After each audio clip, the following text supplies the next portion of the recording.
Good evening. I'm going to call the City Council meeting of the City of San Clemente to order. The date is January 19th, 2021. Councilmember Duncan. Here. Councilmember Ferguson. Here. Councilmember Noblock. Here. Mayor Pro Tem James. Here. And Mayor Ward. Here. I believe Mayor Pro Tem James is going to lead us in the Pledge of Allegiance.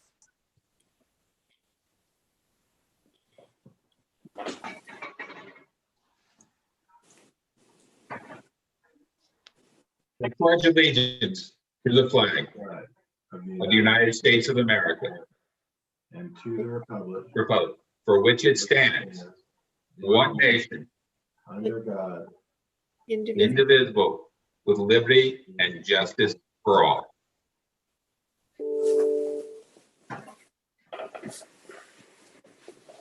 Thank you, Mayor Pro Tem. Madam Clerk, do we have any public comments? No, we don't. Okay, I'll entertain a motion to go into closed session. Motion to go into closed session. second. Madam Mayor, before yes. you vote, there's one disclosure that needs to be added before you go into closed session. There are two items of anticipated litigation under closed session item number C. One of those has a link here, but we're required to announce that it relates to a potential claim by Councilmember Ferguson. The second one doesn't require disclosure at this time. With regard to the closed session agenda, there are a couple of items for which council members may recuse themselves after the closed session occurs. We'll announce that when we reconvene. Okay, thank you. So we have a motion and a second. Madam Clerk, will you take the roll on the vote? Yes. Councilmember Duncan. Aye. Councilmember Ferguson. Aye. Councilmember Noblock. Aye. Mayor Pro Tem James. Aye. And Mayor Ward. Aye. That carries 5-0. Okay. See you in the closed session.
Okay.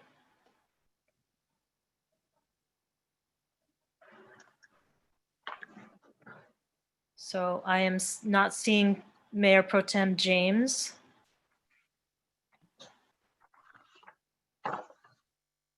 He was having connectivity issues, and so I just sent him an updated link. Okay.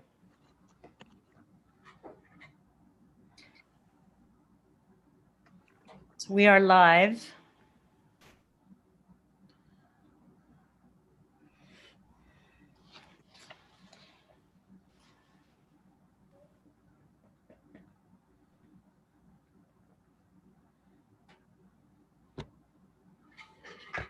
Welcome to all our staff members that I see that are attending.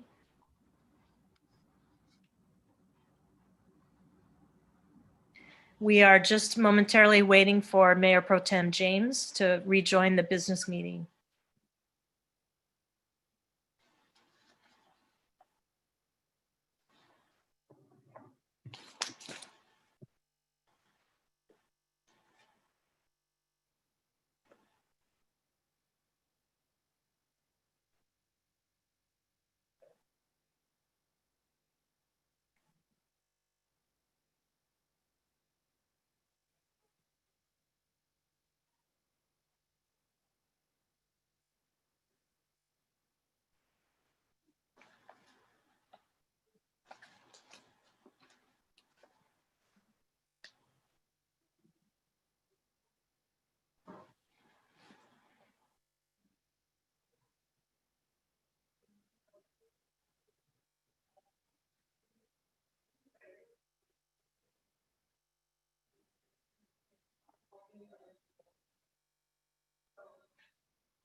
Mayor Pro Tem is restarting his computer and is going to log on thereafter, so she should be on momentarily. Okay. Thank you.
So I wonder what the record is for Zoom number of minutes of dead space.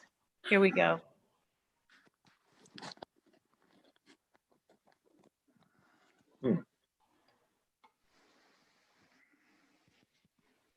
Okay, so we're all present now and we can start the business portion of our meeting. Thank you all for waiting while we were in closed session. Madam Clerk, what is our next item? Well, the first thing would be the roll call. Councilmember Duncan, Here. Councilmember Ferguson, Here. Councilmember Noblock, Here. Mayor Pro Tem James, Here. and Mayor Ward. Here. Okay. And will there be another pledge? I know you did the Pledge of Allegiance earlier. I don't believe we've done that twice in the past. Okay. Then the first item on the agenda is a toll road update. And we do have one email on this topic. Okay, go ahead. Okay, first email is from Debbie Flowers. Back on November 9th, 2020, Councilmember Gene James reached out to me and informed me that he would be appearing before the grand jury as a witness regarding the wrongdoing of the TCA. The hearing was scheduled for November 12th, 2020. I would like to know if a decision was made by the grand jury, and if so, what was the outcome? Thank you, Debbie Flowers. That's all I have for public comments. Okay, I could answer that just quickly as the mayor, is that the grand jury ran out of time in the last grand jury session because of COVID. They were sent home and they could not finish. And I am not sure if there is any action by the new grand jury. So that's where we currently stand. I don't have any toll road update. I would ask City Manager Eric Sund, do we have anything to announce at this time? Thank you, Mayor Ward, members of the City Council. So yes, we could communicate that we do have the upcoming Planning Commission meeting that will be deliberating on the general plan initiation that Council took action on at our last meeting. I believe that meeting, or the first meeting for the Planning Commission, is tomorrow, the 20th, where they'll be deliberating on that item. And there still has to be other steps where it comes back to the City Council. And we've also, we, the city and the toll road subcommittee, have been in conversations with Supervisor Bartlett's office on a possible town hall meeting for Supervisor Bartlett and representatives from the County of Orange to go over the LPPE from their Public Works Department and so forth. And so that's something that we're working on. We don't have a date scheduled yet. We're working on it, and hopefully by the end of the week, we'll have a press release to communicate that date. But that's something that we're working on in the background as well. Okay, thank you. Go ahead, Laura. Thanks, Mayor Ward. I have a question of Mr. Sund. How is the toll road page coming along? Has it been updated yet with all the letters and articles and so forth over the last few years? Great question. Thank you, Councilmember Ferguson. We have had a couple of meetings with our staff to go over the new format, and we're working on it. I'm hopeful that that will be up and running within the next couple of weeks at the most, but it'll be a major overhaul and updating information. There's a lot of stale information out there in regards to board members that are no longer board members, et cetera, but we are working with our IT department on revamping that. Okay, good. Thank you. I just love to make sure all the letters we've done over the last few years and news articles are there for the history. Thank you so much. Absolutely, you're welcome. I have one comment, or a couple. Gene maybe can correct me. I believe we did request that the grand jury be reopened. Obviously, we don't get to control that, but I think we've registered our request there. And the other thing is, is that town hall, toll road town hall, still coming up, or are we still working? Yes, Councilmember Duncan, we're working with Supervisor Bartlett's office on securing a date. And so we're looking to have that town hall somewhere between the Planning Commission's deliberations, which obviously are tomorrow, and before the City Council has them, so that there's another opportunity for the public to get educated on the LPPE process.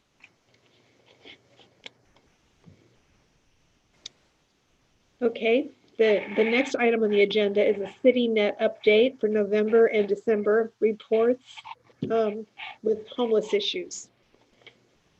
Thank you, Mayor, members of the City Council. We have both Jessica Bruce and Brad Fieldhouse from, there's Brad, there's Jessica from CityNet to give an update on the November and December cases. So thank you to both of them, and please, if you would. Yeah, pleasure. Thank you, Mayor, City Council, and Eric. Thanks for giving us a few minutes to report out sort of on the progress that we, as your sort of trusted outreach and agency, one of the groups working on the ground to serve neighbors without homes in the city. Just giving us a few minutes to update. So I do have Jessica Bruce, my colleague. I believe she's on the call. I hope she can hear what we're talking about. I can. Oh, there we go. Perfect. So, but before I toss it over to Jessica, just last time, a couple months ago, when I was given a report, I talked about the fact that we were going to be sort of using today's update to solicit your support for the annual, or the every other year point in time count. Quick shout out to your law enforcement. We've been out with the sheriff doing the mapping. Our team was leading that effort. And unfortunately, if you had not heard, or if you're listening in on this call, you might be a member of the community who knows that this happens as a big event every year. It's important to take a comprehensive look of the unsheltered population across the county. Unfortunately, Orange County, like most of the surrounding counties, have asked for an exemption, obviously due to COVID. We do not want to perpetuate and spread and or catch. So they unfortunately canceled it. They asked for an exemption and they were granted it by HUD. So we are not doing a point in time count, even though we had already been prepping and doing the map. So that's an unfortunate thing. COVID is, as I'm sure you are all keenly aware of, is spiking in Orange County. And we are, just so you know, every time we go out, we are protecting ourselves with PPE, and we are passing out PPE just to make sure that everyone that's in the community that we bump into has those important pieces to keep themselves safe as we're going out. We continue to be fully deployed as an agency. We have been as first responders since the beginning. And until the last 3 weeks, we have been pretty much unscathed as an organization. Within the past 3 weeks, it has been brutal. We've had a number of people go out sick, as well as the quarantining has been really difficult, but we still continue to shift staff around, and we are showing up. And we're even starting to begin to see some of the vaccination shots start to come. So we're looking forward to getting those. The system is backlogged, but we do have a number of staff that are starting to get it who are working in shelters. So I'll turn it over to Jessica. For those that are listening in, we do supply a dashboard, which sort of helps us kind of quantify our work and capture some of the tracking of the data, which is more than just numbers. These are real life situations in San Clemente. So I'll turn it over to her. She runs our staff. Jessica Bruce is our Chief Program Officer. She's super connected in the county. We attend lots of meetings on behalf of the residents to make sure that people are connected and we're part of this countywide system. But I'll toss it over to Jessica. She can walk you through some of the numbers and even give you some of the humanized part of the numbers. Jessica. Thanks, Brad. So as you know, the city of San Clemente increased our hours of outreach from 2 days a week to 3 days a week when COVID hit. So in our dashboard, you can see that we've had an increased amount of outreach contacts and numbers of clients that we are case managing. So for November and December, we had 513 outreach contacts within your city, and we were able to exit 6 people from the streets into a housing situation. 2 of the stories, just to kind of humanize it, to tell you about what was going on in your city, is the first one, in collaboration with your deputy Molly in the city of San Clemente. She encountered a family who was homeless in Sports Park off of Vista, Hermosa, and she knew right away to call us to let us know that there was this family of 3, a mom, a child under 18, and another child that just turned 18 that were living in their car. Mom lost her job due to COVID, and then the household became unsettled, and then domestic violence was occurring in the house. So mom fled with her 3 kids and was sleeping in the park. Deputy Molly connected with our case managers at CityNet, and we were able to get them placed in a motel and work to get them connected to the continuum of care in the shelters. So that was on a Friday night that this happened. So we wanted to make sure the family was safe. So we were able to secure a motel room for them for the weekend. And then on Monday, the team met with them and did an intake with them and connected them to the Family Solutions Collaborative, which was able to connect them to a shelter. So through our services with this family in that short period of time, we were able to make sure that their episode of homelessness was brief by putting them in the motel room. We got them connected to legal aid so that they can worked with a lawyer to get a restraining order for the situation that was happening in the house. And then on Tuesday of that week, we were able to get the family connected to a long-term shelter where they are currently staying, and mom's working on getting back on her feet and getting back to work and stabilizing her children. This is a unique situation because the one daughter was 18, so a lot of our shelter systems, as you know, don't accept adult children, but we were able to let them know, like, hey, this is a very unique situation. Child just turned 18, and they were able to take them into the shelter. So we're happy that they are today safe and working on the long-term housing plan. The other great story is a long-term San Clemente individual that had been in your city that we met back in April of this year. During the time we met with him, he did not want to engage in homeless services. So as our continued outreach, we continue to engage him on a, twice a week, stop by, check in with him, bring him water, bring him hand sanitizer, masks to make sure he was okay and protecting himself out in the city during COVID. But then eventually he became open to enrolling in our services, and we were able to connect him to the Joplin shelter. And so he went to the Joplin shelter for that interim time. And we just reconnected with him in December, and he let us know that he connected with a friend in Pittsburgh, and we were able to get him talk to his friend in Pittsburgh, who said, yes, if you can get him here, I will take him into my house and give him housing and let him get back on his feet. So he came, we sent him with a bag of food and a $50 gift card to stop and get groceries on those stops on a long bus trip across the country to Pittsburgh. And he is now living with his friend, stably housed and looking to find employment in Pittsburgh. So those are two of the stories that occurred just last month in your city. We appreciate our collaboration with your local nonprofits in San Clemente and the Sheriff's Department. We're so glad that they know to call us when they encounter individuals that are ready for that help when we're not in the city, so we can make things happen from afar, or when we're not there on those 3 days a week doing outreach.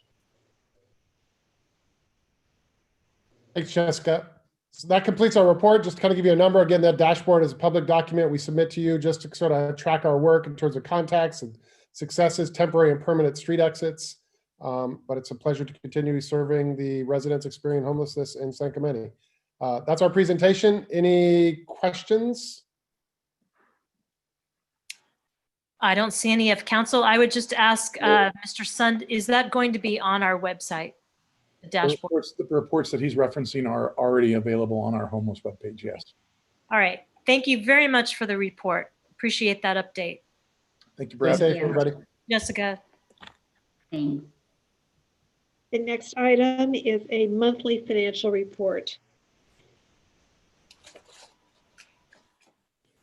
Good evening, Mayor and council members. My name is Jake Ron, and I'm here to present the general fund report for fiscal year 2021 through the month of November. Keep in mind, this is for the general fund, which is the main operating fund of the city.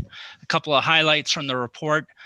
For the revenues for fiscal year 2021, budget is $68.9 million, and revenues are currently at $17.3 million, or approximately 25% of the total for the year. As you can see, this percentage is in line with the previous year, but the dollar amount is lower by about $200,000 than at this point last year. One thing to keep in mind is at this point last year, it was a period that didn't have any pandemic restrictions. So just wanted to make sure I point that out. Major revenue sources for the city, again, property taxes and sales taxes. As I kind of said last month, we're not really seeing any current issues. That being said, the extended pandemic restrictions are affecting the revenues, as I stated last month, to be lower in comparison to the previous year. And this is primarily in what I'll call service areas, permits, fees, service charges, which would include recreation classes and some of the rental activities. Again, these are where we provide services directly to the public. One thing, there is a little bit of weakness in transient occupancy tax. However, a portion is related to slower payments, and some of it is due to the lower travel. This one is seasonal in nature, so we might see it pick up during the summer, next summer. So we'll just keep an eye on that as we go through. For expenditures, the fiscal year 2021 budget is $75.4 million, and expenditures are currently at 26.9 million, or 36%. This is lower than the previous year by about 3.7 million. But some of that is the timing of a payment related to the Orange County Fire Authority. This was paid in December last year, or this year. The payment represents about 2.2 million. The remaining 1.5 million is due to a variety of categories. It includes lower salaries, benefits, supplies, other charges, interdepartmental charges. Again, the departments with the largest decreases are City General, Recreation, Marine Safety, and just for comparison, Recreation, that would be due to the lower amount of classes. We're not incurring the costs that we would have previously. Marine Safety, again, that one is, I would say, primarily focused on the Junior Guards program, which was postponed this year. And right now, staff is kind of working through with departments. We started in December, but we're still kind of working on it to identify cost savings, and we'll bring those back as part of the mid-year adjustments, and we'll communicate those savings. And we're anticipating those to offset any revenue shortages or lower revenues from activity levels. So with that, I'll take any questions that you might have. So Jake, would you tell us when the council will see those mid-year adjustments? We're hoping to have it in February. We want to finish our December close, and depending on the timing of that, hopefully we'll bring something back in February, or I'll call it first thing in March. We'll have an idea at some point in February. Now, whether we'll be able to get everything done before that and get it to you guys, that's a different question. So.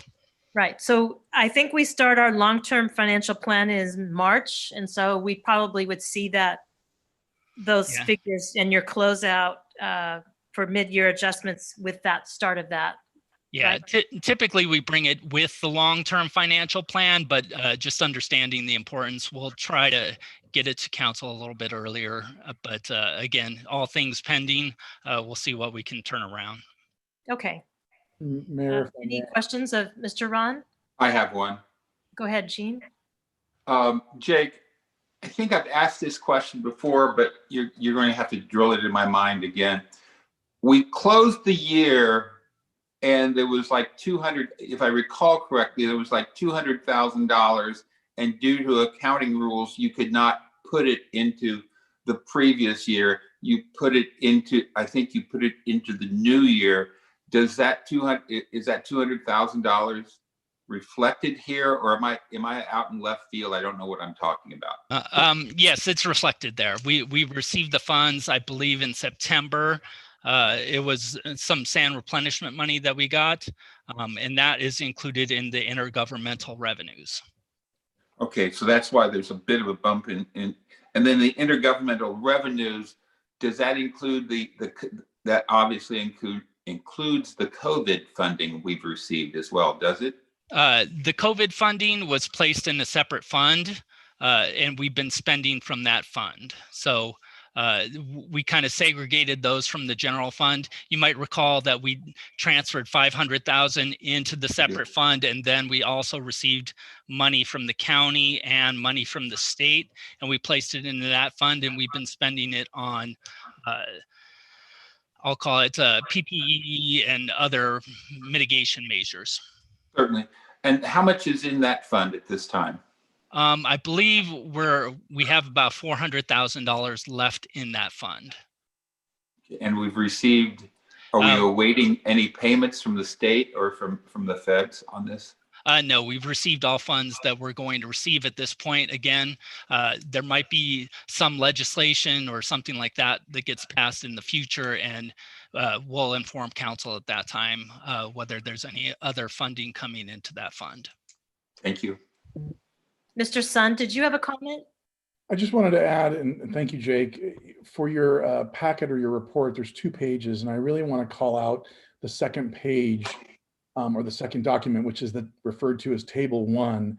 And in that, there is a category, or excuse me, a column for all of our revenues, and obviously property tax being the biggest one, and it shows the best comparison. And Jake did allude to this, but the example being the same time last fiscal year, we were about 5.4 million in the collection of property tax. And we are currently in this fiscal year at 5.8 million, which if you look at the percentage of revenue received, we are at 16% this current fiscal year, whereas the same time last year, we were at 15%. So property tax doing very well, but then even better yet, and Jake kind of went over it very generically, the sales tax, we're seeing better returns than we had actually forecasted. And so, for example, this same time last fiscal year, we were about 2.8 million in sales tax, or 27% of that budget. This year, we're at 3.2, which is about 33%. So seeing a little bit better on that.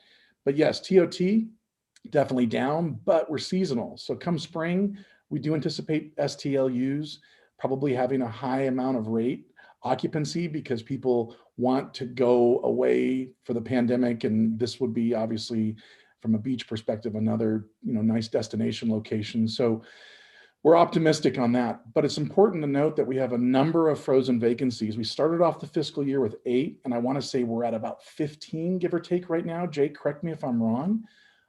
That is really going to contribute to our overall budget position as we play out the rest of this pandemic. And as part of that mid-year, we've talked about, reevaluating certain positions that should come back. I can tell you that this cushion has really provided us, from a budgetary standpoint, a positive thing. What we'll probably look at is some of our vacant position in our enterprise funds that are not general fund dependent, such as utilities, where we'll look at what we can do on those vacancy fronts. But on the general fund vacancy front, we're going to remain conservative, just because, as you can see, the city's done a great job of working with less this current fiscal year in light of the pandemic. And so while I know if you were to talk to Mr. Vonnegut in maintenance, there would be some concerns because of the vacancies there, but at the same time, they are making things work with what they have. And that is something that we truly appreciate from the staff. But I wanted to convey that to the council. And so again, we're not running down the street with our hair on fire because we're not in a position of concern. We have tools in place to help us. And again, as we've committed, we're monitoring this diligently to make sure that if we do see any slips in revenue, that we can report back to the council and bring back any efforts to correct that. So I have an additional question of Mr. Sun. Are we deferring any non-capital maintenance? So no, so we were a little bit light in our CIPs this year because I'm also a big kind of stickler on when you have a backlog of CIPs, I don't want to add more CIPs to the front because that just compounds your backlog. And so we really focused on a lot of enterprise CIPs to be performed this fiscal year. Where we're probably seeing some, I'll say, delay is on our general maintenance in terms of just being able to keep up with that because you have less hands to do that on a consistent basis. But again, I got to give a major shout out to Randy Little and his team. They are doing a great job of working with less and doing the best that they can to maintain those areas. Thank you. Mayor Ward? Yes, go ahead. Sorry, Laura. I just like to thank staff for making it work with the lower numbers and for getting us through this. And I think I'm expecting an economic rebound as we come out of this. So that's why we need to support our businesses, get them through this, so they can survive these tough times and be there when the economy bounces back, when there's more travel and more sales coming up towards the middle to the late end of the calendar year, middle, or at the end of the fiscal year. So yeah, I just wanted to make those points. Councilmember Ferguson. Good. Oh, thank you, Mayor Ward. Yes, this question's for Mr. Ron. Kind of the property tax gains we've made year to year are really good, but I did hear or read somewhere that the State Board of Equalization was directing county assessors to use a different rate for in terms of the Proposition 13 inflation factor. It's usually 2%, and this will be the first time in 4 years for 21-22 that we're not using 4%. The number here, I jotted it down, is 1.036%, which means that property taxes from the prior year will be lower. we'll be experiencing that. So do we plan to address that perhaps in the mid-year budget meeting, Jake? The property tax number that they released, I believe it was 1.036 or something like that. Yes. Again, the 2% is, I'll call it the maximum amount that's allowed. The 1.036, that's actually applicable for next year and future years. So that has, I'll call it, no effect on this year, this fiscal year. Right. That'd be something that we would be discussing a little bit more as part of the long-term financial plan. For our budget, yeah, that will affect us in 21-22 fiscal year.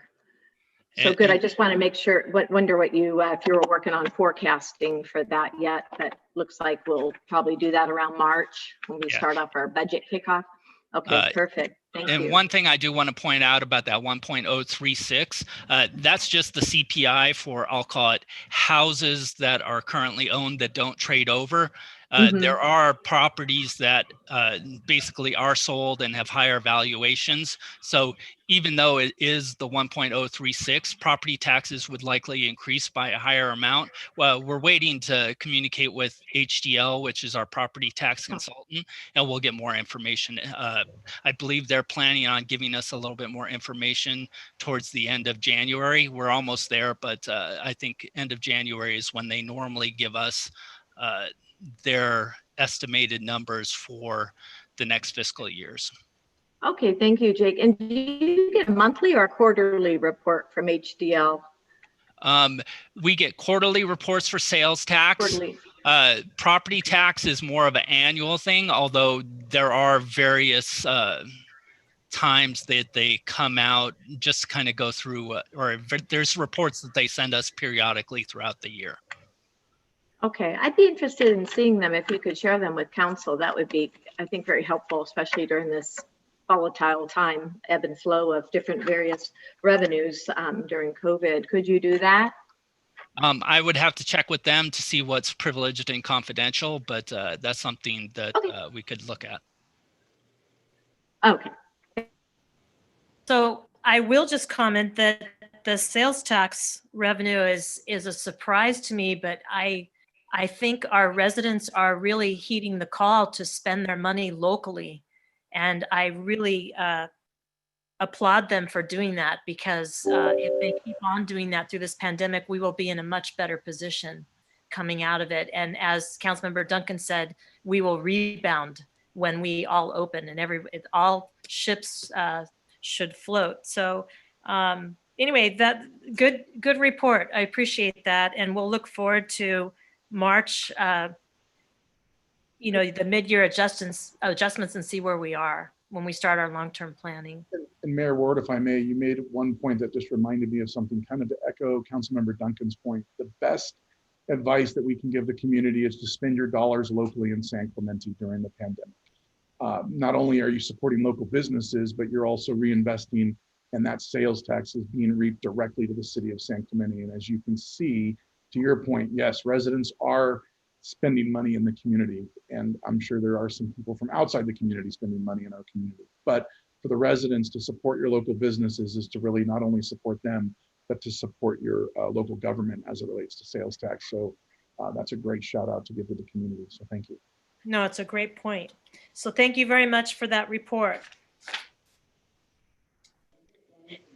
Next item on the agenda is oral communications part 1, and we do have some comments. Okay, go ahead. First comment is from Glenn Griffith. I'm a resident and owner of 2 properties in the North Beach area of San Clemente. This is the second time I've reached out to San Clemente City government regarding e-bikes. I want to give a special thank you to Nick Bercuda of the Public Safety Committee and to Councilperson Ward for personally replying to my concerns.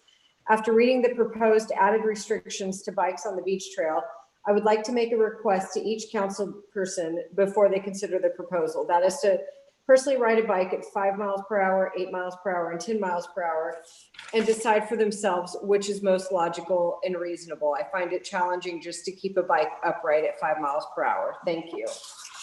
Next comment is from Debbie Flowers.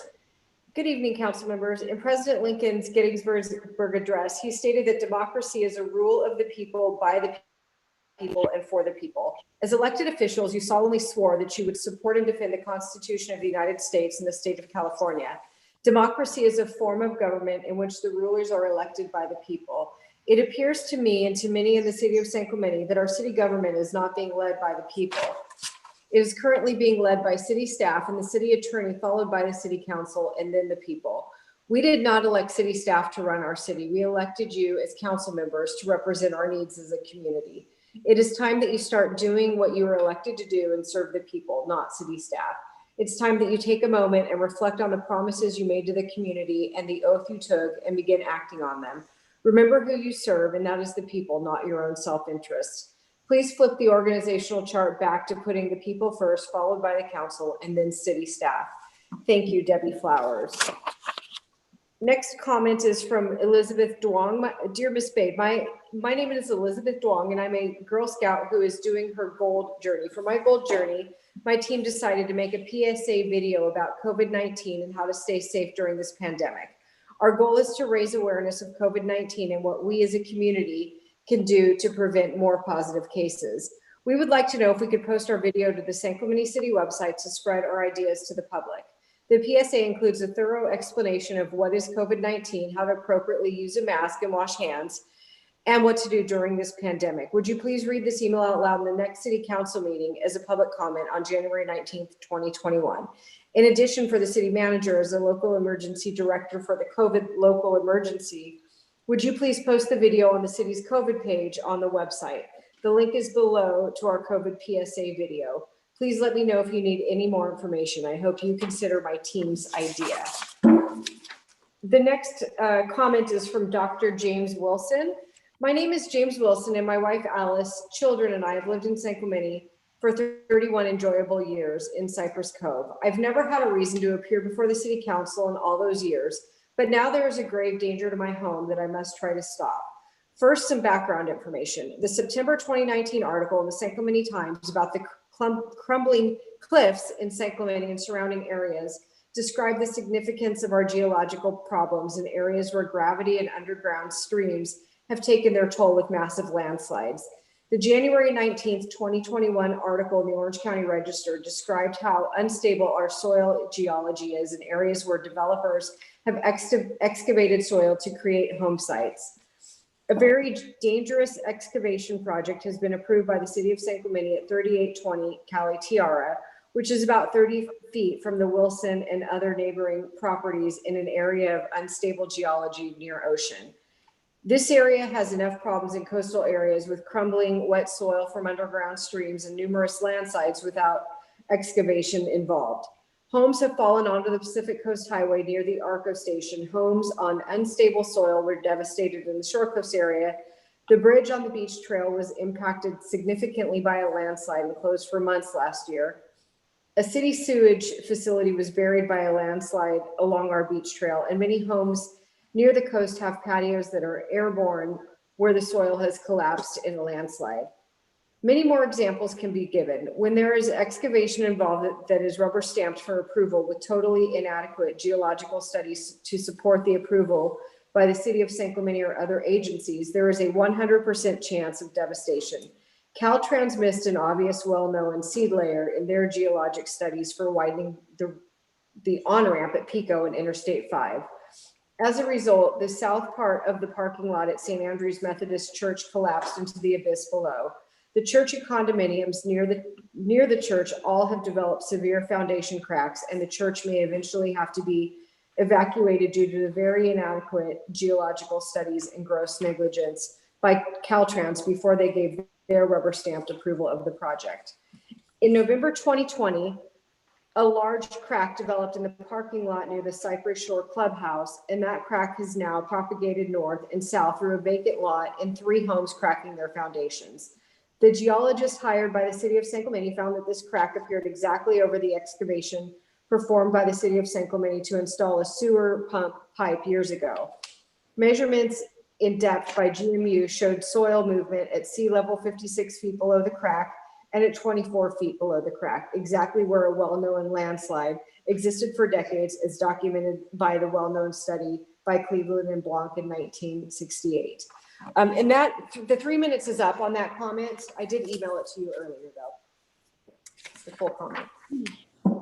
The next comment is from Bridget Callanan. Honorable council members, since 2016, Christ Lutheran Church and St. Clements by the Sea Episcopal Church have partnered to serve the community of San Clemente on the third Wednesday of every month at Laundry Basket South on El Camino Real from 2 o'clock until 5 p.m. Our Laundry Love program hopes to provide economic relief and dignity by simply having clean clothes and bedding so our working poor and vulnerable may redirect their limited funds towards other basic necessities. We applied for a grant to the city last year, which was approved, but due to COVID was unfunded. We are both small congregations who have also lost fundraising opportunities due to COVID and not meeting in person. We expect the demand for this service to grow during the next 2 years as the economy works to recover from the economic slowdown. We respectfully request that you consider and approve our recently submitted grant proposal for 2021. Next comment is from Jim Dahl. We've been sleepless in San Clemente since Thanksgiving Day. It's time to get the city's act together and resolve this important issue. Use some good judgment and make sure all equipment is calibrated and employees and staff are prepared for the FRA test. A repeat of the last failures cannot be tolerated. Get it done. Thank you. The next, I have to put the timer on a little bit longer. Okay. This comment is from Joe Janis. Dear City Council, it seems no matter who our city manager has been during the past 4 years, we have had a group in town inspired by one of the members of this council that have found them all to be unfit for the position. I don't have to remind any of you of the constant public criticism that James Maxinoff and Bob Dunick received. Maxinoff was publicly accused of things he did not do. The constant barrage of unfounded public allegations was very harmful to him and his family. During the onset of COVID, when all cities were trying to figure out how to abide by state mandates, the council unanimously directed the interim city manager, Bob Dunick, to shut down all city beaches and city parks. Since some people were not obeying the skate park closure and staffing was not available to enforce it, Dunick made the decision to put sand in the skate park. At the time, sand was the simplest, most effective, and least expensive way to ensure the park would not be used. Close to a year later, some people are still criticizing Dunick's decision and also blaming Eric's son since he was the assistant city manager. At the January 15th special meeting, some citizens made some pretty harsh comments about Eric's son. I don't know if they personally know him or are just going on hearsay. Their opinions may have been accurate. I have no way of knowing. Most of his criticism seems to stem from employee complaints from years ago. There are always two sides to all stories, and unfortunately, the public only hears one of them. I am not writing to argue for or against Eric. My point is, if we continue to allow any council member to publicly criticize and or cause others to publicly criticize our city managers, we will continue to lose city managers and San Clemente will remain a city in turmoil. When Dan Bain was elected, one of his goals was to take a good look at our city's management team. He also heard the complaints against Maxinoff's son and the city attorney. Some of Dan's supporters wanted him to blindly clean house. Dan did what all ethical, honest leaders do. He performed a management audit to find out for himself if these allegations were true. Dan discovered things looked very different from the inside of the house. Dan found that many of the allegations he had heard were not true. Since Dan refused to act on hearsay, some of the same critics we are hearing from today began criticizing him for not acting on what they called campaign promises. During the past 5 years, I have been involved with citizens groups that have called on city management to help address quality of life issues in our neighborhoods. I believe all of the city managers we dealt with were professional, ethical, and helpful. And that's the end of the 3 minutes. There are no other comments. I've actually just received one final comment in, and I'll go ahead and read that. It's from Martina McBurney Wheeler. Good evening, council and staff. Please explain the new document portal that 3/4 city council candidates elected to use. How can an NDA be required for council to access it when there is no criteria on what documents can be uploaded to this instrument? Has council elected to vote for a policy that is ultra vires to federal and state law? Should the city and council be allowed to add another shroud of secrecy to an already apparent lack of transparency? Who decides what documents get uploaded to this server and which do not? What access to the city IT specialists and consultants have to these documents that the public does not? And that's all I have for public comments. Okay, so that's the end of oral communications. Is there a council member that'd like to make a motion waiving reading in full of all resolutions and ordinances? So moved. Second. Mayor Pro Excuse me, Tem James? Madam Mayor. Thank you. I just wanted to ask if we could see the video the student was talking about that they made on COVID, if it could be sent to the council. Laura, as the mayor, I will look into that and contact. Perfect. them. Okay. Thank you. I'd love to see that. Okay, thank you. So I have a motion by Mayor Pro Tem James, and I believe a second by Councilmember Duncan. Councilmember Duncan, Aye. Councilmember Ferguson, Aye. Councilmember Noblock, Aye. Mayor Pro Tem James, Aye. and Mayor Ward. Aye. That carries 5-0. Thank you. Next item is closed session report from the city attorney. Thanks, Mayor and Council. There was no reportable action taken in closed session. We did have council members recuse themselves from a couple of items for the minutes. We should indicate that for the second case under item B, the second potential case, we had recusals by council members James and Noblock. C1, anticipated litigation, that was a recusal by Councilmember Ferguson. C2, recusals by Council members James and Noblock. That's it for tonight. Thank you. Okay, thank you. So the next is the consent calendar. Madam Clerk? Yes. All items listed on the consent calendar are considered to be routine and will be enacted by one motion without discussion unless council staff or the public requests removal of an item for separate discussion and action. I have not received any requests for removal, and I'll ask Deputy City Clerk Campanolo if she has received any. I've not received any requests. Okay, so no, none for the public. And Councilmember Knobloch, would you like to pull an item or more? Yes, I'd like to pull, Madam Mayor, item 6A, the council minutes, and I'm pulling those now for continuation because I'd like to make a motion prior to their approval that we reconsider an item that we approved in our last council meeting, the 24-carat contract. I'd like to ask that matter be, is this the appropriate time for that reconsideration? No, we're just going to pull it and then you can speak to that. Is there Okay. any other? So that's 6A1, I believe, the minutes of December 15th. Yes, that's what he said. So any other council member would like to pull an item? Hearing none, is there a motion to approve the balance? So moved. Second. So moved by Councilmember Knobloch and seconded by Mayor Pro Tem James. Councilmember Duncan, Aye. Councilmember Ferguson, Aye. Councilmember Noblock, Aye.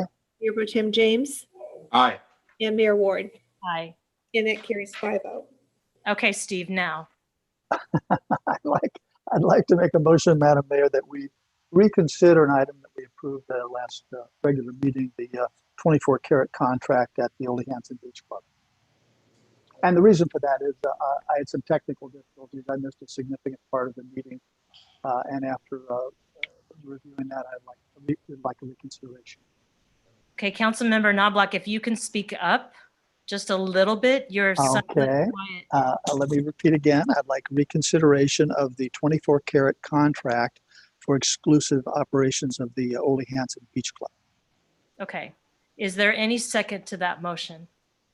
I will second that motion. I think we need to hear it again because Councilmember Knobloch did not have the full benefit of all the information everyone else had. So I think in fairness to 24 Carat, in fairness to Councilmember Knobloch, I will concur with his reconsideration. So I will second that. Okay. Councilmember James, did you verify that Councilmember Knobloch was not privy to the conversation, or you're just going by graciously accepting? Well, two things. I'm accepting his word, and number two, I noticed during that particular item that he was going in and out. There were times that his screen was frozen, and there was times that when he spoke, he was garbled. So not only from what he said, but from personal observation, I believe we should give the benefit of the doubt. And it's just one of the downsides of doing this Zoom thing, and also a great a great reason to start meeting in person. Thank you. Yeah, if the cases of COVID would just stop increasing. I So, know. Councilmember Knobloch, I did see you drop off, but you came back almost immediately, and I did not think that you missed much of the discussion. In fact, you led most of the questions and through our discussion on that. So I think you were present for all of that. You were just saying you weren't present for any of a presentation or any of. No, I was saying I missed what I think is a significant, important part of the discussion. I didn't miss all of it, obviously, but I missed quite a bit. I had to get on the phone with the IT specialist in the city and come back on. I've heard from several people that they heard me talking when I wasn't on. But Madam Mayor, my request isn't subject to interrogation or to review. I made the request. It's been seconded. I suggest we move on with the agenda. No, I see that. I'm just trying to decide what I will vote on it, because I believe the discussion was rather lengthy, and I'm not sure I'm willing to do it. So I will ask the clerk to take a roll call vote on that. Councilmember Duncan, I'm going to vote no on that. If I recall, this Councilmember Knobloch was the fourth vote, so it would have passed regardless. I don't think it would have changed the result. I think we deserve to close things out with 24 carats and move on. So I'm going to vote no on that. Okay. Councilmember Ferguson, Councilmember Policy 1201-11 stipulates that one member can request an item for a next agenda and have a second period, and no discussion needs to be made. This is a reconsideration vote. This is not agendizing an item. So is that the case? Okay. All right. Well, I completely support it. Absolutely. Thank you. Councilmember Knobloch, Aye. Mayor Pro Tem James, Aye. and Mayor Ward. I am a no. The motion carries 3-2. Okay, so that is all that we have for the consent calendar. Yes. Okay. Moving on to public hearings. The first is a continued public hearing to consider an appeal of the Planning Commission's approval of Conditional Use Permit 19-346, Site Plan Permit 19-347, Architectural Permit 19-348, and Discretionary Sign Permit 19-349, which approved the construction and operation of a one-story drive-through fast food restaurant with outdoor dining area for an In-N-Out at 115 via Pico Plaza. Okay, Ms. Crockett. Good evening, Mayor Ward. Katie Crockett, Associate Planner. Good evening, Mayor Ward and members of the City Council. Before you tonight is an appeal of a planning application CUP 19-346, SPP 19-347, AP 19-348 and DSP 19-349 for construction and operation of a new In-N-Out drive-through restaurant at 115 via Pico Plaza. Oh, and I do have a short presentation that's just coming up now. The Planning Commission approved this project on September 16th, 2020. At the public hearing, however, the Planning Commission added condition of approval 4.17 to the resolution, which requires the removal of the In-N-Out monument sign and the LED building accent lighting. The applicant appealed the project due to the inclusion of this condition because the monument sign and the LED accent lighting are important to the company. Next slide.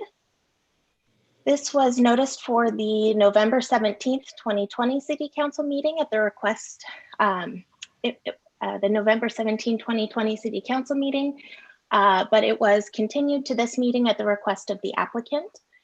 Public comments read at that hearing have been included in your packet starting on page 7A-171 for your reference, since a few of you were not there for that meeting because you were relatively new. The project is located at the intersection of Avenida Pico and via Pico Plaza, adjacent to the I-5 freeway, which makes this a general plan designated gateway area, and Spanish colonial revival architecture is required. The project includes demolition of two-story office buildings. You can see the existing street views here. Next slide.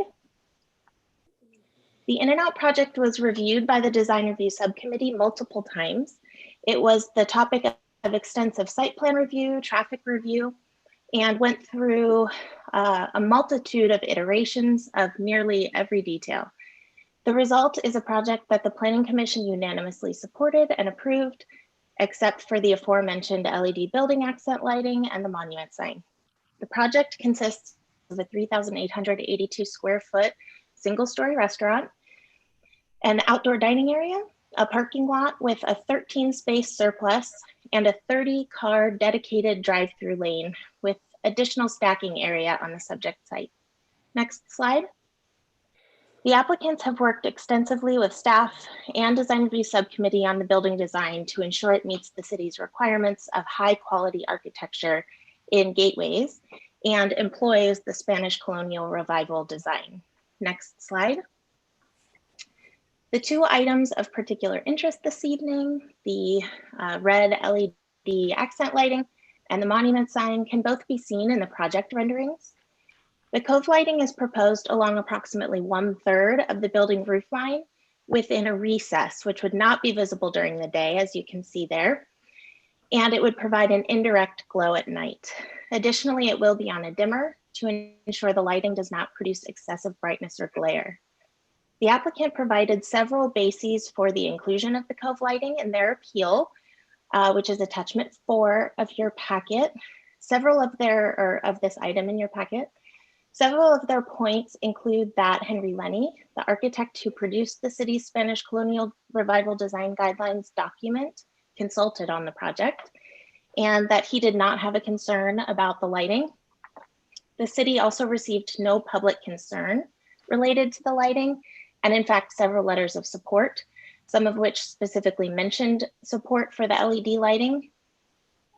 Staff believes the findings can be made in the affirmative to support the LED lighting as listed in the resolution, namely that the lighting complies with the development code, is consistent with design standards, and is appropriate for the freeway adjacent location. The monument sign, which is also visible here, is proposed at the corner of Pico and via Pico Plaza. It meets the development standards and is consistent with design guidelines, which require it to complement the building architecture and not overpower it. The Commission's primary concern was the proximity to the existing non-conforming Pico Plaza pylon sign, which you can see in several of these renderings.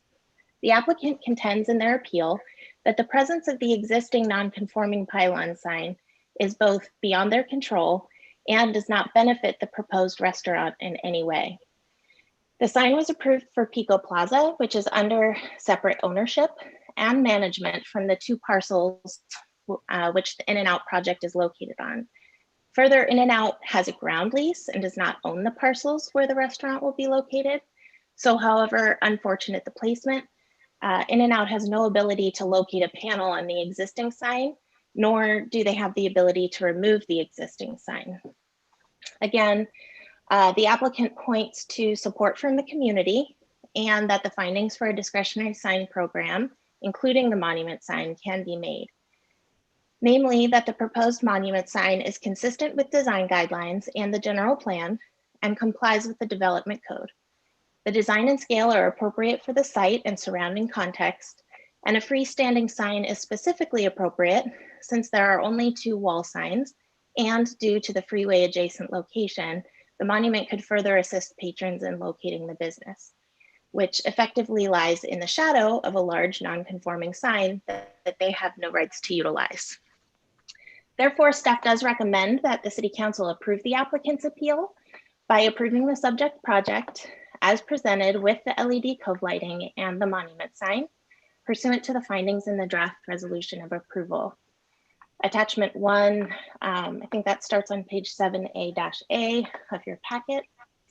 This concludes my staff report. I'm happy to answer any questions you have.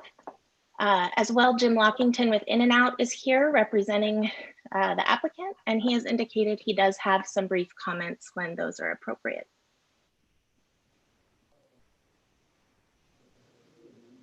Okay, is there a council member that would like to ask a question of either staff or the applicant? I guess I have a question for staff. Is In-N-Out represented here by the developer, or is management here, a representative from management here as well? Jim does work for In-N-Out, but I will let him speak to exactly his role in the company. Okay, very good, thank you. Good evening. Can everyone hear me? Yes. Thank you. Council Member James, I'm not sure I understood the question. So I am In-N-Out Burger's manager of new store development. We have a ground lease on the property. So we'll be doing all of the entitlements, the construction drawings, the construction, basically from demolition up through opening the restaurant. So I would be able to hopefully answer any questions that you or the other council members have. Thank you. I'm not seeing any questions. Councilmember Ferguson. Mayor Ward, thank you. I just wanted to compliment the project. I think it's beautifully done, and in San Clemente style. So I'm very excited to see it come to town after I know all these years In-N-Out's been looking at San Clemente, trying to get the right site, and this really looks wonderful, like it will work. So thank you. Okay, so I have a question of staff as far as procedure here. I'm not seeing any questions by council. So I have questions. I'm sorry. Yeah. Okay, I'll have questions. I was just sitting back. Okay, go ahead. So I have a couple comments. Number one, Mr. Lockington, the story of In-N-Out Burger is an amazing story. And having worked for a lot of years in the QSR industry and having In-N-Out kick our backsides on a regular basis, I have a lot of regard for your company. I do have a question, and because San Clemente ordinance is written a little bit different than other cities, in an appeal, it allows us to ask all sorts of questions. So one of the concerns I have, and I'm on your side, sir, okay? But one of the questions I do have is, as you well know, QSRs and C-stores tend to be magnets for homeless. And is there a plan by and that certainly is an area that's homeless rich. a homeless rich environment. Do you have plans for additional security? Do you have plans on how you're going to deal with that? And I'm sure this is not the first store you've opened in which that is an issue. Can you address that for us, please? Yes, Councilman. So as you know, we pride ourselves at In-N-Out on being a family-friendly restaurant.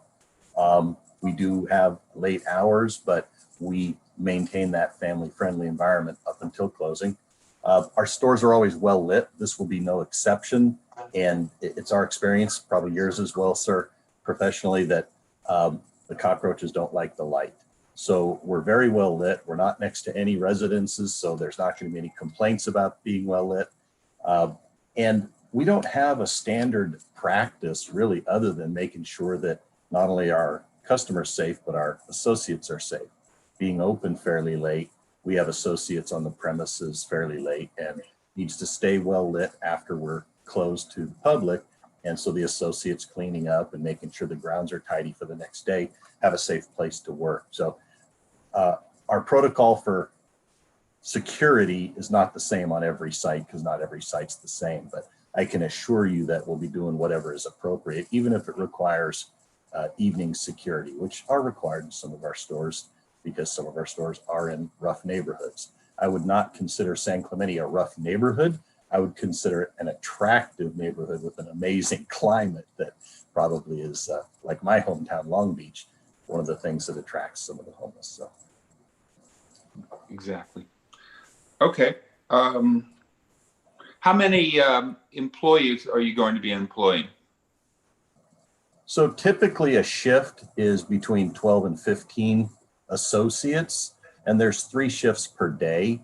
There's an opening, a midday, and an evening shift. And our rushes tend to be at the lunch hour and the evening rush hour. And so those shifts have some overlap to help with the exterior outdoor associates that help if there's some congestion on the site. They can help people move about freely by being out on the site. And do you feel comfortable with your drive-through queue is going to accommodate your business? Absolutely, sir. We were very fortunate. We spent quite a bit of time on this property, and the landlord, which is a Watt Enterprises entity, we were working on just the building pad that was closest to Pico. And after our initial pre-app meetings and initial meetings with the design review subcommittee, it became clear that we needed to improve things. So we added the second building pad worth of real estate, and we think it's a fantastic queue. Not only a fantastic queue, but at the Planning Commission hearings, we did present a plan and an animation showing how we would do an overstack if the actual dedicated queue was exceeded, and that was well received. And my final question has nothing to do with the building or the site. My final question, as a corporate citizen in San Clemente, how do you see In-N-Out supporting our community? Well, In-N-Out has a number of things that we do in all communities that we serve. We have 2 foundations. The first foundation was founded by the wife of the founder, Esther Snyder, in the early 80s, I think 1982. That's called the In-N-Out Foundation. It's a foundation whose goal is to support local communities in every community that we operate with grants, direct support, etc., to organizations that deal with child abuse and neglect. So that's the In-N-Out Foundation. And then just a few years ago, Lindsay, the granddaughter of the founders, now the owner and president of the company, she started a foundation called the Slave to Nothing Foundation. And its charter is to assist people who are victims of human trafficking and substance abuse, both slavish things. So both of those organizations are supported through internal fundraising with our vendors and professional partners.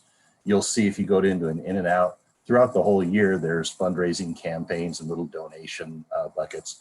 In-N-Out employs dozens of people that run those foundations, and they're umbrella companies of the company. So every dollar that goes into the admin, salaries, et cetera, for both of those foundations is paid for by In-N-Out, so that every dollar that comes in the donation goes back out to the community.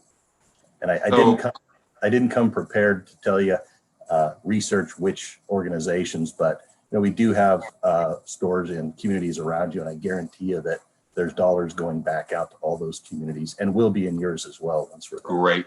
So one thing I would ask, and it's my final softball question for you. One thing I would ask from you is, here in San Clemente, we have a organization that's very active in human trafficking, the I-5 Freedom Foundation. Can I get your commitment that In-N-Out will reach out to them and talk to them about their mission and how they can help that particular mission? 100%. Absolutely. Mayor Ward, that's all I have. I'm going to be enthusiastically in support of In-N-Out's monument sign. All right. Light. Mayor Pro Tem, we are not in discussion yet. I still have to open the hearing. So thank you for that. Councilmember Duncan? Yes, just quickly, Mayor Ward, I want to thank you, Jim, and In-N-Out for sticking with San Clemente. I know it's been a long haul to get to this point. I concur with Laura that the renderings are quite impressive. Quick question for staff. We have here a situation where the Planning Commission differs from the recommendation from our planning staff. Some of the concerns the Planning Commission had to do with this facility, the restaurant being located in a gateway area.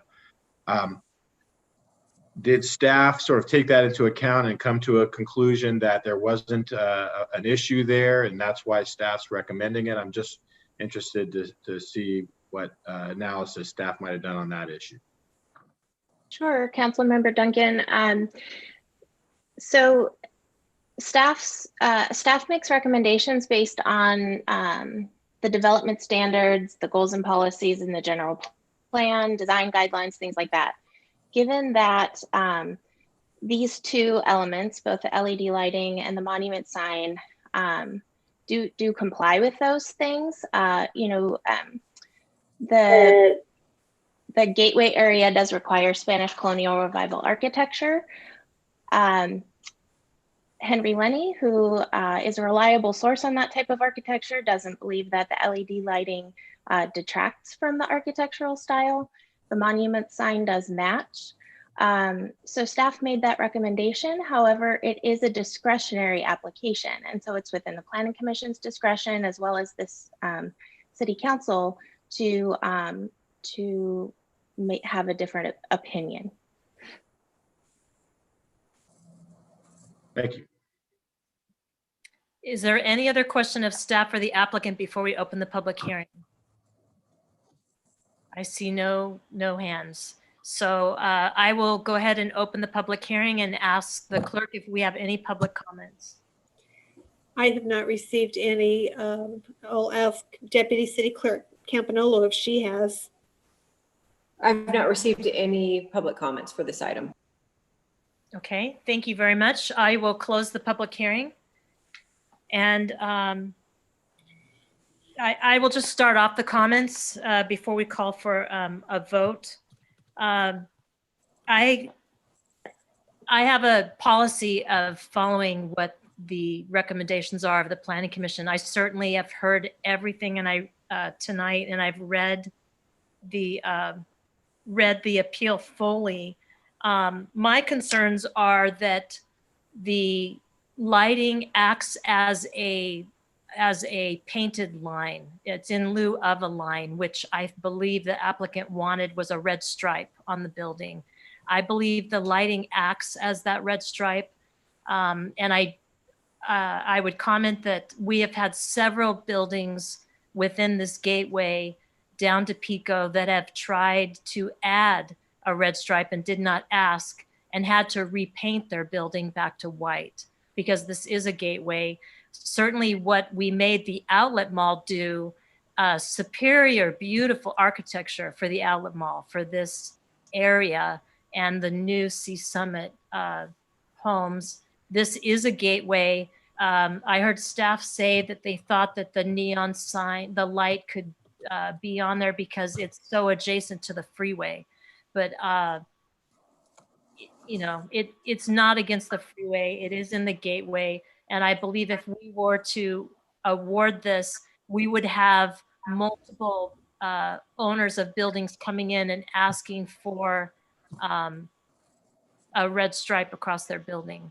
And if you look at the area, the Pico Plaza across the street, I can't remember what it's called, where Hanson's was. It's very beautiful plaza. And if you go down this and go to the outlet mall, it is a beautiful corridor. And Pico is not just a gateway, it's our main gateway to the city. So I'm not going to be able to support it. The monument sign, I understand why they want it, but the building is like right adjacent to the sidewalk. It's right on the street, and there are multiple signage on the building. I think it's unfortunate that the Pico Plaza sign is there, but I think that there could be a possibility to get that redone, and I would be interested in how the city can make that happen and help everyone do that and get in and out maybe onto that sign. So I'm not going to go against what the Planning Commission did.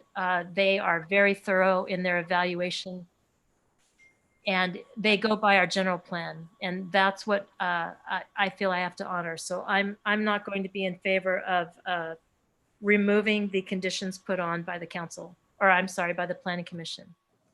So any other council member would like to weigh in? Councilmember Knobloch, you're on mute. Thank you, Mayor Ward. I want to, Chris's comment about a long road to get here. In fact, it's a very long road. In-N-Out applied 14 years ago to be located where the Carol's restaurant is and where Starbucks is now, just east of the 5 freeway. That issue was narrowly voted down because staff, for those of you who don't remember, the staff engineer did a traffic weaving study that graded Pico at item D based on traffic weaving at the time. Unfortunately, we found out 6 months later, 3 or 4 or 5, 6 months later, that traffic weaving analysis was done for freeway traffic weaving at 60, 70 miles an hour, not at the slow speeds of Pico. So we could have had this 14 years ago because it was narrowly voted down. I was one of the ones that voted against it because of the D rating that our traffic engineer erroneously gave to In-N-Out. So on this project, I think signage is important. Many people don't like signage. I think signage is essential for a business. I think the color's not problematic for me. It's hard to find a Spanish Revival architecture structure anywhere in the city that doesn't have bright colors. And I'm going to be supportive of the request. I think Henry Linney, who's the foremost expert on this, that it says architecturally it's not a problem. And this is 1926 when the Spanish design was encouraged. This is 2020, and having a light and color, it isn't problematic for me. So I'm going to be supportive, and I want to be the first to welcome Jim and Lindsay to San Clemente, assuming this matter passes.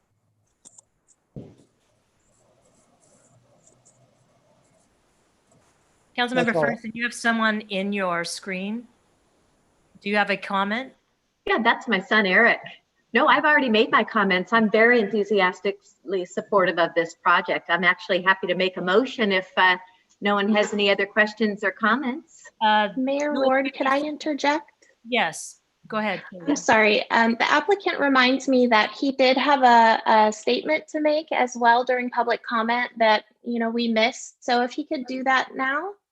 Yes, thank you. Thank you. Okay, thank you, Katie. Am I live now? Can you all hear me? Go ahead. Okay, thank you. I'd like to thank the council first for the continuance that it granted at the prior hearing in November. It allowed us to procure a strong and thoughtful letter from architect Henry Lenny, and his letter is, of course, a part of your packet tonight. Second, I'd like to thank the numerous city staff, the Design Review Subcommittee, the City Planning Commission, and lots of people who contributed to the collaboration, which resulted in the unanimous Planning Commission approval and the beautiful building that we're proposing. The approval was really a collaborative process, and we appreciate the significant time and effort put forth by all parties. Likewise, we appreciate the time and attention devoted by staff to prepare the report for this appeal, and we greatly appreciate staff's approval recommendation. In-N-Out is committed to this project regardless of your decision tonight. I'm pleased to tell you that we completed our construction drawings and we submitted our plans to the city for permit plan check at the end of last year. If all goes well, we would hope to pull our permits and start construction soon, and the good Lord willing, to open the restaurant and begin to serve your community before the end of the year. As I told the Planning Commission when they approved the project, In-N-Out is thrilled to be bringing our iconic Southern California brand to your iconic Southern California beach community. Thank you for the consideration of our appeal, and if you have any other questions, I'm happy to answer them. Thank you. So Mr. Lockington, before we take a vote, I would just like to say that I do appreciate your commitment to the site. The fact that you purchased the second building, I think, was the right choice to make this site viable. And I do appreciate the architecture. And I think you're going to be a great addition. It's going to be very busy on Pico. However, we also have another site that's opening at the end of Pico where we have our historic buildings are opening. There's going to be multiple restaurants there. So this is going to be quite the corridor for hospitality, which is how it is intended. So I appreciate your comments. So I believe, Councilmember Ferguson, did you make a motion? Yes, I'd like to make the motion, if I may. I'd like to make a motion to adopt staff recommendation. Adopt resolution number 20-57 entitled "A Resolution of the City Council of the City of San Clemente, California, approving the applicant appeal by removal of condition of approval 4.17 and approving conditional use permit 19-346, site plan permit 19-347, architectural permit 19-348, discretionary sign permit 19-349, Pico Plaza In-N-Out, a request to construct and operate a one-story, 3,882 square foot fast food restaurant with a drive-through with speaker system, outdoor dining area, and master sign program with menu boards on a 76,509 square foot site at 115 via Pico Plaza. Second. Second by Mayor Pro Tem James. Mr. Knobloch, you're on mute. Thank you again, Madam Mayor. Did that motion include including the proposed sign monument and the LED cove lighting? Yes, it did. Thank you. Yes. So we have a motion and a second. Okay. Councilmember Duncan. Yeah, I have all the respect in the world for the Planning Commission, but we want In-N-Out to be as successful as possible. So I'm going to be an aye on this. Councilmember Ferguson. Aye. Councilmember Knobloch. Aye. Mayor Pro Tem James. Aye. Mayor Ward. And I'm going to be a no, and I'm just explaining that I welcome In-N-Out and I want them to be successful, but I'm going to honor the general plan.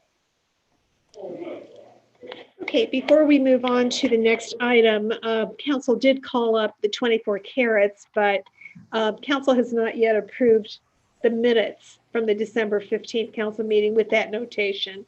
Can you do that at this time?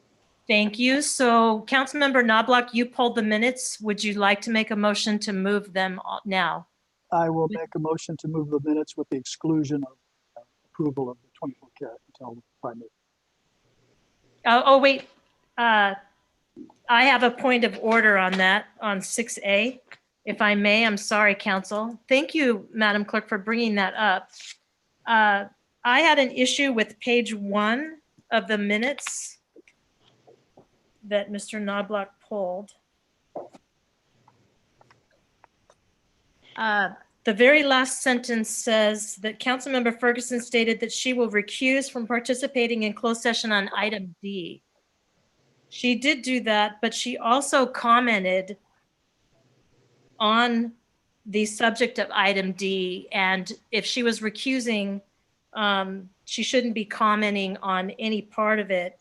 And I think the minutes should just reflect, we're not going to get into any detail, but I think it should say that Councilmember Ferguson first made comments regarding closed session item D, and then the following stated that she would recuse from participating in the closed session. I think that would more accurately reflect what occurred.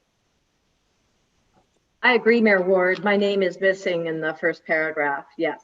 It was regarding the description of the item on closed session. I don't know.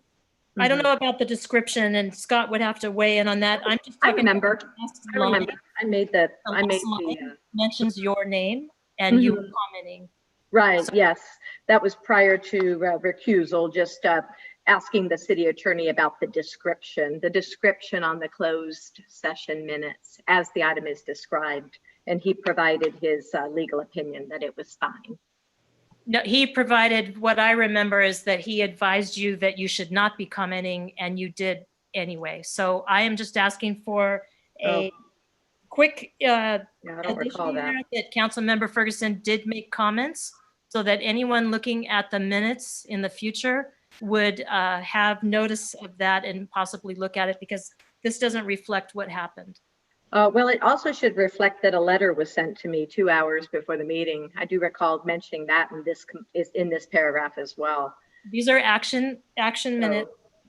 So well, yeah, but you're picking apart what it should say and shouldn't say, so I can't tie. I'm just making a comment that you did make comments, and that we're not going to say what it was in any detail, just that you made comments. They're not in there in detail. It says made comments. That is my request for the minutes, because they do not reflect. They're saying you recused, and you did not recuse. I would like to have you explain what you're changing, what you're suggesting. I'm not changing. I'm just adding that if you look at are you going to the page, the last line? Go to the first page of 6A. Right here. Yep, I'm on it right here. Okay. I'm just asking that it says that Councilmember Ferguson made comments regarding closed session item D, and then she stated that she would recuse from participating. I'm not adding any material detail in there. That's all I'm asking. Okay, I see the last sentence. Councilmember Ferguson stated that she will recuse from participating in closed session item D. And then where does it say Councilmember Ferguson made comments? I am asking for that to be added, because that is what you did. That's what occurred in this. You did the first sentence. I actually have that as a notation. Thank you for bringing it up. I have it highlighted. Should say in response to Councilmember Ferguson's comments. Perfect. Wait 1 second. Thank you for catching that. I agree. I had it actually written in here highlighted, so that works out for me. Thanks. Hold on. Those were comments, I believe, from our city attorney. Scott, can you weigh in? I think in that paragraph, those comments are from you. Well, the preface to that says in response to council member comments. Okay. And would you please say Councilmember Ferguson comments then, so that it can be noted in the record that she did participate in a discussion on item D? It wasn't a discussion. It was before you went into closed session, Mayor Ward.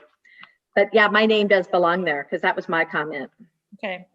I appreciate that. But I wasn't in closed session. I didn't discuss it. I recused myself, but these are comments prior to closed session. So we need to be clear on that.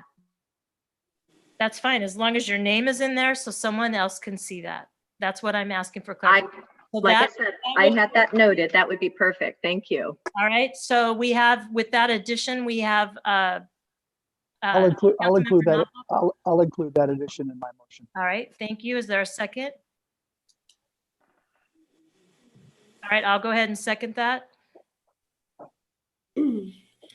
Okay. Sorry, I was trying to get off of mute. Okay. Councilmember Duncan. Aye. Councilmember Ferguson. Aye. Councilmember Knobloch. Aye. Mayor Pro Tem James. Aye. And Mayor Ward. Aye. And thank you again for catching that, Madam Clerk. The next item is public hearing item B. That's a public hearing to consider the City of San Clemente's annual report concerning the Mitigation Fee Act for fiscal year 2019-2020. We have a staff member that's presenting that.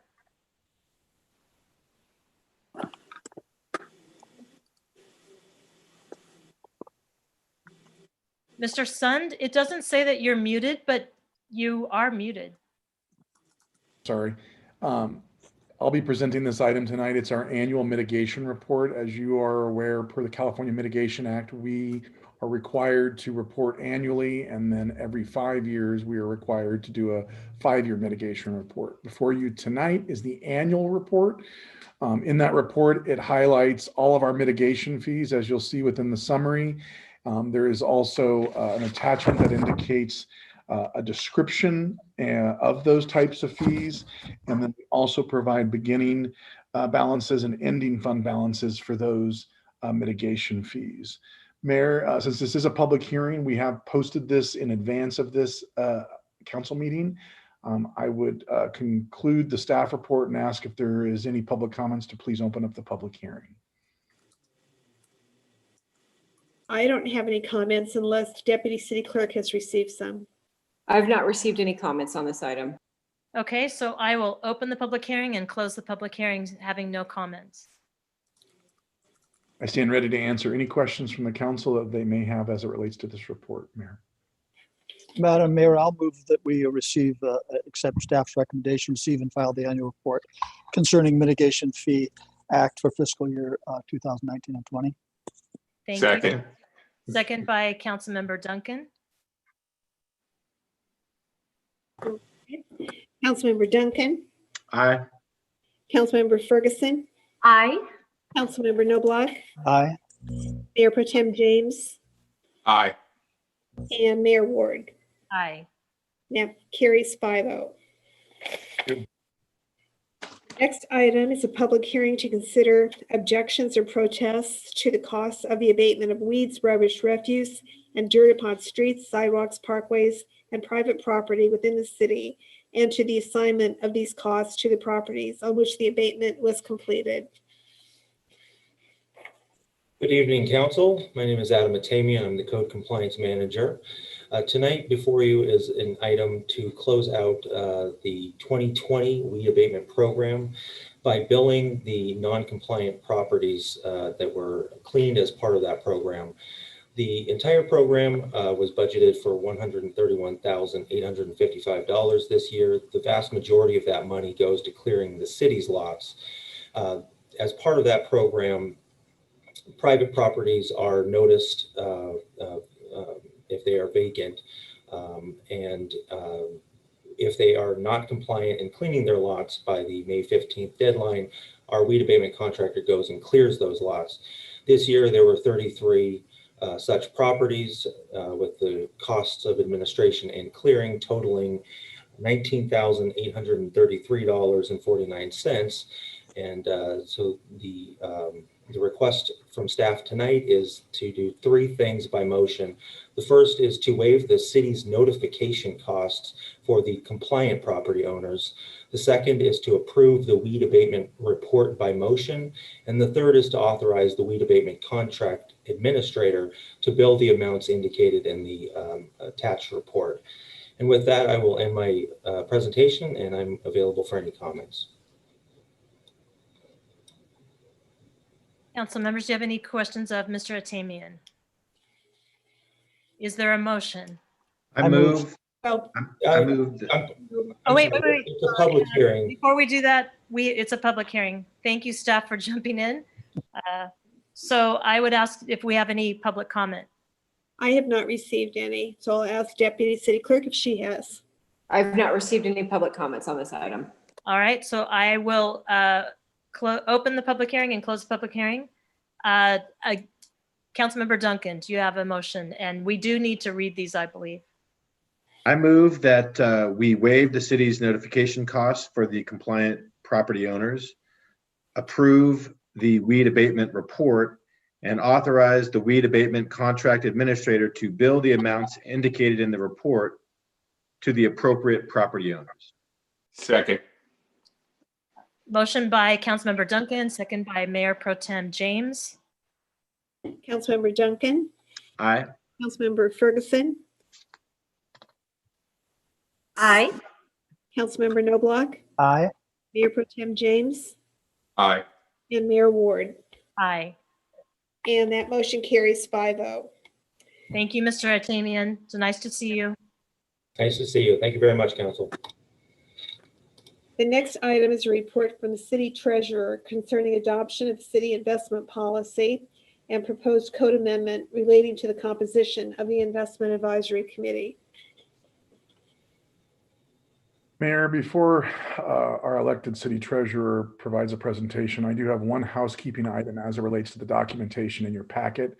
So if you can take note on page, it's actually page 12 of the red line policy under 5.5.1, it highlights the member makeup of the proposed action before you. There is an exhibit A, which is in the back of your packet, where there references under 2.43.030, 3 citizens members appointed. And so I just wanted to clarify, and I know Mark can attest to this, that coming out of investment advisory, the want is to maintain 2 citizen representatives as part of the proposed recommendation to the city council.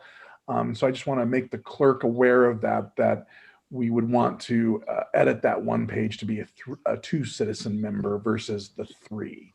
So with that clarifying thing, I'll give it over to Mr. Mark Taylor to give his report. Thank you, Eric. And good evening, council. So I'm coming back before you at the December meeting. I believe it was Councilmember Noblock raised the question of whether or not we should be limiting investments in the city's portfolio to just foreign investments. And I said I would get back to the council with some additional information, which I did in the agenda report. I attached the email from Jason Schmidt from Chandler Asset Management, who is also with us tonight to answer any questions on the impact of limiting our city's portfolio to non-foreign investments, or to just domestic investments, excuse me. So rather than make any type of presentation or discussion, I just thought I'd pause here and see if that's still the desire of council to discuss limiting the investment policy. And if so, then we can ask Jason to comment on it or answer any questions, and I'd be happy to answer any questions. Madam Mayor, I was the one that brought this up. I think the Mark's staff report, it covers all the issues that we discussed at the last meeting. I'm prepared to make a motion to support this without further information if that's appropriate at the time. No, I appreciate that. So Madam Clerk, do we have to make in our motion a comment about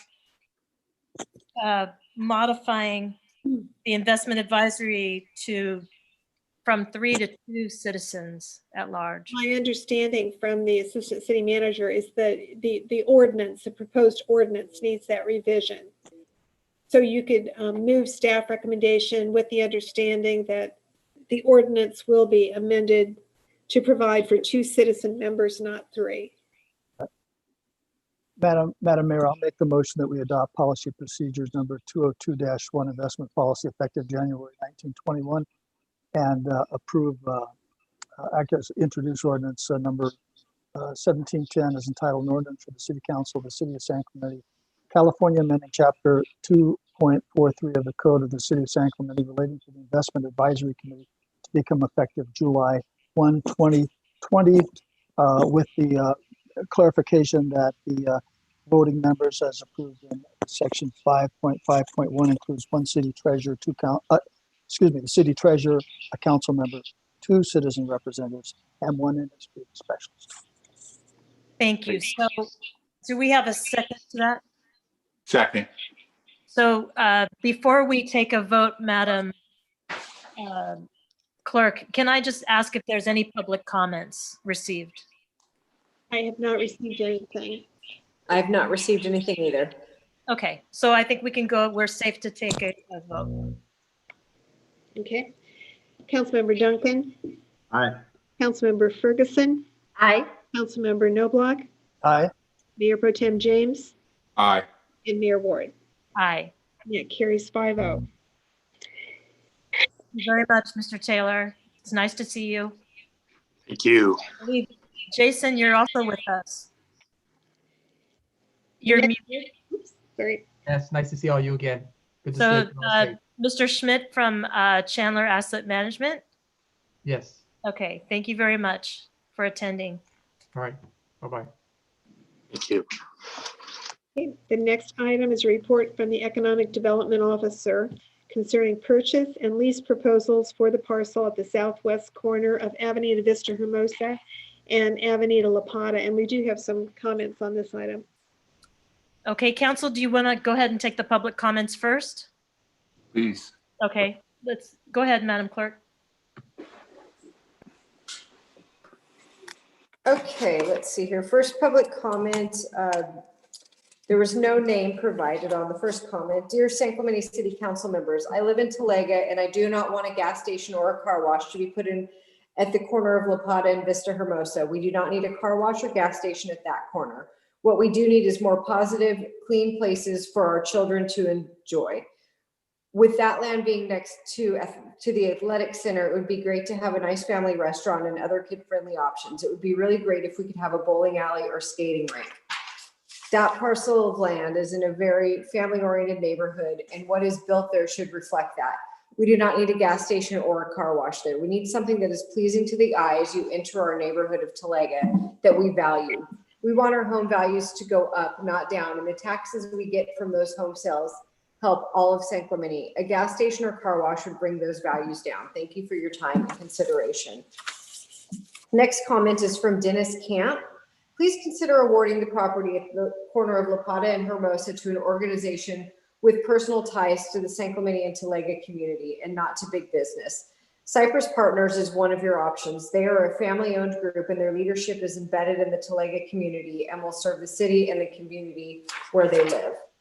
It is so important, I believe, that we support locally led business ventures, as when we do, we strengthen the entire fabric of our great city. Thank you for your service on the council. It is genuinely respected and appreciated. Thank you. Next comment is from Eric Ward. City council members, I reviewed the proposals for the fuel station, car wash, C-store at the La Plata corner. I worked for Chevron for many years and my work included doing financial analysis of this type. The proposals presented are the data. Analysis is required to reach a conclusion. What makes the proposals different? Will some gas stations and C-shops provide more revenue than others? The vendor's proposal should be the starting point and not the end point to decide. Using the vendor's data presented, Fountainhead would provide the highest revenue. Is it reasonable to expect a 20% income reduction from existing fuel stations? A larger bleed factor will reduce the added city income from this new station. Can the other vendors provide their estimate for this bleed? A consistent approach should be used for the evaluation to determine the city revenue for all of the vendors. The next step should be to normalize these factors used for the economic analysis and decide what the differences are between the proposals. A net present value analysis will show which vendor has the best proposal economically. The same net present value approach can be used to determine if lease versus sale is the better choice. It is not possible to decide without the detailed analysis. One of the council members, Chris Duncan, has expressed his desire to use a vendor who is his neighbor in Talega to operate the business. These city decisions should be completely unbiased and without favoritism. With the challenges that restaurants and businesses will face for the next few years, it is unlikely that anyone would provide a better proposal than a gas station for this location. There are many vacant buildings in this vicinity. Next comment is from John, last name not provided. Mayor and City Council.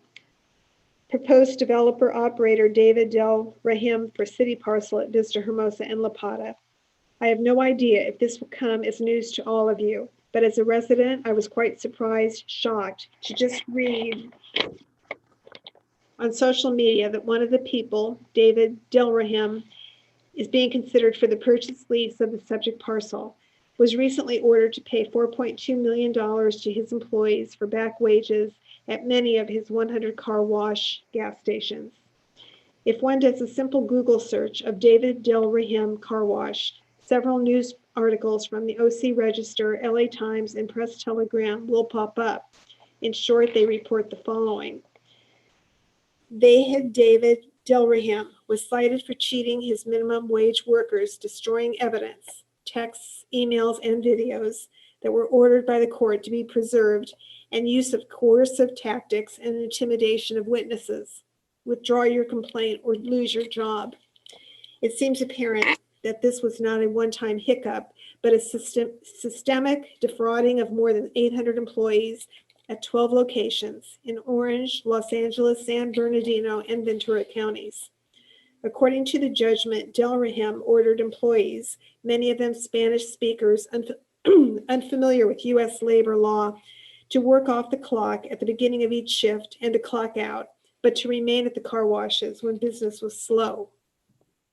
Given there seems to be at least 4 other well-qualified groups for the council to select from, I hope it's not just me that finds that this to be a disqualifying non-starter as it relates to Mr. Dilrahim and any of his related business entities to be considered for the development, financing, or operation of a car wash gas station on our city parcel. Next comment is from Duke, no last name provided.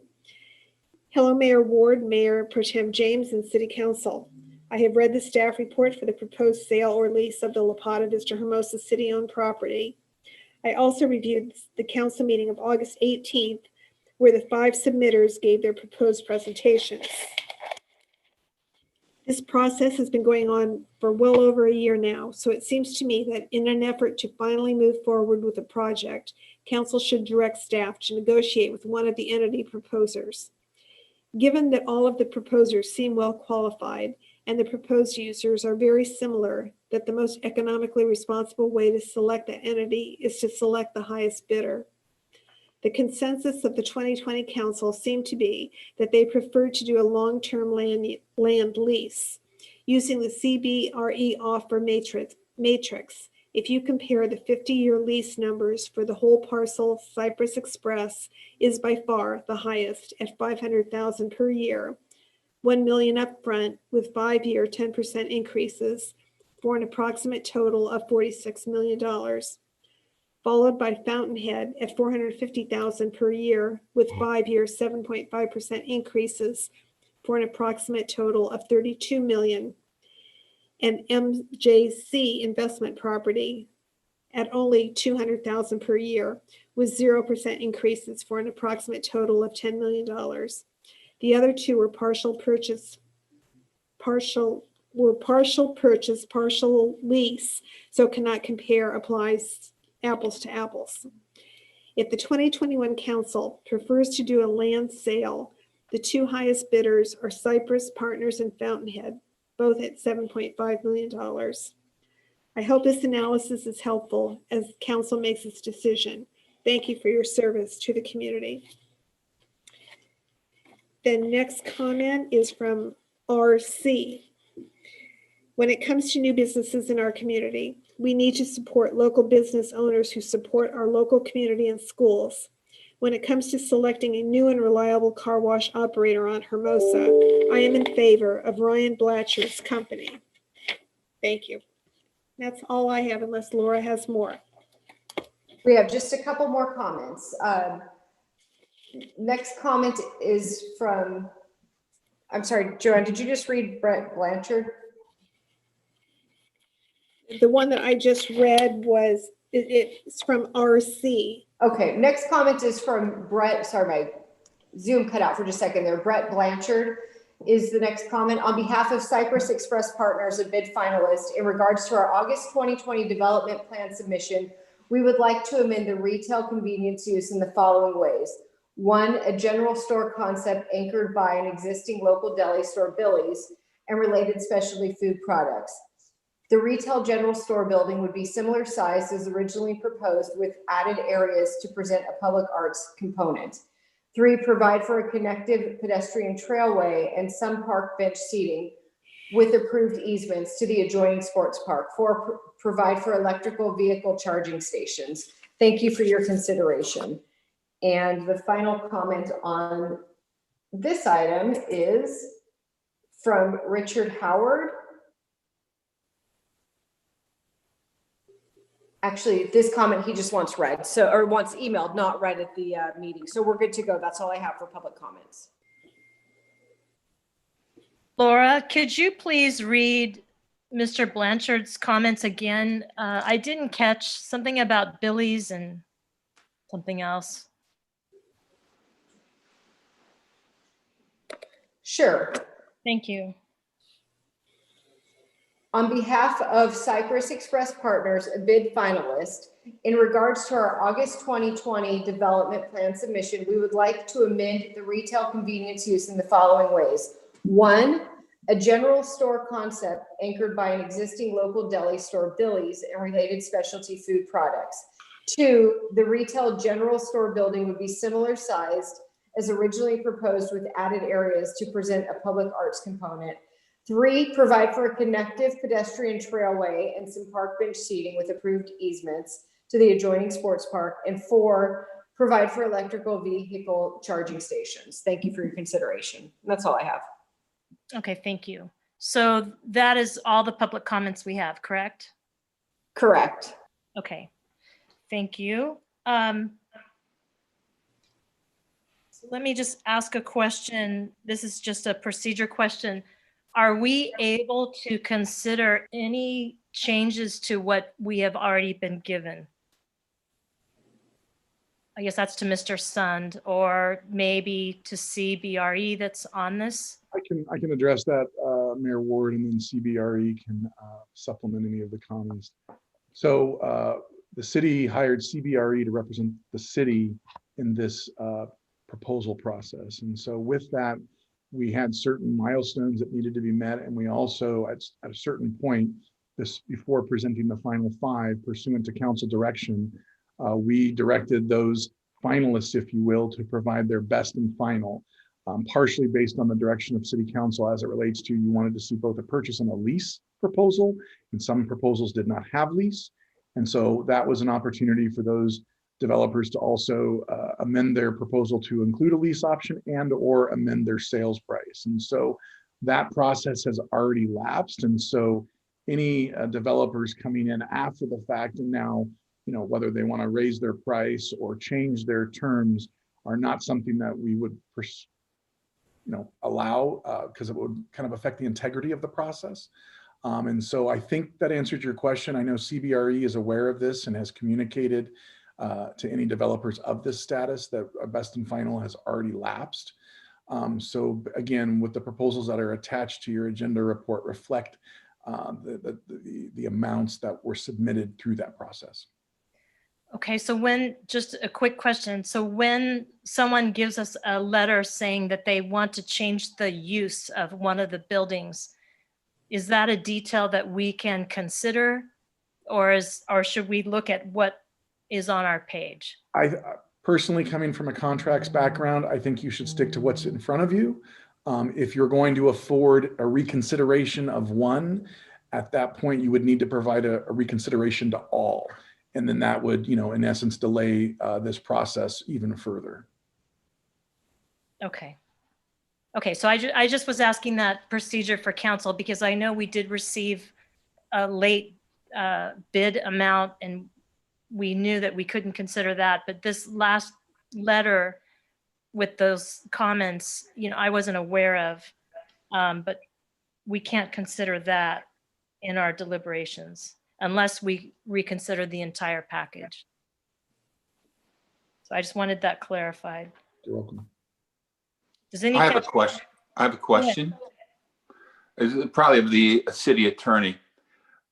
Scott, if we were to go down the road of a lease to a gas station, the landowner assumes some accountability from an environmental perspective, leaking tanks, that sort of thing. Would we be able to have to be possibly named as an additional insured could we get an indemnification agreement from the leasee? Would those things be possible? Yeah, council member, as you're intuiting, being the lessor and into the chain of title always creates some exposure to you. There's always redress against the owner of title, right? But in cases like this, especially where you're looking at viable big operations going on, we would expect to use all of the risk shifting opportunities that you mentioned, including the possibility of a cash bond to cover that. But yes, that would be part of the lease negotiation. And I know that these proposals are definitely expecting to face that because they're big operators that know that it's part of the trade. All right, thank you. I have a question that I could ask quickly of a couple different applicants. My first question would be, I just need to verify that I got the information correct. Fountainhead Development number 1, who is here to talk about that?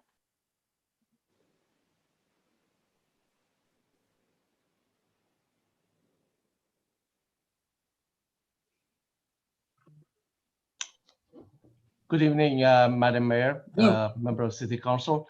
I'm David Derahi, but Craig Smith from Fountainhead, he was a little bit late to unmute, so I came on.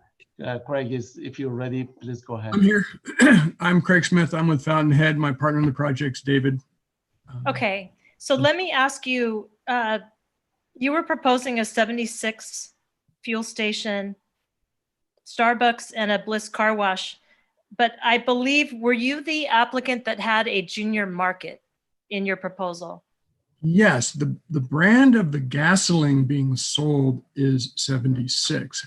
However, the junior market is completely different. This is, and I'm glad you made a point of it, because this is not a convenience store.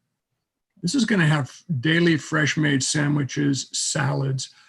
David, who will be the operator, can talk more about the Bella Marketplace, which we submitted. You can see the photographs of the build outs with the stone and the wood. This is going to be the nicest junior market in Orange County.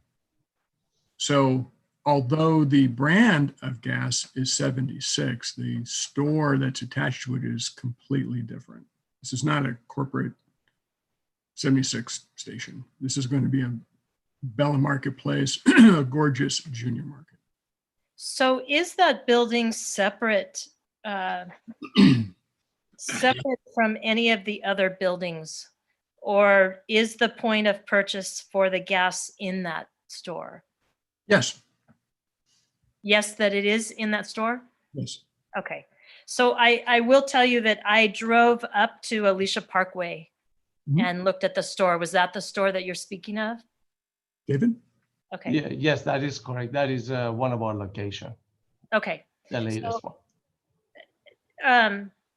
So I looked at that store, but then I thought that when we saw the presentation a few months ago, it looked like it was, the picture was of a separate building and maybe a different market. It was our location on La Paz and Cabot, which is one exit down on Highway 5 from Alicia Parkway. It's still Bella Marketplace, 76. Right, but the address is, it's Alicia Parkway, is it not? And La Paz, right. Okay, that's the one I went to. So I see it in the pictures on page 56 and 57. So so I understand. I just wanted to say that I did do that to go look at it. So I just wanted to verify, because in the matrix that we had, it just said convenience store. Right. So I wanted to verify that that was it, because that's a comment that I made the last time we saw it. I also thought in the proposal that you had proposed an annual payment of $25,000 for the car wash. Is that still part of your proposal? Yes. Okay, so I think Purposes. that is in addition to the the 290,000 annually, or was that part of the 290,000? Maybe CBRE could answer that. I just, in going through the proposals, I saw that I believe they were the only ones that offered 25,000 for the car wash because we do not make any revenue off the car wash. Hi, this is Justin McMahon with the CBRE team. I do believe that is in addition to any purchase or lease price. And there was one or at least one other bidder had also offered a payment in lieu of sales taxes. Do you know which bidder that was? Was it Cypress? I believe it was Cypress, and I think even one other. Allow me to pull it up. You know, Justin, if it's in the annual amount, that's fine. I just wanted, if it was in addition to, I wanted to know that. I do believe the intent was it was a separate assessment, separate from the annual rent or the purchase price of the property. Can you clarify if what Fountainhead was willing to pay for a lease? Just to clarify the terms, just so since I'm on that subject. Allow me, I need to find the document. Hold on just a moment, I'll be right back. So offer to lease 400, this is Craig, this is in the offer, $450,000 a year. And I would like to also add that the offset for the gas station, the additional income that will be paid is $75,000 a year. The car wash, not the gas station. Car wash. Yes. So you were willing to give the city $75,000 a year for the car wash? That is correct, because there is no additional sales tax revenue. Okay, thank you. I don't know how I got 25. The 25 was the sales tax revenue from the coffee from Starbucks, I believe. Okay, thank you very much. Okay, so that's my question. That's my clarifying question. Since you're both on, is there any, I don't know, Madam Clerk, if this is out of order, if they could make any comment at this time. I'm not sure if we're doing that or not. We had public comments, so I guess we're not doing that. We're just doing questions. So thank you for clarifying. I didn't see the junior market on there and I just wanted to make sure. So I appreciate that. Does any other council member have a question of one? Yes, I do. Go ahead. We've had a we've had a great number of correspondence today in regards to some labor violations. Mm-hmm.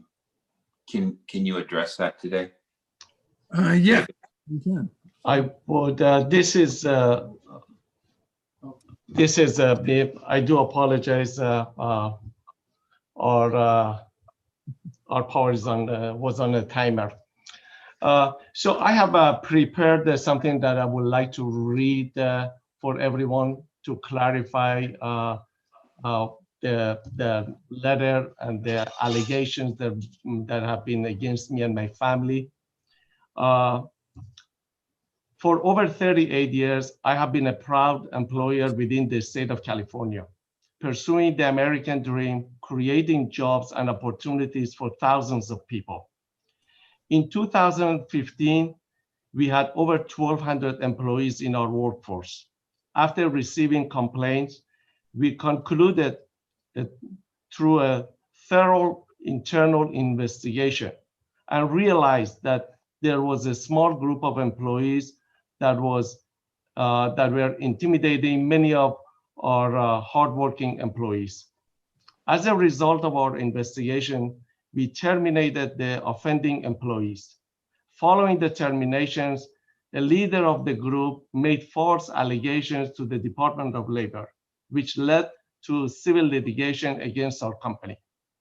During the same period, a reporter who was previously connected to organized labor wrote a very inflammatory article about me and my family in an effort to force me to recognize a labor union without a vote. During our research, we discovered that the same reporter had participated in similar campaigns against other non-union businesses. After spending a significant amount of money in my defense, my lawyers advised me to settle the case. It was purely a business decision.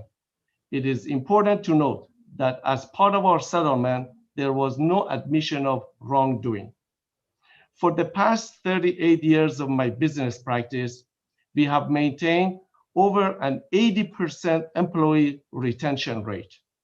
And when COVID-19 started to spread throughout California, forcing businesses to shut down, we were the only car wash in the state of California that did not have one single layoff or furlough. We paid all of our employees from the first day of pandemic, even though many of our businesses were shut down. And I heard there are many articles on the social media and the media that they had about we were the only car wash that we took care of our employees. Thank you.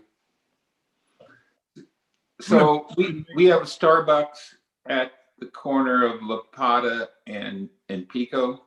We have a Starbucks in the Target. We have a local coffee shop that will be going into the pad adjacent to Target. It seemed, and then also there's a Pete's Coffee in Talega. Seems like a Starbucks on that lot run by, is really redundant and will cannibalize sales, particularly sales of the local owner and operator that we have. Your thoughts on that, sir? I'm going to comment and say that it depends on your view of competition. If it's ultimately good for society or culture, or it's not. There is an evolution that has taken place in retailing, significant evolution, and Starbucks is in the process and is picking up speed relative to what people's needs are today and what they're going to be tomorrow. And what they're going to offer at this location is going to be this state-of-the-art, brand new. And over time, they do close what have become obsolete, older versions of what they do. This will be brand new, and it will be catered to what people in this area want today. It doesn't exist in the area. And what would that be? They don't tell us about what they're going to do. They keep that pretty close to the vest. Okay. Mayor Ward, that concludes my questions with this group. Thank you, sir. Appreciate that. Mr. Duncan. Yes, I have a comment or questions, I think, for all of the folks we have here. But first, I'd like to say, just to point out, I do not know any of the bidders personally. I have had no communications with any of the bidders throughout this process. I've gone out of my way to not do that, to make sure that this is completely a fair process. The two questions are, and maybe city staff can help figure out, or CDRE, how to best deliver it, but one is, would you commit to electric charging stations if it's not already part of your bid? And the second thing would be, would you commit to design standards that highlight San Clemente, as this is essentially a gateway location as you're coming south from La Plata into the city, now that we've got La Plata connected there, that highlighted San Clemente and was conformed to the general plan, but also aesthetically pleasing to the eyes, and highlighted, that you are coming into San Clemente and highlighted our culture. Would you agree with those two conditions? Yeah, no problem putting with the charging stations. Thinks we've talked, Dave and I have talked about it. It's good business. Number one, relative to the design standards, one advantage to watching, every word that's taking place tonight. Congratulations to Katie. That is a gorgeous in and out. I mean, very nice. And it's like, wow, that's a standard. We like that. And can we hear from the others as well? Pardon, sir? I'd like to hear from the other bidders as well, but thank you, Craig. Yeah. So I believe we have someone coming in from property 9. Would you identify yourselves? Yes, this is Michael DeGangi, Property 9 Development. Just to touch on that, Councilmember Duncan, as you know, this has probably been, well, as you know, I should say, this has been a process that's been going on just over a year and a half, I'd say, but I'll speak specifically for Property 9, and one of the things that we did and committed to was in prior council meetings, we announced that we exclusively hired and engaged Henry Lenny, who is very well known in the city of San Clemente, as well as Santa Barbara and other places actually around the world. But he is the person to carry on the aspects that you just touched on in creating what future this site holds and make sure that it's a flagship for San Clemente. And you know you're in San Clemente when you see it. And who better than Henry Lenny to help define and portray that aspect. Thank you. Do we have the others? They will have to identify themselves because I don't recognize the name. I'll go first. Can you guys hear me? Mr. McKeon? Yes. This is Casey McKeon. I'm with Heslin Holdings, or MJC, as the purchase offer explains. We're the only applicant, or I guess bidder, that is combining both traditional fuel, electric charging stations, and then we have state-of-the-art Toyota hydrogen fuel dispenser, which is cutting edge. Toyota has a big push to enhance their fleet nationally with hydrogen fuel powered cars. It's very challenging to find a location for them. There's very strenuous regulations that they have to get approved through the state of California. This site has made that top level approval, which is very rare. So we look at this in totality as, like I said, a state-of-the-art fueling station combined with the Ralph's Fuel, which should be looked at as an amenity to the existing Ralph's grocery stores in town. We're doing several projects with Ralph's Fuel throughout the country, and these fuel stations really enhance the long-term health and viability of the existing grocery stores. They make a major investment in these gas stations, and they like to pair up those grocery stores with these gas stations. So it shows their long-term commitment to the community for not only the fuel, but of course those grocery stores. So I think that's a huge point. And then obviously with the Toyota, and then combined with the EVgo fast charging stations, like we said, this will be a state-of-the-art development. We also have spoke with Starbucks. They like this property. They'll basically go with whoever gets this project. So I think that's an important note to remember as well. And then lastly, in terms of design features, of course, we'll work with the city of San Clemente to meet their design standards to make this be the landmark kind of entry point to the city, much like how In-N-Out did on the previous presentation we saw earlier.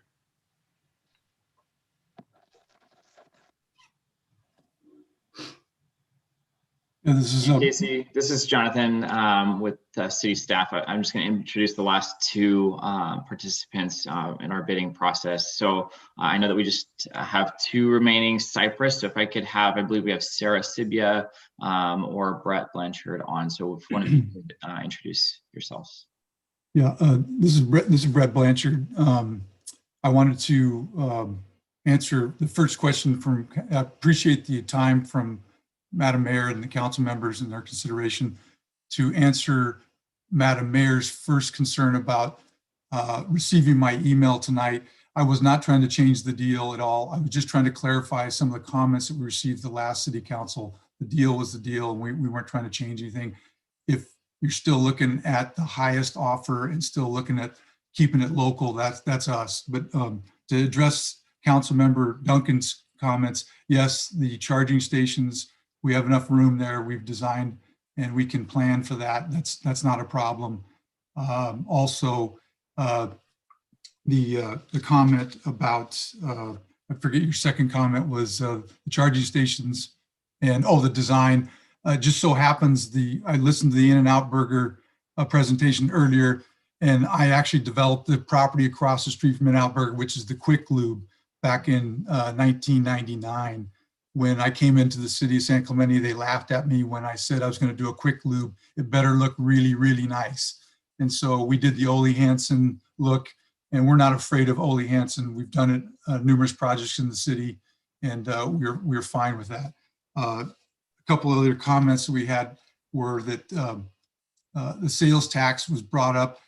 I think you'll see all 5 bids are all about the same uses. So I think the sales taxes are going to be the same irregardless of because everyone's using the property for the same uses.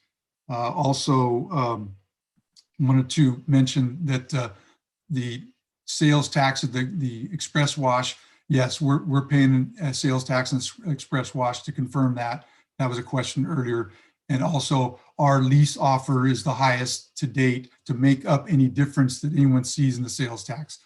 There also was a question on indemnification language in a ground lease. Yes, we are more than willing to sign indemnification language for any gas station use. We also want to mention that we'll be required to put 2 cents a gallon in the state cleanup fund to fund any issues that could occur down the road. We also have deep pockets. We own an oil refinery and have other gas stations. So we're very well equipped for environmental concerns that the city may have. I think that answers the questions I heard so far. I'm just looking at my notes here. Thank you. Thank you, sir. And finally, I believe that we have Joey Lai on from Cadence. If Joey could comment as well. Good evening, good evening, council members and mayor. My name is Joey. I'm representing Cadence Acquisition LLC. We're proposing, as you know, a 7-Eleven gas station and convenience store, Fast and Furious car wash, as well as a quick service drive-through restaurant. Like echoing some of the things that were mentioned previously, we will be providing a high-quality design. For the proposed use, we'll meet all development standards. We'll come up with the best-in-class project to serve the community. And to answer the Councilmember Duncan's question in regards to EV charging stations, we'll have all of those prepared and installed as well. We are also working with the same developer who's working on the project for the parcel adjacent to the Target across the street as well. And then we'll be here to answer any questions that you guys have. So let us know. We're excited to get this project going. Thank you, Joey. And that concludes comments from all 5 participants on the initial questions. Okay. So I would open it up for deliberation of council. Does anyone want to wade in and propose a way that we should be looking at this? Initially, or should we be looking at a buy? Should we be looking at a lease? Should we be looking at amenities and what's provided? I'm just throwing out some questions. If anybody wants to wade in, Councilmember Knobloch, you're on mute too.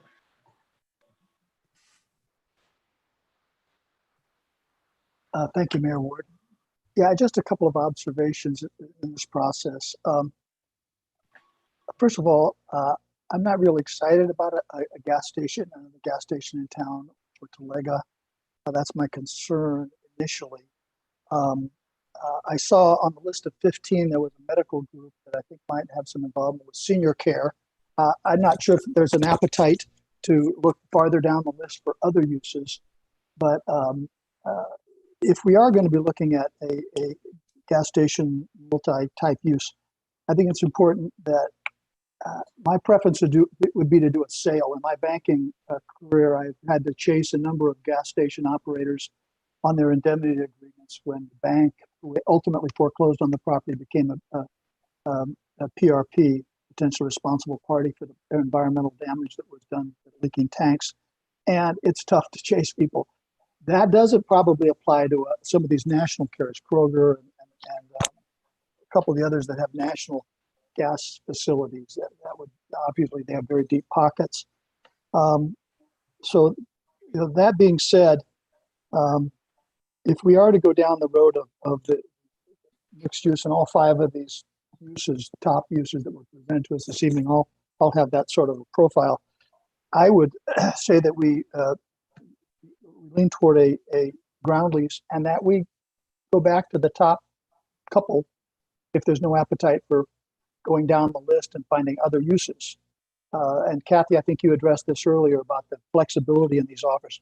I think at this point, we can select the top group, and we can go back for our final and best. We've heard their final and best, but dealing with us, you're getting land, you're getting zoning, you're getting fast track cooperation, and that's worth a lot. So I think ultimately we need to keep in mind that we can go back. I think Eric's got some good skills to obviously CBRE is good at this, although I guess they may, I'm not sure, they may not be negotiating for us, but I don't think these numbers are final. Gas stations are profitable. Car washes are exceedingly profitable.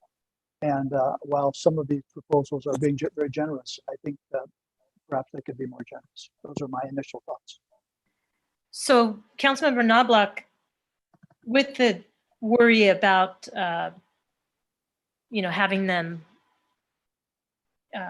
do what they're supposed to do as far as environmental and all that, you are still saying that you mentioned that we should look at a lease. Is that correct? Yeah, I think no. As opposed to the lease, I would prefer a sale so that we never have to address the potentially responsible party down. I think Chris mentioned that concern. That's a concern of mine as well.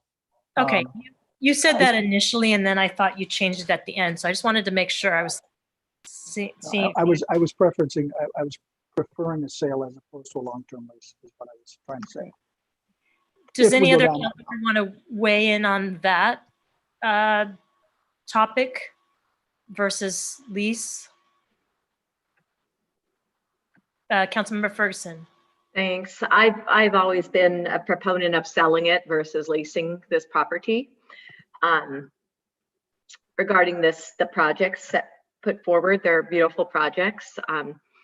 I don't know that there's, I haven't met people, for one, that have been overwhelmingly excited about a gas station. I know that we've been at this since 2019, and regarding the last meeting we had on this to have the new council decide, there was an article in the San Clemente Times, and I shared it with no comments, just shared it on my page, my Facebook page. And there was probably over 100 comments, and not one was supportive of a gas station. So very unofficial solicited input based on just an article. And I just really want to listen to the voice of the community, and I just don't hear them demanding a gas station. And I know the long-term revenue, annual revenue is great from gas stations and car washes in terms of the sales tax revenue. And then if you sell it, there's a portion of property tax revenue you get as well. If you lease it, you get all the headaches of being a tenant to a gas station or any other kind of project, including a medical project, senior project, school, whatnot. But that said, I know the city did attempt to do a survey. I know I wanted to hear, more officially, right, widespread throughout the community, what people thought. But we did try to do an online survey, but there were some privacy rights violations, so we had to pull it down. I think we got 100 comments before 100 people were able to participate before it was pulled down. But, we talk all the time about quality of life in all kinds of matters, this council. And of course, as elected leaders, we always want to prioritize quality of life for people. And this is a quality of life issue. I think it's in the backcountry of San Clemente, it's a gateway. And I'm just not hearing the demand for that.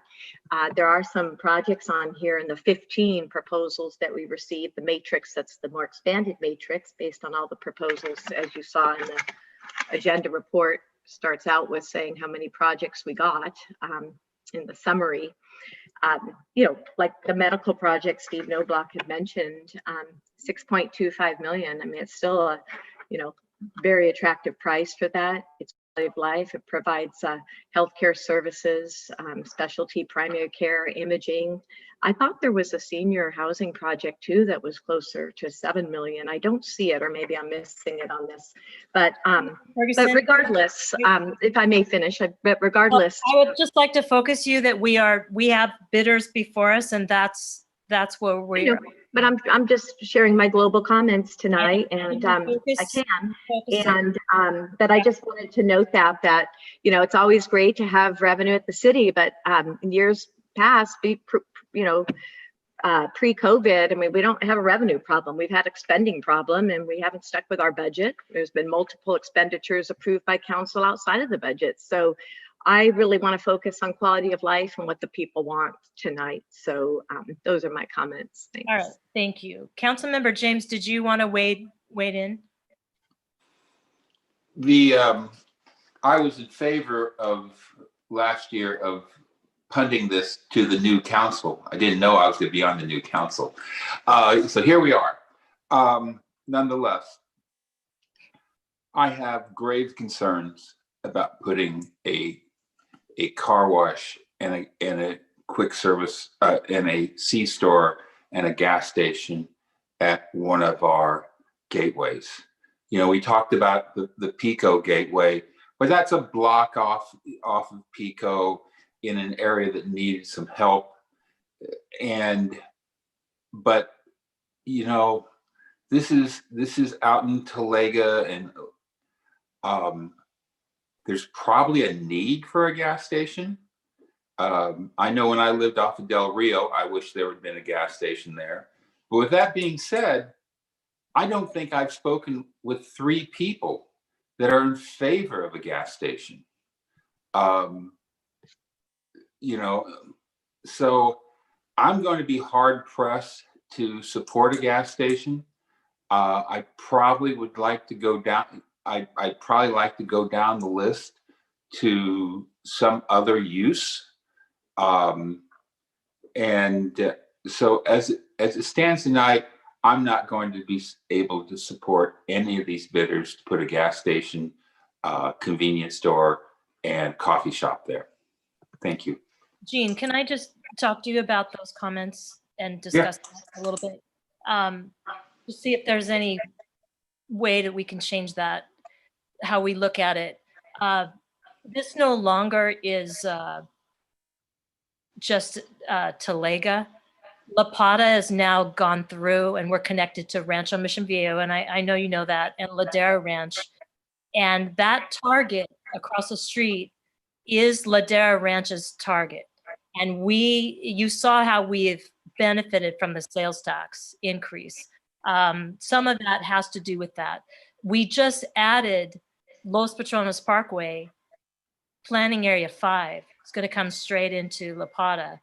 I firmly believe that's going to be a better connection, and they're going to want to come down to San Clemente. I think it's better connection than Cow Camp Road, but certainly they could go back and go to the Chevron station and Gelson's Market, or they could come into our city and take their kids or meet their grandkids at the Vista Hermosa Sports Park, go to Target, but have to stop. Anyone that's visiting and doing games at the Vista Hermosa Sports Park is probably going to stop at any one of these drive-throughs, either in this center or across the street. As you mentioned,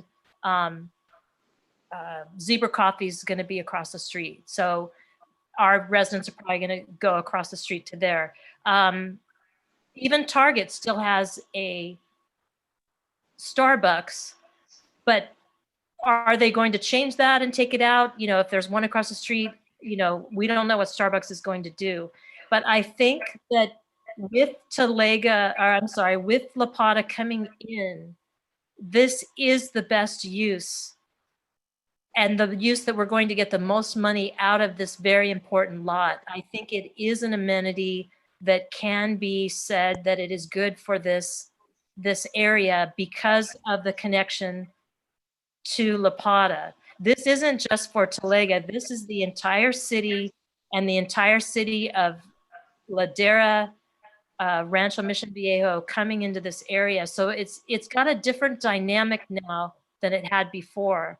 The council in the past held this lot out specifically to try to find the best use that the council or that the city would get the most revenue.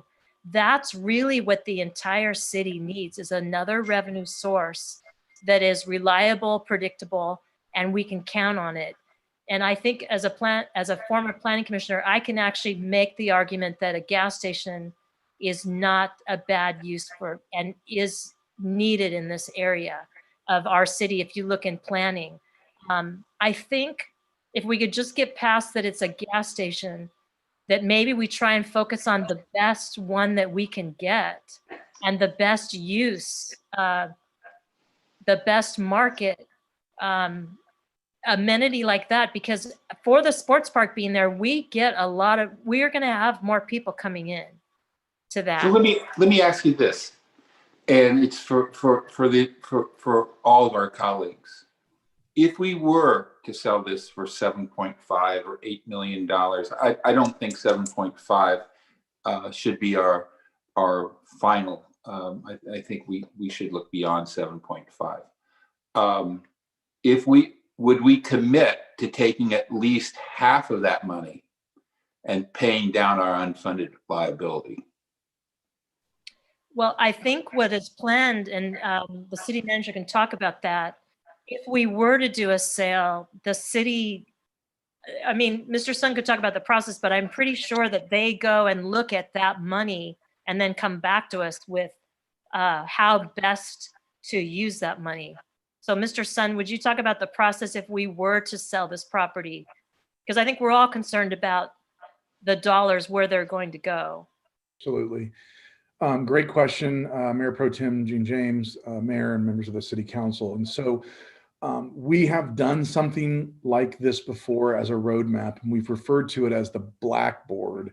And so in previous LTFPs, actually the 2013 LTFP, we had the Blackboard that designated the funds of the target lot. And similar to your request, Mayor Pro Tem Gene James, we mapped out as part of our LTFP how we would distribute those sale proceeds from the target. And so, for example, historically, we designated some money to fund the maintenance of Vista Hermosa. We put others in reserves and so forth. And we also paid down general reliability reserves. So if the council was to take action to give us direction for a sale potentially as part of our LTFP that Jake alluded to in his financial presentation earlier, we would include a component of basically another Blackboard and providing a recommendation to the City Council as part of the LTFP workshop to disperse those funds. Now, I can tell you that what we've been thinking about, you're absolutely spot on. We would like to see some pay down on our pension liability. We'd like to review our reserve analysis to see about funding reserves or funding more reserves so that that would relieve future general fund expenditures. And we would look at some other potential opportunities with that money. And so, yes, we would be doing that, and that would be coming back to the council in March, as Jake indicated, and the council could opine and give further direction on the I'll say the funding plan of those proceeds if the council was to do so. You know, and then we have one other thing that we cannot forget. I'm making arguments counter to what I initially said, but one thing we have to look at in the near future is, quite frankly, we don't have council chambers right now. You know, we have a temporary solution, but that certainly is not the permanent solution. And I'm going to make a motion later on this evening that the staff. Say what you're going to do. What's that? I don't think you should say what you're going to do ahead of time. Well, you know, in the interest of transparency, later on, I'm going to make a motion that we look at, at a future council chambers and how we're going to do that. This may play a role in that. The other thing I would look at is if we were to go down the road of a gas station, convenience store, car wash, how can we, you know, how would each one of those bidders integrate that into the current environment? In other words, I don't want it to be that obvious that is there. If we do that with vegetation, with berms, they would know better than me on how to do that. But I just don't, you know, I want to put it into the environment in such a way that it's not so obvious. I'm not explaining that very well. No, I think you are. So let me ask staff just a question that might help. They gave us site plans. Are those set in stone that we have to agree to? Because I looked at the same thing. I looked at the vegetation around it. I looked where they placed the actual gas station, the pumps, and that was important to me also. But you know, it sounds like a lot of them pretty much said today they're going to work with the city. Yes, I'll go ahead and respond to that. Good question. No, those site plans are not finalized. This is just the bidding process at this point. And the next step would be, should council decide to move forward in this direction, would be the entitlement reviews. And so planning commission would review at a minimum a site plan permit and architectural permit and do the typical process that, for instance, In-N-Out has just gone through, where we would be reviewing queuing and parking and all of the different elements that building, planning, and engineering would normally review. So these are conceptual plans alone. They're not final plans at this point. Okay. So Jean, I know this is tough. You know, I'm glad we're talking about it. I think the reason we're having such a hard time is we all are very concerned about quality of life. We're very concerned about what our environment looks like. We don't want it to look like other cities. We don't want it to just be the same corner. I think we're getting high quality bidders on it. But I think I can get there that the gas station is the best use. I just think maybe, you know, if we can get to that point, maybe we should consider going to, you know, looking at the highest bidders and bringing them back. And like you said, or I think Steve said, and you said, you know, go back for another bite at the apple and have them kind of listen to what we said tonight and bring something back again. I mean, knowing that this process is taking a long time, I'm not sure CBRE, you know, we paid them for a process, but we're going pretty long. So I don't know if there's any appetite for that, if anyone has any suggestion, or we should just hash it out tonight. Mr. Knobloch. Yeah, Kathy, I just want to say, I share Jean and Laura's concerns about the use. But you made some pretty persuasive arguments about the need. And quite frankly, in Newport Beach, they've got some great gas stations. You'd never know they were gas stations. They're designed in a way that you zip in from the sides. It's landscaped out front. But I guess to get back what Jean said about this process, it has been going on a while. We did boot it. You guys did boot it to the next council. We now have a council. Chris and I have only been on for a little while. I haven't really, I looked at the top group, but we didn't go down the list much. Maybe just a thought, maybe before we make a final decision, we look down list one more time to see if there's anything down there that looks interesting.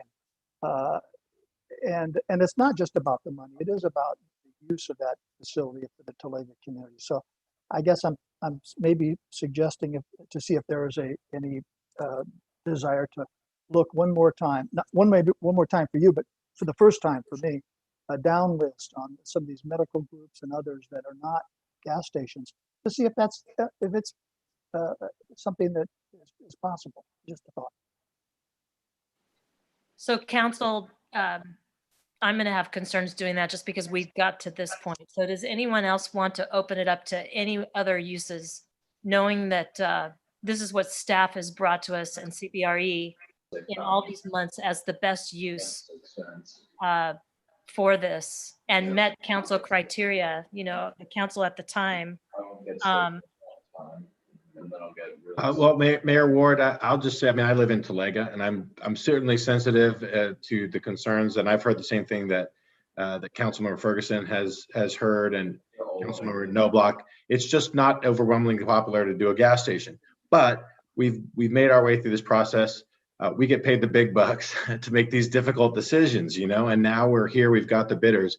I would like to see us push forward and try to come to some resolution here. And again, very difficult to there's certainly things I would maybe like at that corner instead, but here we have the top bidders.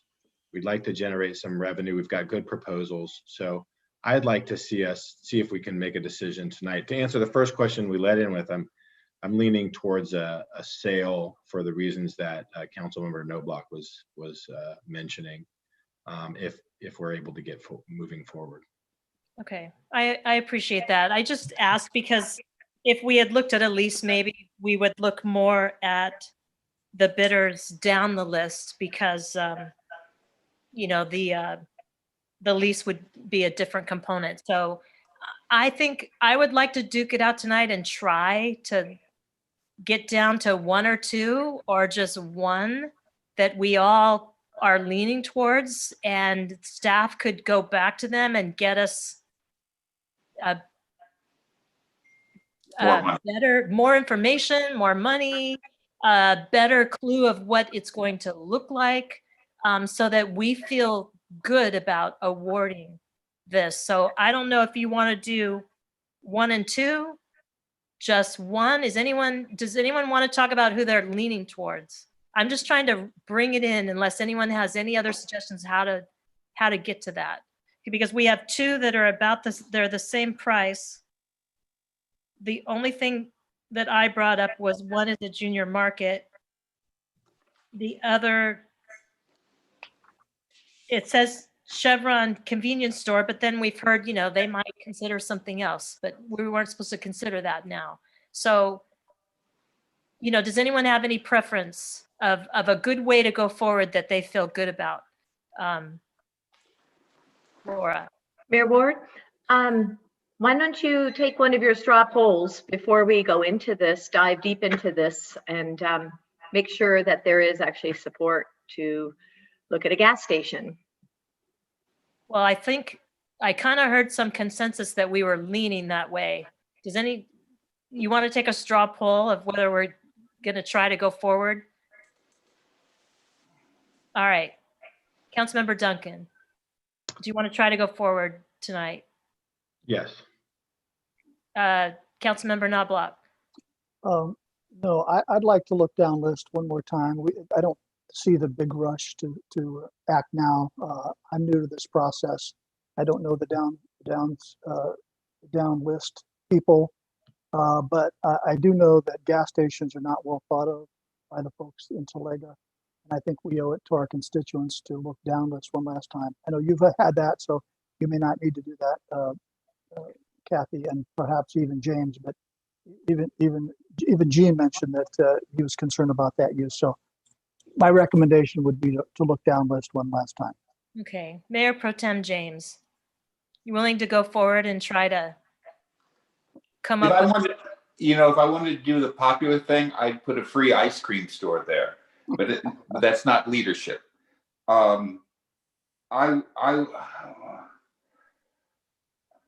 I think we need to.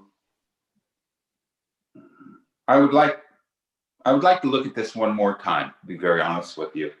I would like to take 3 of these bidders and have them come back with some of the answers to some of the questions that we have posed this evening. Okay. I'm just wondering what criteria we would get down to the 3. Would we take the top bidders and then how would we determine the rest, or do we just want to look at the uses? Because I have a couple of uses that I'm not sure I would be able to. I'm going to tell you, I'm not going to be for a Starbucks coffee or any type of coffee there. But that's how the revenue came out. Right. So it's kind of an issue not having that. You know, it might be fair to say we should have a different kind of coffee. You know, that's why I was saying if we could get 2 or 3 bidders and get it where they bring back more detail and or possibilities where we say, okay, that is a better use for the corner, the combination of what you're doing. Normally, I have a question for Councilmember Noblock. Steve, are you saying have another look at these 5, or are you saying you want to go down the list? No, what I'm saying is look up for alternative uses, go down the list of proposals that we've received and see if any of them are better uses. It's not all about the money, and money is important, but I just like having not reviewed them. I did get a list of the 15. I looked down, it was hard to tell exactly what they were, but I just think there's no immediate need to do this. Whatever we sell it for, if assuming we sell it, we definitely need to put a major chunk toward our unfunded liabilities. And so, Mayor Ward, I'd like to ask a question of Mr. Lightfoot. Jonathan, the non-gas station C-store bids that were in, what did they come in at, the top ones? That's a good question. And we actually posed this question to a few of the participants in this process as well, because there has been some public comment regarding the gas station element. And the consensus is that the bids would drop from the range where they are currently around 7 million to the range of 4 million. And so that's an initial response from those. But if you're looking at, a convenience store use alone or restaurant store standalone, you'd be looking at that type of a drop. And then obviously the corresponding decrease in tax sales.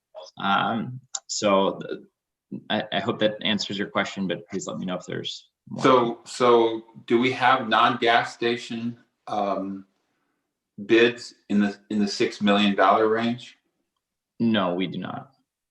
Oh, excuse me. Okay. If I may, Wait, I have the I just want to make matrix. sure that Mayor Pro Tem James is done with that point. I am. Thank you. Thank you. I do have the matrix with me. I printed it out from our website today. And I don't know if all of these are still in the running. We'd have to ask CBRE. However, as noted earlier, the healthcare use of this proposal that came to the city was $6.25 million. I thought so. Yeah, so it's up there. We do not get any revenue from a healthcare use. Right, but it's more about, quality of life is important, and the demand and desire of the community is why I brought that up. But that is pretty high, 6.25 million. So there's others on here too. But anyway, so I'd love to, as I think it was Councilmember Noblock suggest, revisit this list and see you want to blow up the process that we're currently in with the 5 bidders that we brought back. Excuse me. No, I'm asking for clarification. You just want to blow it up and go back down the list again. Well, you'll remember, Mayor Ward, I've been on council for 2 years and I was never supportive of a gas station. Okay, so I'm not changing my mind or blowing anything up. No, you're blowing it up currently because that's where we're at. You're not. I'm where I'm at, and you're where you're at. So I was in the minority on that. All right. So I just want to I'm trying to focus council that we are where we're at. We have 5 of the highest bidders that have been through this process for, I don't know, almost a year. And we left it up to this council to try to make a decision. And that's what we're doing tonight. That's why it came back. All of these people are waiting on us to make a decision. So, I'm ready to go forward. If we can't decide on one, we should limit and go forward. I mean, that's what I'm trying to suggest. I'm just trying, as the mayor, trying to operate the meeting, is there a way forward that we can do it? Okay. I've been on the planning commission. I was there for almost 2 years before I was a council member. And, with the general plan and opening of La Plata, it was always going to change the uses, and Target planned on that when they built there. It wasn't just going to be for San Clemente. They actually planned and wanted to buy that lot and paid for the property to our sports park because they knew of the connectivity to in the future. So that is where I'm at, and I think we can plan this and it will be successful, and I think we can make it look very nice. I don't think we should go and look at a healthcare use or residential, because there is no residential in that area. This is a commercial lot, a very significant commercial lot on a corner. So I don't think that's a best use for that area. And I'm not willing to go back because of where we're at. I know Councilmember Knobloch has asked, Councilmember Duncan has said you could go forward. Jean, I guess it's kind of up to you whether we can go forward. I want to go forward and try to limit this. I'm not opposed to trying to come back and have them give us a better offer and more detail for us to make a decision, but I think we have to at least try to go forward. That's my proposal. Mayor Ward, if I may. We took a straw poll, so we're discussing this, and you already took a straw poll, and we had 3 from what I counted. I think I know that on and on. Mayor Pro Tem James brought things up, and I asked him, we had a discussion on it, and we are talking about it. So a straw vote is not a final vote. So we have moved on from that. And I'm just going to ask Mayor Pro Tem James if we're going to go back, throw everything out and go all the way back, or are we going to try and go forward? Is there a way forward?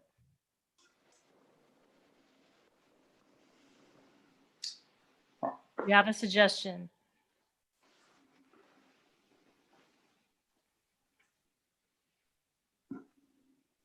I would have to say that reluctantly, we need the recurring revenue. We need the influx of cash. So I think we move forward. Okay. Thank you very much. I appreciate that. And I think I agree. Do you have any solution that you would like to propose of how to go forward? Top 2, 3, because of the uses? Should we just look at uses and not the money? I mean, to me, if we're looking at the best deals, we should look at the top 2, and then maybe there's another one. I think we had another that is a local here. We didn't ask them, but I believe property 9 had local ties also, but is significantly less of a purchase price. But a good use. Mayor Ward? Yes. I'll just put my 2 cents in. Having looked at the top 5 here, I'm leaning towards Cypress because they are local and because they've developed properties that fit within our general plan and are aesthetically pleasing in the Ole Hansen style already in the city, and because they're at the top number and they're competitive on every other topic point. But if we can't all agree on them, then I would propose that we look at the top 3. So I have a question for Cypress, because Chris, that's where I landed as well. But I do have a question for Cypress. Is it appropriate to ask them a question at this point?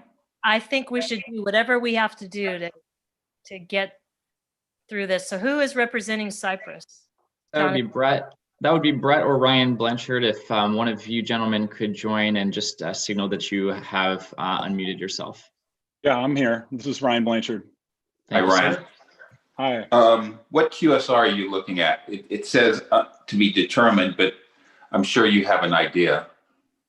We're very flexible in that area, but tentatively we've been thinking about Starbucks. Starbucks approves up the best number, and I'm sure you guys are aware of that. They can pay a lot more than some of the other concepts out there. I just never thought of Starbucks as QSR, but okay. All right. I thought that you all were looking at a concept too with a local restaurant. Not a local, yeah, I don't know how much I can get into, but I got lots of ideas. I'm a resident just like you guys, and I'm here and I go downtown and I visit the same hot spots, and I can't help but think how cool it would be to bring some of those local folks a little bit east out to Talega. And that's one of the things that was mentioned earlier. We've begun having discussions about some really cool, again, local, small, some family-owned businesses that want to come out and have some exposure to the Talega community. So we're pretty excited about that. We didn't know everything was so locked in tonight, but we're as flexible as ever. So council, anyone else want to weigh in that you've got a top one, or do you want to bring back more than one? You know, bring back top two to see what the best and final is. Is there any value to that? Or are you just trying to get to one? I've heard from Chris and Jean kind of say that they've got a top one. Steve, did you, within the top two, did you have a preference?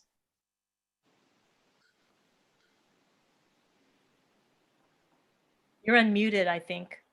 Who are you asking? You, Steve. Oh. Did you have, like, out of the top two, did you have a preference or any leaning? Well, my lean of the top group would be 2 and 4. I think the 4 was the connected. Wait a minute, where's Ralph's? That's Kroger. 2 and 3. Excuse me. 2 and 3. The price is way off on 3, but I like their corporate identity and the strength of them financially. Probably from price wise, 2 and 4 would be strong contenders. 2 and 3. Well, if you're going to pick 3, that would be. No. 3 is the Kroger Ralph's one. Right. But I say I like them, but their price is so much lower than the others. If we're looking to maximize price, I would probably lean for 2 and 4. So, you know, I do understand that they are trying to get here because of the stores that they have. I just don't know if I'm excited about Kroger Fuel, just to be honest. I think we talked about a top tier fuel if we were going to go with that for this corner, which I think is Chevron or 76, and maybe Arco is a top shelf, which property 9, number 5 did propose, but they're quite a bit off on the price. But they seem committed to also bringing in local. So my thing was, I don't get excited about a 7-Eleven. I'm just being very honest. I can't imagine a 7-Eleven. I can't imagine an AM PM. I don't think I can vote to put those in on that lot or anywhere else in San Clemente because we have so many. I did like the idea of the junior market. It does seem, that's Fountainhead, but it does seem like Cypress is willing to bring us maybe a better convenience store. I did visit the Chevron in Rancho Mission Viejo and looked at their convenience store. It was very clean, but very basic. I just don't know if that's a great amenity for Talega. So I kind of like the idea of bringing in something additional. Hey, Mayor Ward. Yes. This is Casey McKeon. I just wanted to clarify that Kroger is a top tier fuel provider. They provide. I think the misconception is they have cost savings because they are one of the nation's largest fuel purchasers. So they pass those cost savings on to their customers, and they also combine that with the grocery stores rewards points. So you can use your rewards points at the gas station, but they use the top quality fuel compared to like a Chevron or an Arco or a 76. Right. So do they market, they're tied to that Kroger name, they market to their their shoppers that way, or is it tied to point of sale? Yeah, so Kroger's a parent company nationally. That they have several brands throughout the country. The one in town is Ralph's. This would be a Ralph's Fuel, but they allow you to use your Ralph's rewards points at the pump. So for every $100 you spend at the grocery store, you can get 10 cents off a gallon at the pump, up to I think like a 35-gallon purchase. So $1,000 at the store, you get $100 off, etc. So that's where they really provide the cost savings to their customers. And like I said, it really enhances the long-term health viability of those grocery stores as well, because they can count those gas station sales for same-store sales. So it's a totality of high volume gas producer. I think you had mentioned in a previous meeting that a lot of the San Clemente residents go to San Juan Capistrano to go to the Costco gas because of the cost savings. So Ralph's Fuel or Kroger Fuel is like a mini Costco in that regard, where they don't have as busy of lines, but they provide the same type of savings for the customers, and they pump significantly more fuel than say like an Arco or 76, et cetera. So their sales tax generation would actually be higher than the other gas stations. Some of them are doing like 150,000 gallons a week. So it's in totality with the savings, and they also can partner with. You'll see at some like Shell stations, you can use your Ralph's rewards points as well. So there's kind of like a cross shopping there also. So you say that they can pump more, yet they promised less annually. Are you talking about the sales tax or the ground lease? Estimated taxes to the city. Let's see. 350,000 annually. Wait a minute. Well, I think that's the most. What's the total for that? Because I've got Fountainhead at 450,000 a year. I think that's ground rent you're looking at, right? Yeah, you're right. No, that's the ground lease. Yeah, so Excuse me. we're estimating Kroger sales tax of about 234,000 a year. We had the Fast Five car wash. We're going to do the $25,000 a year contribution. That's, I think, when you were looking for that earlier. Okay. That was us. Then we have the C store. We also have the hydrogen fuel component with Toyota. So we have a separate slide of we show the total tax revenue we think is about 350,000. The convenience store is a Kroger fuel store, is it not? Yeah, they basically have it's like a kiosk. So it's they could do like a kiosk, or we have flexibility. We can do like a traditional convenience store, but typically they just have a single man kiosk, which is drinks you can buy. But we have the flexibility on the site plan. If you look at it, we have an adjacent C store. So we have the QSR tenant with the drive-through, and then we have an adjacent C store that Kroger's talked about doing, maybe like a fresh fare, kind of like mini Ralph's market in there. So there's flexibility to make that C store kind of non-traditional to their normal kiosk. Okay. All right. And I have a question. I have a question for Casey. Yeah. And one for Ryan as well. Would you consider, rather than Starbucks, a local coffee shop? I mean, of course. Yeah.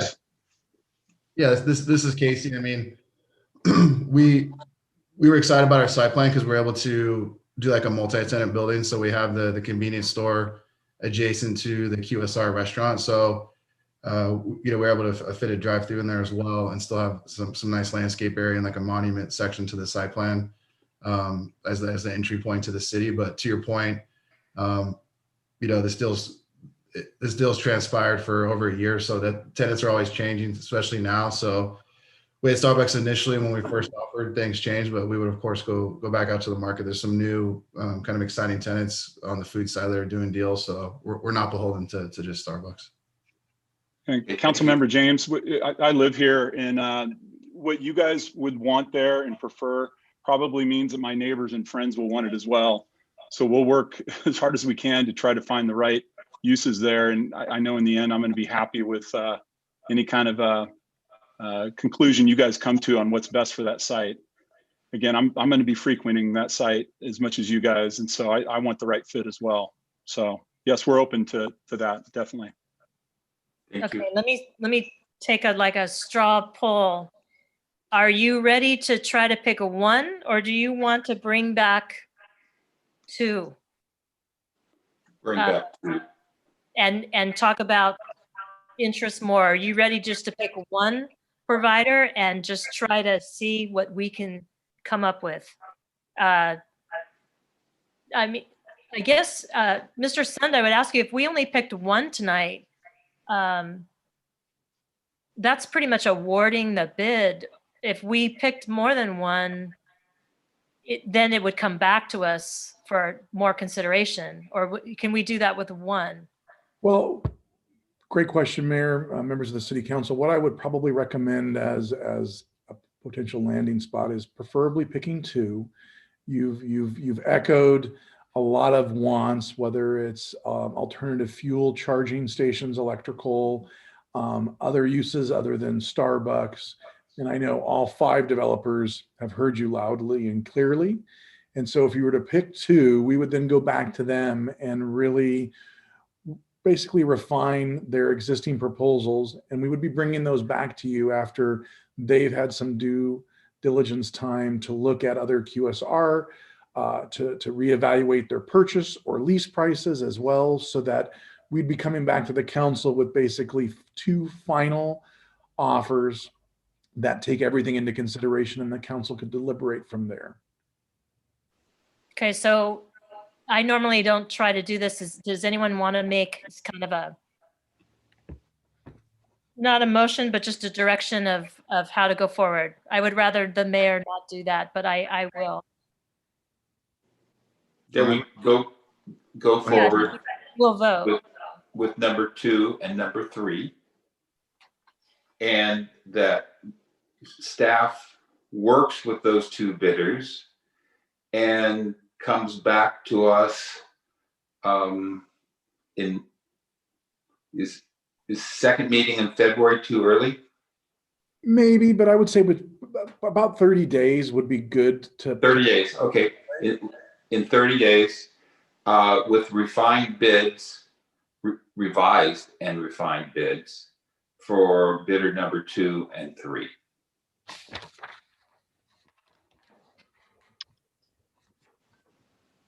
Does anyone have any other proposal? I'm kind of looking at 1 and 2 and not 3, but I could be talked into. I just want to hear what the consensus is. We have kind of a motion on the floor for the Mayor Pro Tem. So I believe we have Councilmember Duncan and Noblock who were agreeing on 2 and 3. Can I clarify? Actually, let me clarify my position. I wasn't really agreeing on them. I was just looking at them and commenting on the strength of their proposal. Okay. I'm not in favor of a gas station at this time, so I didn't want to be confused by trying to be cooperative in the process. All right, Councilmember Duncan, are you looking at 2 and 3 or 1 and 2? I was more looking at 2 and 3, but I had suggested before maybe 1, 2, and 3. Maybe we can, even though that maybe that's not the best, then we've got all 3. Councilmember or Mayor Pro Tem James, I'm going to get that right sooner or later. Would you be willing to consider 1, 2, and 3? Because I'm not sure I want to eliminate 1 yet. I would. You know, the name Fountainhead, I'm an Ayn Rand fan, so naturally I'm going to gravitate towards Fountainhead. Okay. All 1, right. 2, 3. So that's a modified motion. Councilmember Duncan, that's a second? Yes. Okay. Madam Clerk, can you please take a roll call vote? Councilmember Duncan, Aye. Councilmember Ferguson, No. Councilmember Noblock, No. Mayor Pro Tem James, Aye. and Mayor Ward. Aye. Motion carries 3-2. So thank you, council, for the discussion. I think everyone has heard what we have said, and especially staff, and I'm thinking that we're going to get some great proposals back. So I think we came to a good conclusion. I would like to get through very quickly if we can, unless someone thinks we can't do it. I would like to get through the new business. It's one more item. Before it's number C, the emergency order regarding restaurant takeout. Do you think we could get through that quickly and then take a quick break? A 5-minute break? Unless there's any public comments, Madam Mayor, I'm prepared to make a motion on that. We do have a few. How many do we have? Oh, let's see. I have 5. Laura, have you received any more? We've not received any additional comments, no. Okay, so council, I think we just need a quick break.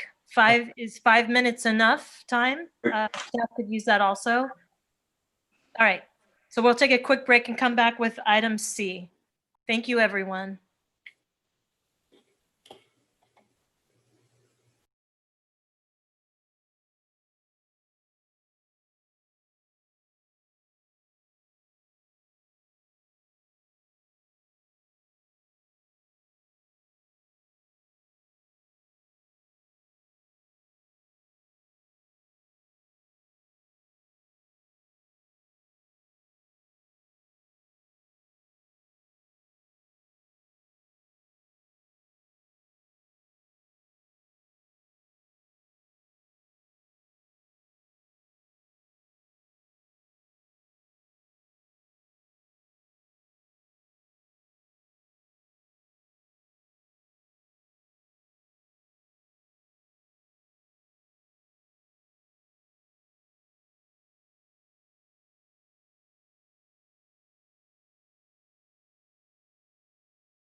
You're muted, Kathy.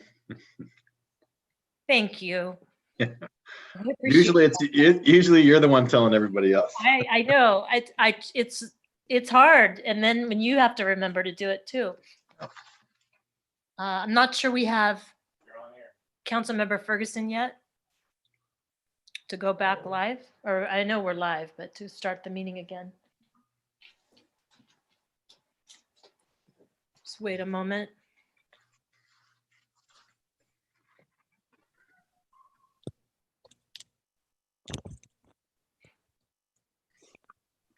Can staff tell me if Councilmember Ferguson is still connected?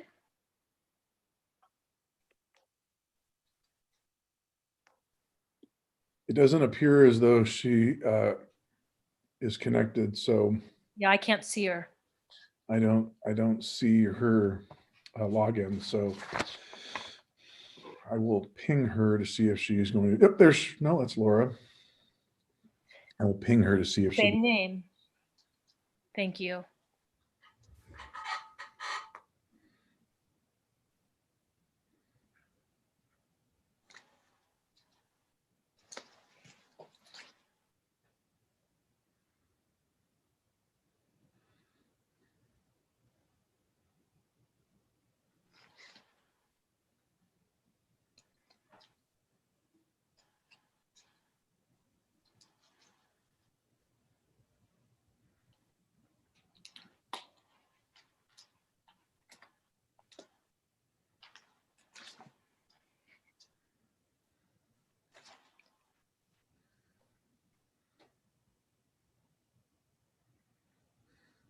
I just texted her, Mayor, and I'm going to go check with IT to see if they're seeing her in the lobby. Okay, thank you.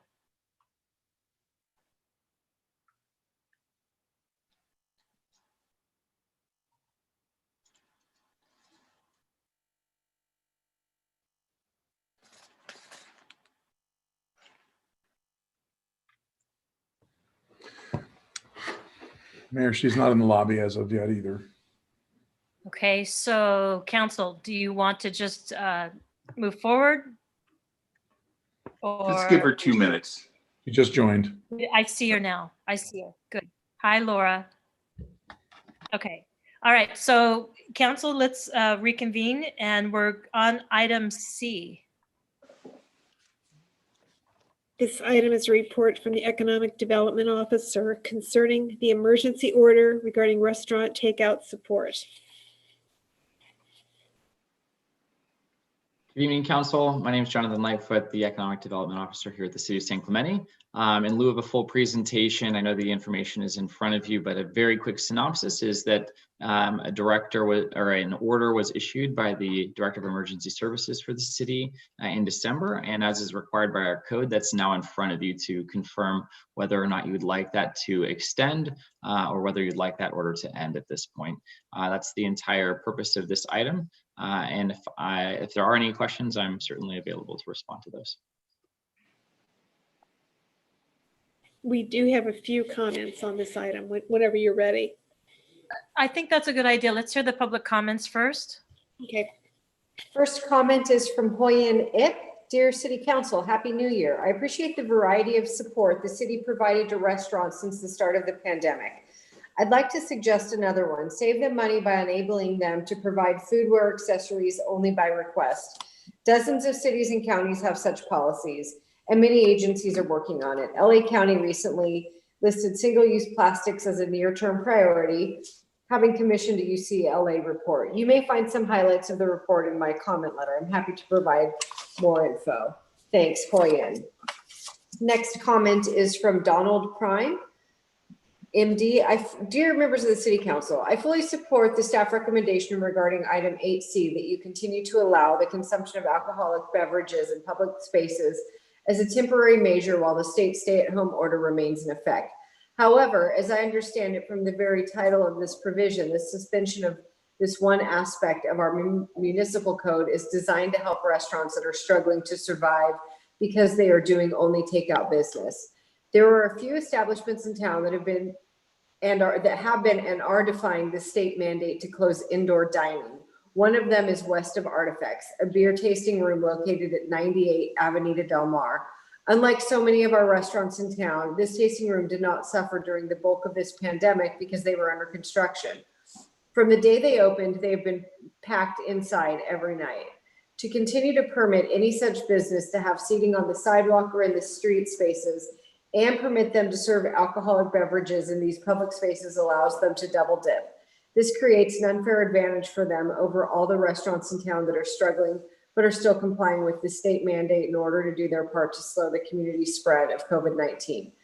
I hope the council will find some way to enact this provision with at least one caveat that would make it more fair. Any establishment that is continuing indoor seating and serving is not eligible for outdoor seating in public spaces or the serving of alcohol in those spaces. Thank you for your consideration.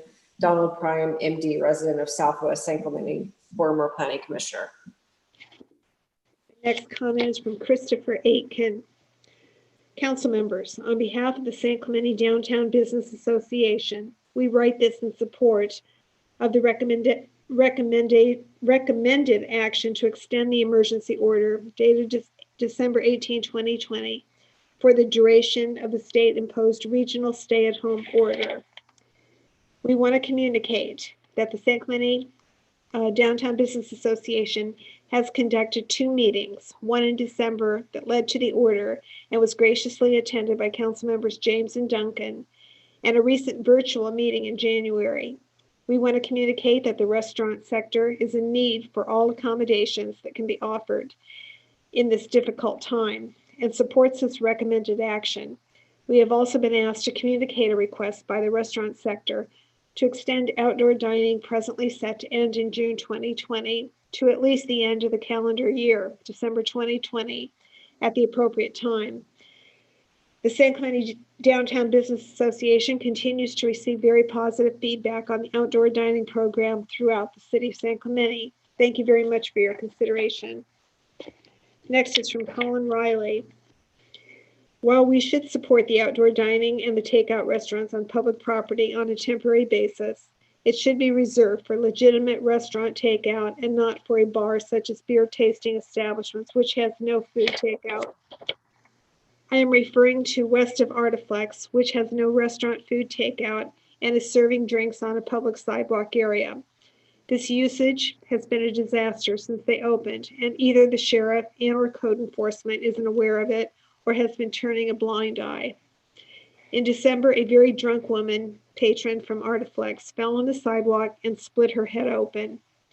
They are operating exceeding their inside occupancy, so drinkers are overflowing, standing and sitting on the sidewalk on weekends. Is this what we want the Del Mar character to at the very entrance to our beautiful street? The city should not permit this bar to have tables and chairs on the public sidewalk. The sidewalk in front of this bar should be used for pedestrians, not drunk patrons. And that's all I have, unless Laura has received some more. We've not received any additional comments. Okay, thank you very much. So I believe Mr. Lightfoot presented, that all that is before us is to whether to continue this or not, to extend the order. And I'm not sure if it is to, I think it already is the interim city manager is the person that decides whether this continues or stops. I believe that's current. I don't think we're being asked to name you. Is that correct, Mr. Sund? That's correct. As part of the municipal code, when I, as the interim city manager and the director of emergency services, makes an executive order, I have to ratify it at the next council meeting. And so, as Jonathan Lightfoot indicated, this was done in December. And as part of that, we're bringing it back to the council to basically ask if it should continue to go forward. Okay. So, you know, I heard in the public comments, there is some issues that that we might need to look at, and I would ask Mr. Lightfoot to just do that. I don't think that's part of this, of what's before us, but to please address those concerns if you can. Yes, I've listened to those comments as well, and I'll discuss internally with our code enforcement and team, and potentially bring back some potential solutions to council in the future if that's the direction that council would like to go. Okay, I just wanted to clarify that because I'm hearing concerns and I have them as well. So, but it's not part of this item, I don't believe. So is there a council member that would like to make a motion? I have a quick question of either the city manager or Mr. Lightfoot. Whether this pandemic ends in July, August, September, October, are we putting together plans for outdoor dining on a regular basis? And you know, I think at some point in time, and the city manager and I spoke about this earlier today, you know, I think we have a grace period, but at some point in time, we will need to lease, you know, actually lease that public space back to those restaurants. That's number one. Number two, have we done any studies or have we done any review of once the pandemic is over, the governor's emergency order is over, the city's emergency order is over, we could indeed have outdoor dining, but what coordination have we had with the Alcohol Board of Control that would actually allow alcohol beverages to be sold outside on the sidewalk? Is that an issue, gentlemen? So those are good questions. I would recommend that that we potentially look at scheduling a further discussion for the outdoor dining aspect specifically, since that's really not the gist of this item tonight. But just at a high level, currently the outdoor dining, since there was some confusion amongst the business community on this item, outdoor dining isn't addressed by this item. The prior resolution keeps that in place through the end of the local emergency. And I do think that that is something that would make sense should council want to initiate that, to explore what that timeline would look like and to have some discussions with the city attorney, for instance, and even navigating a variety of questions that could come up in that realm, such as, can a local emergency continue for purposes of economic development? Or there's a variety of things that could be considered by council in that discussion. But I think that that's something that we would probably look at agendizing for the future if council wants to move in that direction. Thank you very much. So with that, Mayor, I'm willing to make a motion. Okay, thank you. Extend the order of the Director of Emergency Services suspending Section 9.04.020 of the San Clemente Municipal Code and authorizing the consumption of alcoholic beverages in public spaces for the duration of the state-imposed regional stay-at-home order currently affecting the Southern California region. Is there a second? Second. So motion by Mayor Pro Tem James, second by Councilmember Duncan. Councilmember Duncan. Before I vote, I just want to reiterate the comments as well, that we want to make sure we're looking out for public health, and also, as particularly with indoor dining, you're asking for attention from ABC and other folks, and that bodes poorly for the whole city, and including the other restaurants who are trying to comply. So I urge businesses to do their best to comply with the mandate, but I understand the economic trouble, and that's why we've taken measures like this and the mini grant program. So with that, I will vote an aye for the limited extending of this emergency order. Councilmember Ferguson. Aye. Councilmember Noblock. Aye. Mayor Pro Tem James. Aye. And Mayor Ward. Aye. That motion carried 5-0. The next item on the agenda is both the warrant register and payroll register.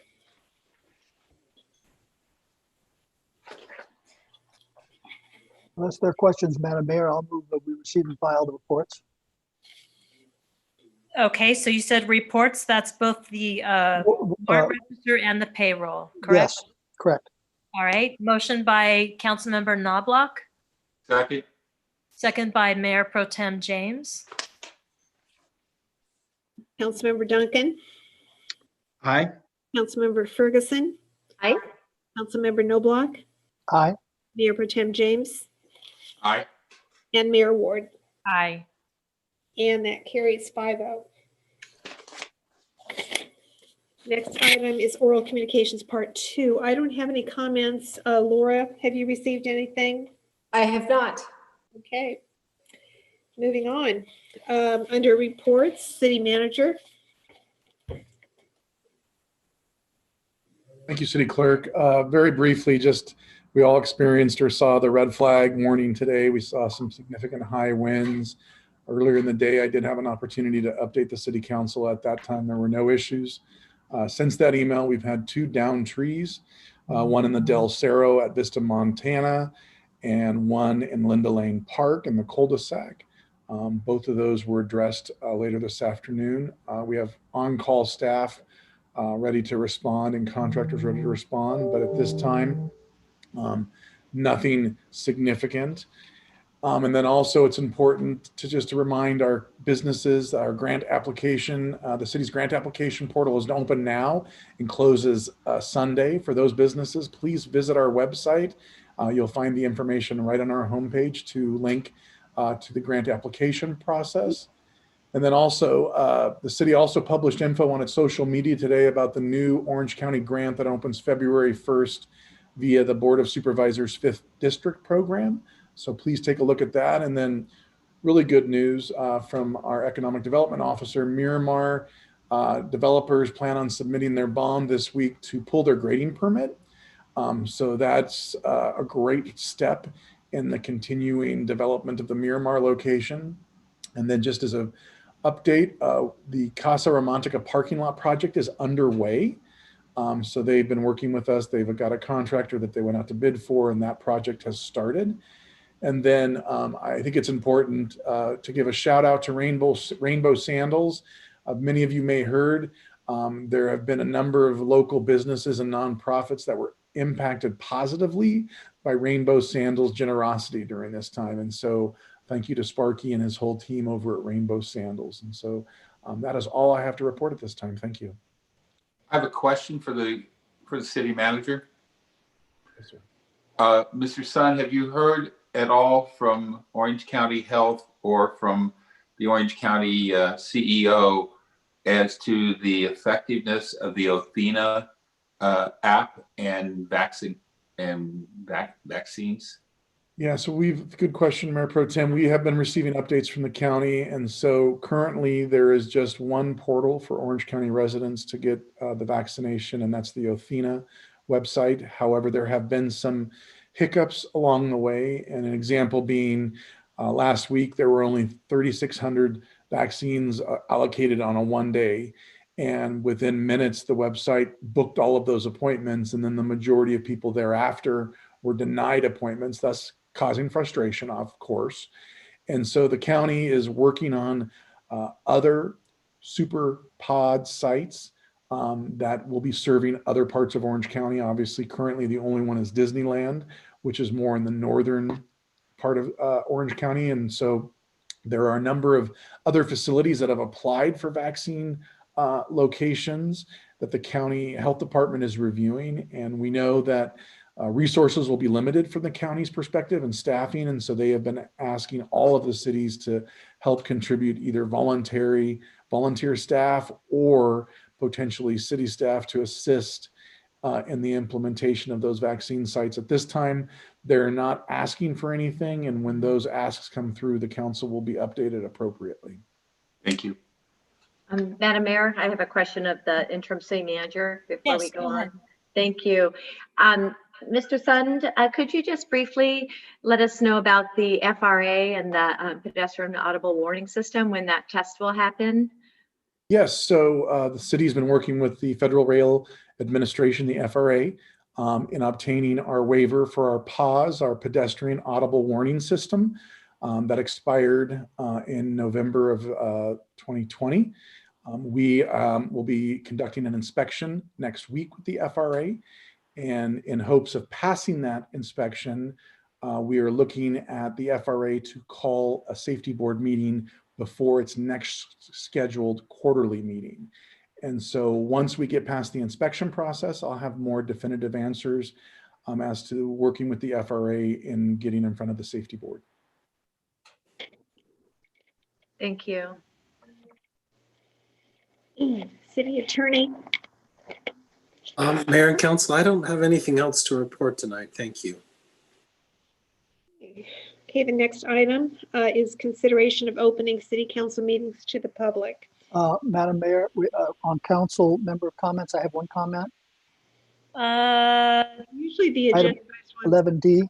Wait, real quick, Joanne, what did you just say? Usually the ones that are agendized are first, and then council members go after that, but whatever you want. All right, Steve. Quick comment. Metropolitan Water District has an opening based on a vacancy. The MODOC has to make that appointment. The 10 Southern County water districts have been trying to make a decision on who that recommendation to MODOC will be to go to Metropolitan Water District. And we had some meetings this last week. There were 3 candidates running. We narrowed it down to 2 of the 10 agencies. It was a 5-5 vote. So we're meeting again Thursday to try to break the deadlock. And I'll report on that. Paul Jones and Justin McCusker were the candidates that got the top vote. I know that's a very important appointment. Huge. Yeah. Okay. Thank you for that update. Okay, Joanne, do you want to announce number 1 again? Yes, consideration of opening city council meetings to the public. And we do have at least one comment on this one.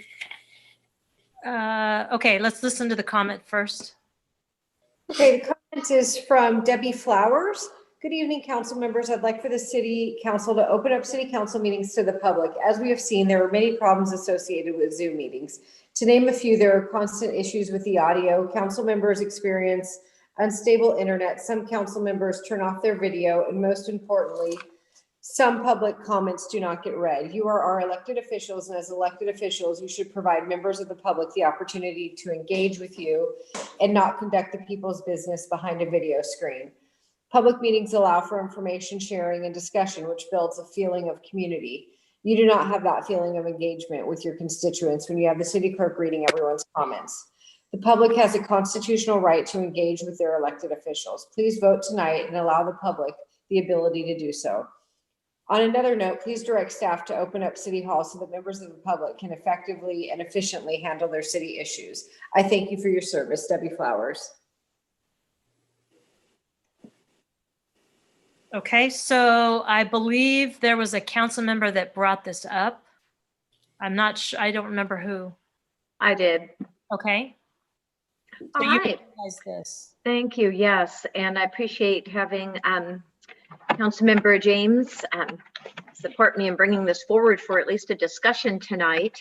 I would very much like to see us open up our council meetings to the public, those who would like to go in person, and do that at the community center, as we have prepared that as recent as late August of last year, with the appropriate audiovisual equipment and so forth. That room does fit an occupancy of 400 people, so plenty of room to physically distance from one another and put other additional protocols, safety protocols in place as well. And council members could even potentially be on the stage portion of the auditorium there, which is plenty of space for us to also physically distance as well. So I'd like to see us do that. I did speak with Robin Seiler. She's the clerk of the Board of Supervisors at the county, and she had a long list of things they did. If council tonight does have the desire to open up, she'd be a great resource. They're one of few counties that never closed for their public meetings and always allowed the public to come again with the proper safety protocols in place. But I've been hearing from constituents for some time. They'd love to be able to come to meetings again in person. And of course, those who can't with potential health risks, of course, give them the means of being able to call in and provide comments over the phone or via Zoom. I know cities do that. And of course, we always have the YouTube and the television as well for people to see that way. But I think it's time. Hearing people want to do that. And I believe that it would be a lot more efficient for people to have their voices heard if we can have in-person meetings. Thank you.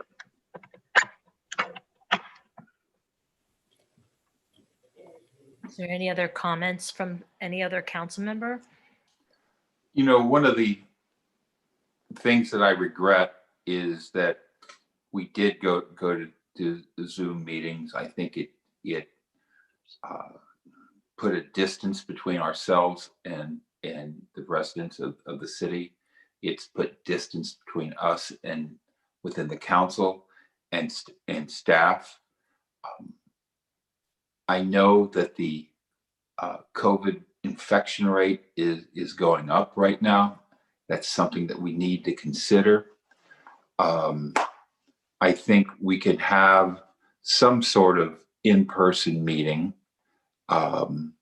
with council members present in the community center, and speakers could come into the auditorium there, one at a time or several at a time. I don't think we're ready to really have members in the audience yet, although it's a large room. But the reason I'm reluctant to do that is not so much for us, but for staff. And you know, I think we have to be aware of staff and what exposure we're going to be giving them. We're just right around the corner, hopefully, from a vaccine. And when I say right around the corner, we've been in this thing almost 10, 11 months now. And hopefully within 3 or 4 months, we'll have a vaccine. But in the meantime, I think we owe it to the citizens of San Clemente to meet in person in some sort of modified personal meeting. Thank you. I agree with Jean and Laura's comments. I think we had to open with the proper due care in terms of spacing and so forth. So I would have a question of the city manager. While we are actually in a stay-at-home order, are we able to ask staff to do these meetings? I'm just not sure about that. You know, I think when we were in the red tier for a few weeks, you know, I would have felt better doing it then. But when we're actually in a stay-at-home order, Are we able with our employees to ask that of them? So Mayor, members of the City Council, Eric Sund, Interim City Manager. So first and foremost, we are considered essential workers.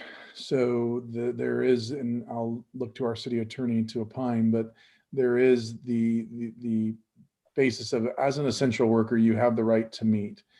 Now, going back to your point about employees that may not feel comfortable in those settings, the city would be required to make accommodations, reasonable accommodations for those individuals so that they wouldn't feel at risk, if you will. I know that we do have some employees that are not comfortable returning in in-person meetings. And so as part of our solution, so to speak, we would have to look at basically Zooming them into the council meeting to do their presentation and not be present, which adds another layer of technology that we weren't necessarily forecasting as a need, but we would have to address. And that does have some technical issues as it relates to streaming and so forth. But that would be what my recommendation would be if there were staff that were uncomfortable and either presenting or attending, or even, if there was any council, or excuse me, any staff that were an integral part of the council meeting that raised their hands over they have an underlying health condition or whatever the case may be, we would work to accommodate that so that we wouldn't put them at risk. So I know that we had the JPIA come in and evaluate our council chambers. Did we ask them to look at this alternative site of the community center? We haven't had them actually physically review the site. We had told them that, at that time when they deemed our old council chambers as not being feasible for social distancing, we had told them that we had the alternative location as the auditorium as being our plan B. We have not asked them to review that facility at this time. Would that be prudent for the city to do? I know Councilmember Ferguson mentioned that we could all be up on the stage, I think it's stage, but I'm not sure if that distancing is 6 feet, if that's enough for the 5 of us to be up there. When we originally looked at relocating, this goes back some time ago, we already worked a layout in the auditorium. The council would not be on the stage because that is where the screen is that presentations would be shown on. And when you put people on the stage, it's hard to see the presentations because the individuals are in front of the screen. So we would actually be looking kind of at using the length of the room to spread out the council members at individual tables that were more than 6 feet apart. And then also accommodating some tables for obviously the city attorney, the city manager, the clerk's office, and so forth to maintain appropriate social distancing. But to your question, is it bad to have the JPIA or is it a good idea?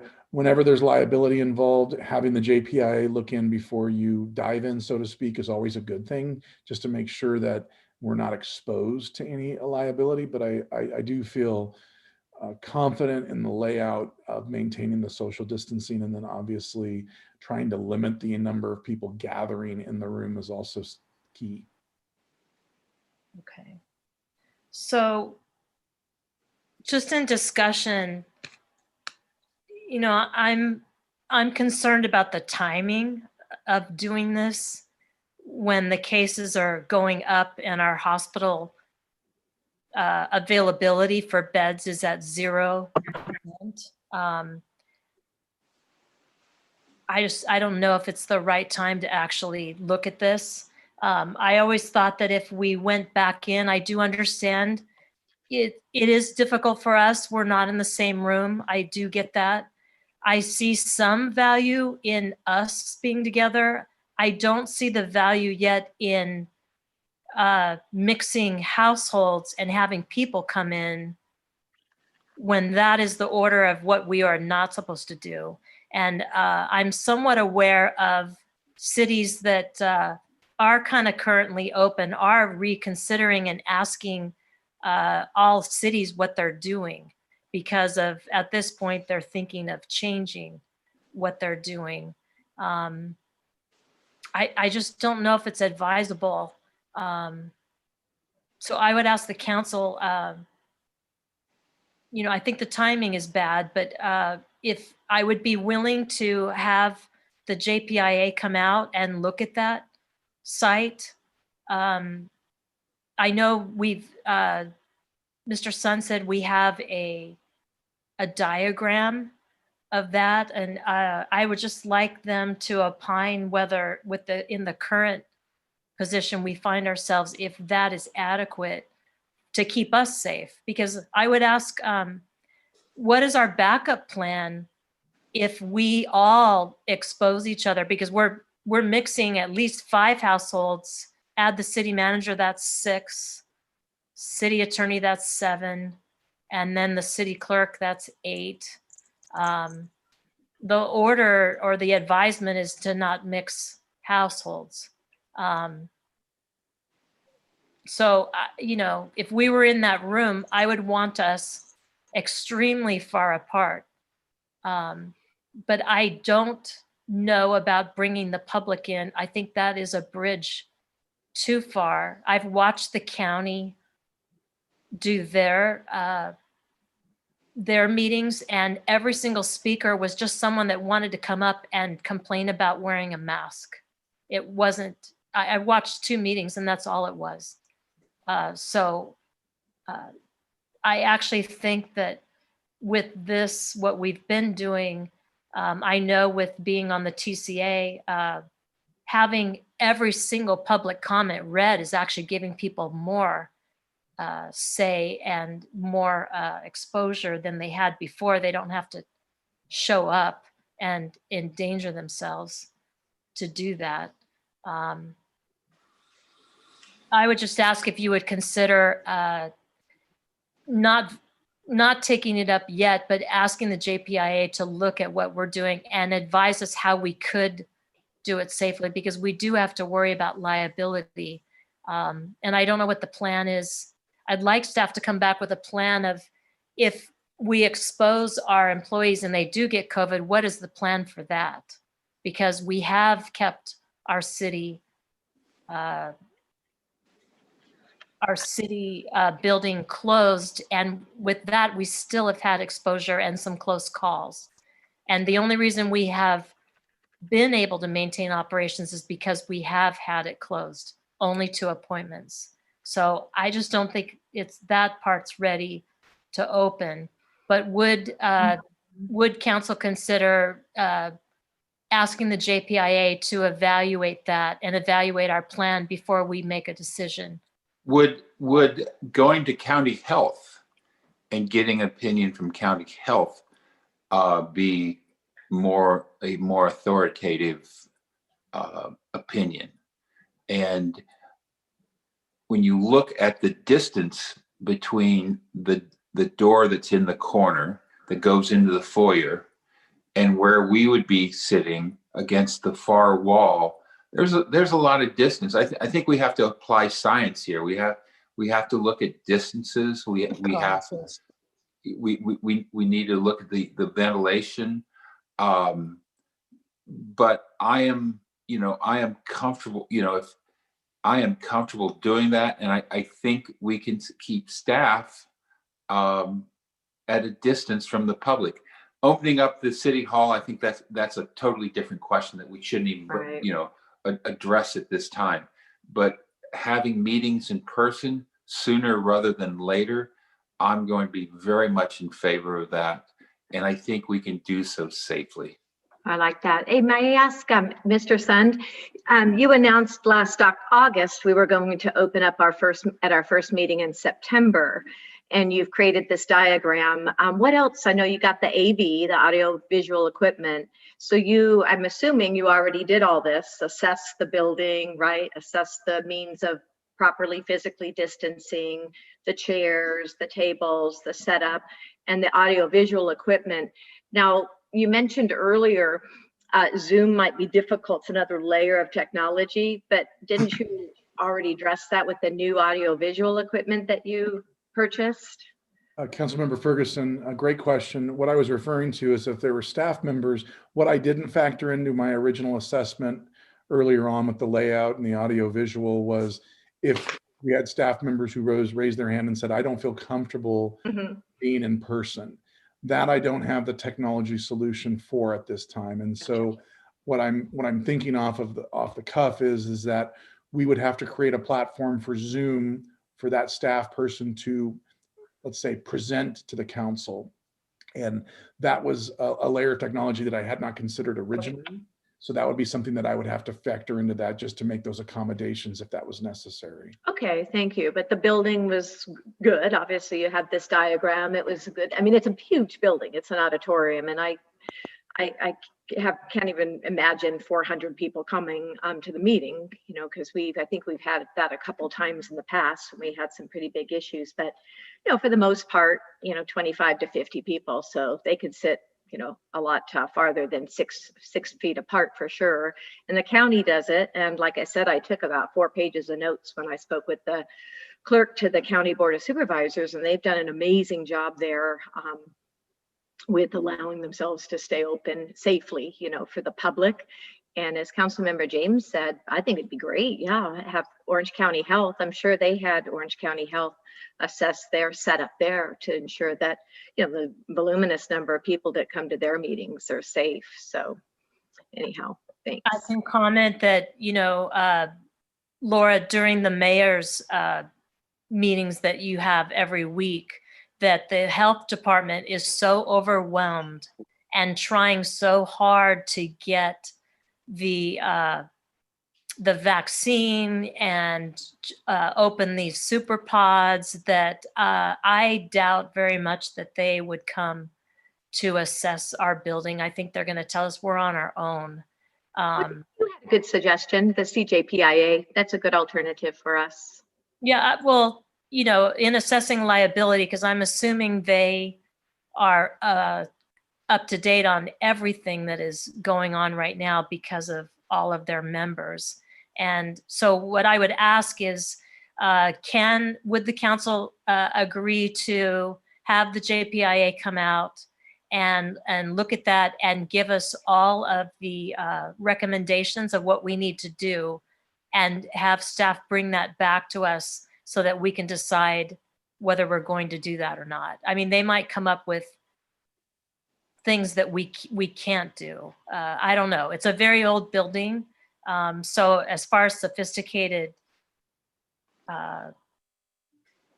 systems for air and all that, I just don't think we're going to have. But if we're talking about inviting 25 people or 50 to sit in there with us as we have 5-hour meetings, I think that is just not called for. I think someone mentioned one at a time maybe, and they're going to have to wait outside. I think that's what the county's doing. Yeah, they have a lobby. We have a lobby there too. It's a very small lobby, and I think it would not qualify. Yeah, but it's not an old building. I mean, I'm sorry, it's an old building, but it was renovated. Even the air conditioning, the HVAC, it was renovated not too long ago. Even all the flooring and the paint. So but it's not a sophisticated I'm just saying, it's been redone.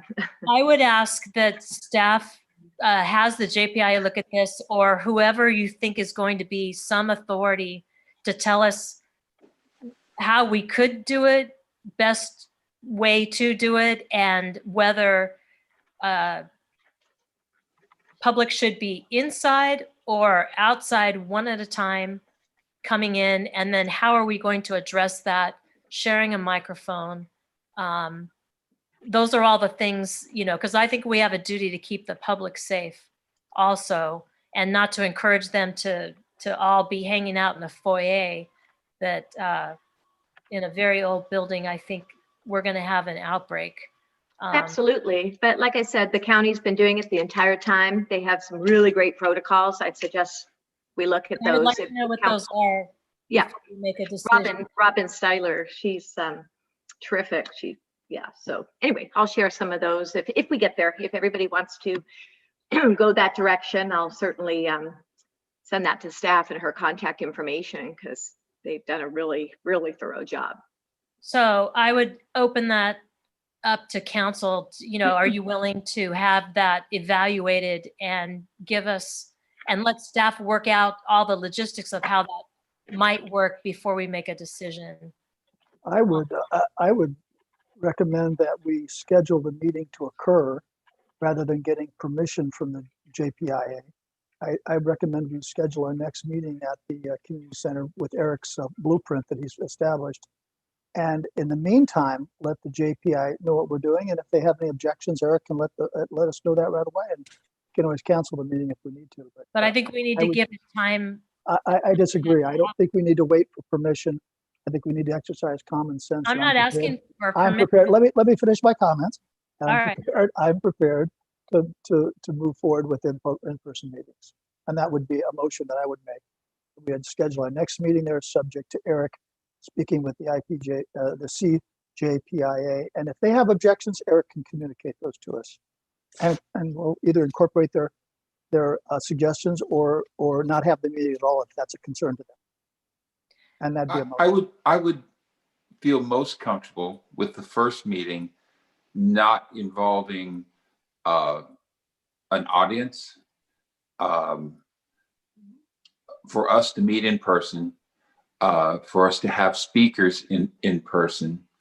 But prior to involving an audience, I would like to have an assessment from either Orange County Health or the JPIA. My concern about an insurer doing a risk assessment, it becomes a belts and suspenders type of an assessment. So we'd have to be prepared for the JPIA to come back and say no. But Steve, I'm in agreement with you, but until we get a professional assessment, I wouldn't bring in an audience. Then I'll modify my motion to exclude the audience pending that assessment. Thank you. I'll second that. Okay, so we have a motion by Councilmember Knobloch and a second by Mayor Pro Tem Jean James. Does anyone else want to make a comment before we vote? I'll just say nobody wants to have an in-person meeting more than me. I think I'm the only one here who has never had one. I think.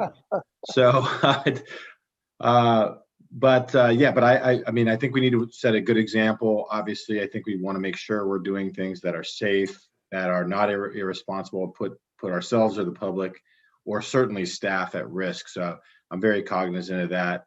I think I could do something where it was mostly just us, at least at first, and we could kind of get the lay of the land, and then hopefully by the time we're looking at expanding it, we do have all of the risks accounted for.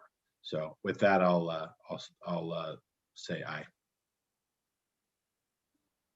If I may, Mayor, just as a point of clarification, just right now my focus is FRA.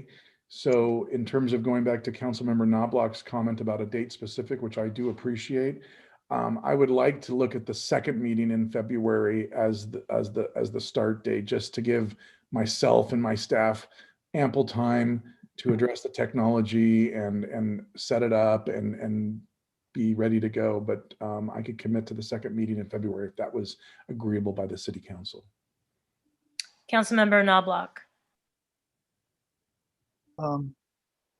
Yeah. I don't, that'll give you plenty of time to speak with the JPIA as well. I can support that. Okay, thank you. Because we only have so many. I think that's February 16th. That'll be just around the corner. So in the event, Mr. Sun, that, staff is just having trouble meeting that, please get back to us, because we don't want anything else to, be affected by trying to do this. I am a little concerned about how Zoom will work with staff members, if it's going to be on the screen then, so then we can see it, or do we all have to have a computer in front of us? So all of that has to be worked out so that the meeting makes sense, so everyone can see all part of it. And I completely agree, Mayor. My IT team is part of my IT team is on supporting the Zoom call. So I'm sure they're already thinking about different scenarios in their head. And if there were any major issues that were either identified by the healthcare agency or by the JPIA, I suspect the first meeting in February, I'd be able to at least report out under city manager comments, any significant findings, if there were any. Otherwise, be prepared for the February 16th date. Okay. All right. Okay, Councilmember Duncan. Oh, Joanne and Mayor, could I interrupt? Councilmember Noblock amended his own motion. I didn't hear Mayor Pro Tem James agree to amend his second. Second, I agree to it. Second. Sorry, Joanne. Okay. Councilmember Duncan. Aye. Councilmember Ferguson. Aye. Councilmember Noblock. Aye. Mayor Pro Tem James. Aye. And Mayor Ward. I'm going to be a no just on principle because I think the timing is bad. And I would like to be in person too because I think it's so much better. But anyway, so the motion passes. Okay. The next item is consideration of partnering with USA Surfing for creation of a mural in a city alley to commemorate the kickoff of surfing in the Tokyo Olympics. And we have a couple comments on this one as well. Okay, let's hear those first. Okay, the first comment is from Christian Otter Bailey. For the sport of surfing, these first Olympic Games will represent the culmination of decades of hard work, training, drive, and determination, not just by our athletes, but collectively by our team as a whole. San Clemente's legendary surf break at Trestles has arguably been the crucible where Team USA's top surfers are forged. From the junior ranks to the World Champion Tour and finally onto the USA Surfing Olympic team, San Clemente has stood strongly and proudly behind our surfers. I'd like to humbly request that the City Council join us in celebration by honoring and memorializing their achievement and this unprecedented moment in our sports history. These San Clemente surfers will go down in Olympic history as trailblazers. What better way to say thanks than a mural to commemorate them and what they do? Sincerely, Christian Otter Bailey, Captain, USA Surf Olympics. Next comment is from Kevin, no last name provided. As a business owner and resident in San Clemente, and as an individual who's very active in the sport of surfing, I would hope San Clemente would support the mural supporting USA Surfing in the downtown Paseo project. We're extremely proud of our surfing heritage here in San Clemente. Having the governing body of surfing in the United States and the recognized governing body by the USOPC be recognized and associated with the city of San Clemente would bring honor and recognition to the city and the sport we all hold dear. Next comment is from John, no last name provided. I'm enthusiastically supportive of a mural commemorating the inaugural appearance of surfing in the Olympic Games this summer. With two members of the Olympic team from San Clemente, Caroline Marks and Kalohi Andino, what better way to celebrate their success representing this vibrant city and USA at the world's biggest sporting event? The next comment, no name was provided. Please support a mural commemorating USA Surfing's inaugural event in the 2021 Olympics, as well as San Clemente being the home of USA Surfing and two of the 4 Olympic athletes. The next comment is from Jude, no last name provided. I think there would be no greater way to welcome surfing as an Olympic sport than by having a mural commemorating its first ever appearance in San Clemente. Not only is surfing the state sport of California, but 2 of our Olympic athletes currently reside in San Clemente. Not to mention how incredible and historical it would be if the city could get world-renowned muralist artist Weiland to help with its production. He performed his 100th whaling mural in 2008 during the Beijing Olympics and could potentially be the official artist for the Olympics. I think this would give credibility to USA Surfing, San Clemente, and Weiland, and is a great use of the city's resources. Next comment is from Norb Garrett. Dear City Council members, I wanted to take a moment to express my complete support of USA Surfing's proposed mural as part of the Downtown Paseo project. San Clemente is defined by surf culture and is today considered the true home of surfing in the United States. This USA Surfing mural will help honor San Clemente surf community and the many San Clemente surfers who dot the competitive landscape. In fact, a San Clemente-based USA Surfing takes our first U.S. surf team to Japan this summer for the Olympics. 2 San Clemente surfers will represent the USA. San Clemente native Kalohi Andino and current San Clemente resident Caroline Marks. I wholeheartedly endorse this effort and ask you to do the same. Thank you. That's all I have, unless Laura has more. We do not have any more comments. Okay, so Councilmember Ferguson, you brought this before the council. I did. Thank you, Mayor Ward. Yes, well, all the public comments were just very exciting and really a good parlay into what the team would like to get behind and partner with the city to have a mural to really celebrate the surfing sport being its very first inaugural time in the Olympics in Tokyo. So they have their big send-off in July of this year. So ideally, they'd love to see something done by the time they leave.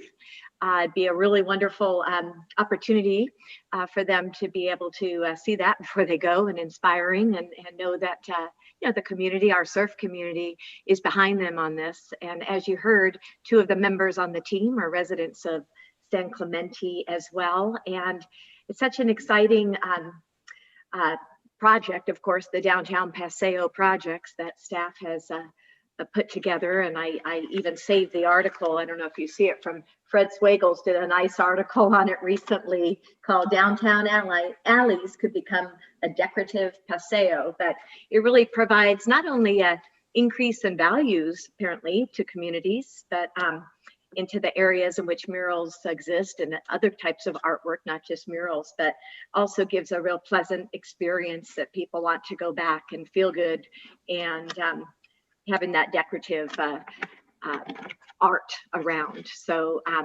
that's really what's brought forth. We didn't, they didn't get into too many specifics because, you know, we want to look to staff and the plan that we have here that staff included for us tonight, so that they can get a little direction from us, of course, pending approval. So didn't want to put too much into it before knowing if council would be supportive or not. But page 1, let's see, page 11D222, it's, well, then it says page 18 on the left of the Downtown Paseos plan. It talks about where such types of you know, artwork and murals and other types of tiles and things are really zoned for, so to speak, using that word very just not specifically, but their zone, and it shows the areas from El Camino Real Paseo and Avenida Del Mar Paseo. And I don't know what's available because I know there's private walls in the alleys, of course, so we have to seek permission and so forth. But at this stage, it's just preliminary to see if council would support such a concept for celebrating and encouraging these young athletes to compete in the Olympics. Thanks. Okay, so that was going to be my comment, that all of these buildings are private. So there's not the city couldn't be deciding on any project at this time because we don't, it doesn't seem like it's vetted yet where who would be willing to do this. But I see that Cecilia is on the call. I would ask, in looking at this, I looked at the public art portion for the Paseo and the private wall art. And it seemed to me most of the public art that we already had kind of considered for this area is decorative tiles or ironwork, and not really, I'm not seeing a mural, but I can't tell. Yeah, excuse me, Mayor Ward, page 32 talks of the murals and public art. talks about the murals as well. Right. So we have a, Cecilia, why would we do it in this way and not just have someone, if there is someone that's willing to do this, come in and go through the public art process and submit an application? I'm not sure if we can do it the way that we're looking at by looking at the Paseo plan, because I'm not seeing enough here to tell us what we could do. Madam Mayor, if I could comment, I think what they're asking for is a show of support by the city. And I think to support our culture, our status as a beach town, as a major surfing town, it's important to give them encouragement. And let me give you an example why that's important. A year and a half ago, there was a wave company that came to the outlets on our phase 2 that wasn't developed yet. They wanted to put a wave machine company, build a big facility there so that the surfing kids in San Clemente could have consistent waves and increase their training and be better surfers. The CUP and the permitted uses both allowed this. Our city staff said, we're not sure if you can do this. You need a special planning commission meeting just to decide if you can even apply. Meanwhile, Huntington Beach, their mayor, their economic development, their city manager, their city attorney, banging their doors down saying, you need to bring it up here. We'll have it on the agenda tomorrow. We'll give you approval tomorrow. So surfing is important to San Clemente. I think it's important to send a message that we are supportive. Whatever you want to do, you got to knock on the door and get the permit of the private owner. But as a city, we need to at least let them know, please do this. We're with you. We're not going to say, well, we're not sure. Signs, we don't go with signs. And a mural is kind of like a sign. And I think they just need a little encouragement. That's what they're asking for. Okay, so I do realize that, and Councilmember Ferguson did talk about that, but I'm asking questions about the Paseo plan because there are, in the plan, there are guidelines for it, and I just want to know about murals and how that would work, because the downtown is, I think we have certain standards for the downtown. So that's why I'm asking that question, because the Paseo plan, it's interesting that they're bringing up the Paseo plan when this could be anywhere in the public in town if there was someone willing to do it and go through the process. So that's why I'm asking about, when we talked about public art in the Paseo plan, did we think about murals like this, or because I'm not seeing that enough information.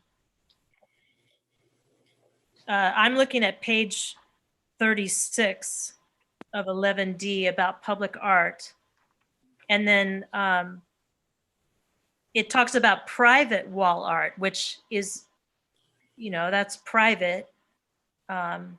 What the different businesses want to do. So I'm just asking about process, because I'm thinking of, there might be some businesses that actually are surf oriented that would love to have this on there. So that's why I'm asking about standards for the downtown. Thank you, Mayor Ward. Not having taken a deep dive on this, just in anticipation of some preliminary discussion tonight by the council. But, my understanding is that the Paseo plan, when it addresses public art, encompasses all types of art. So it's not necessarily limited to the images that are used as examples, but other art is intended to be included. So not just tiles or decorative iron elements, but murals as well. So the public art takes many forms in the Paseo plan. So I would ask, is this really something that the council, I don't even know why we need to opine on it then, if they go out and they find someone that wants to do this, they just go through our public art process and pull a permit, right? I mean, that's where the review is and all of that. So yeah, the Mayor Ward, just like Council Members Noblock had noted. I want to get the process down here. So we Okay, have a that's process for public art, and I'm Mhm. just questioning why we're even discussing it at the council level, because it seems like we bypassed that. Yeah, they want our support, you know, have our city I don't behind think them that we wouldn't have the and help support. facilitate it. We've always done a resolution and recognized them. So if they come Oh. up with something, it wouldn't even come to us for the permit. Well, it does. Don't we want the guidelines to be met? The whole point is, you know, for this to be downtown where so many people will see it, right? So rather than somewhere where there's not a lot of traffic, so we want everyone to get maximum benefit from this excitement, right? I understand that. Get the city behind them, if I may, please. But we have guidelines in place. We want to make sure those guidelines are met in the mural. So that's why I suggested that we look at this in terms of them implementing this idea to make sure that they comply with these guidelines that the city's already set for them, and facilitate with, we know, staff knows who the business owners are and all the artists too. I mean, look at all the artists we had in our general plan contest. How So are you that was suggesting that staff implement? No, they don't, but they can connect them. That's all. They know who, you know, who the business owners are, just to help facilitate it, and then have us get behind. So I don't want to make it bigger, I more think you might complicated have, than it is. It's I think you important might have the another procedures are device followed. open because you're getting garbled. Oh, no, it's just me. But anyway, so that's why I brought that forward in this way, because we always want, you know, good standards and guidelines with the art, right? And that's already been vetted internally at the city. So I think That's why I am bringing up that there's an application. So if you want to direct staff to reach out and send out to everyone, hey, they want to do this, that's one thing. But I still think they have to go through the public art application. That's all I'm talking about. So I don't think we need to opine on any of it, because if somebody comes up and they say all that we need to do is direct staff to put out that they want to do this. Bob Whalen, great artist. He's the mayor now of Laguna Beach currently.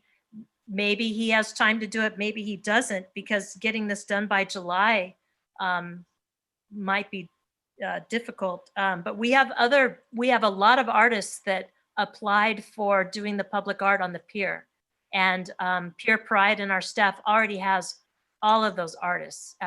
Andy, I can't think of her last name. Can you think of her last name, Laura? Andy Abel. Yeah, so we have great artists all there, but you know, I just don't think that we can opine on where it can go. I think we're all supportive of recognizing this achievement, but I'm not willing to look at something different other than the public art application, because that's how the city does public art. So I think we just go through that process, but maybe Jonathan, if he's still on here, I don't see him. So maybe we just say, ask staff, Mr. Sun's on, ask staff to send out something and just see what we get. I was thinking about Nomads.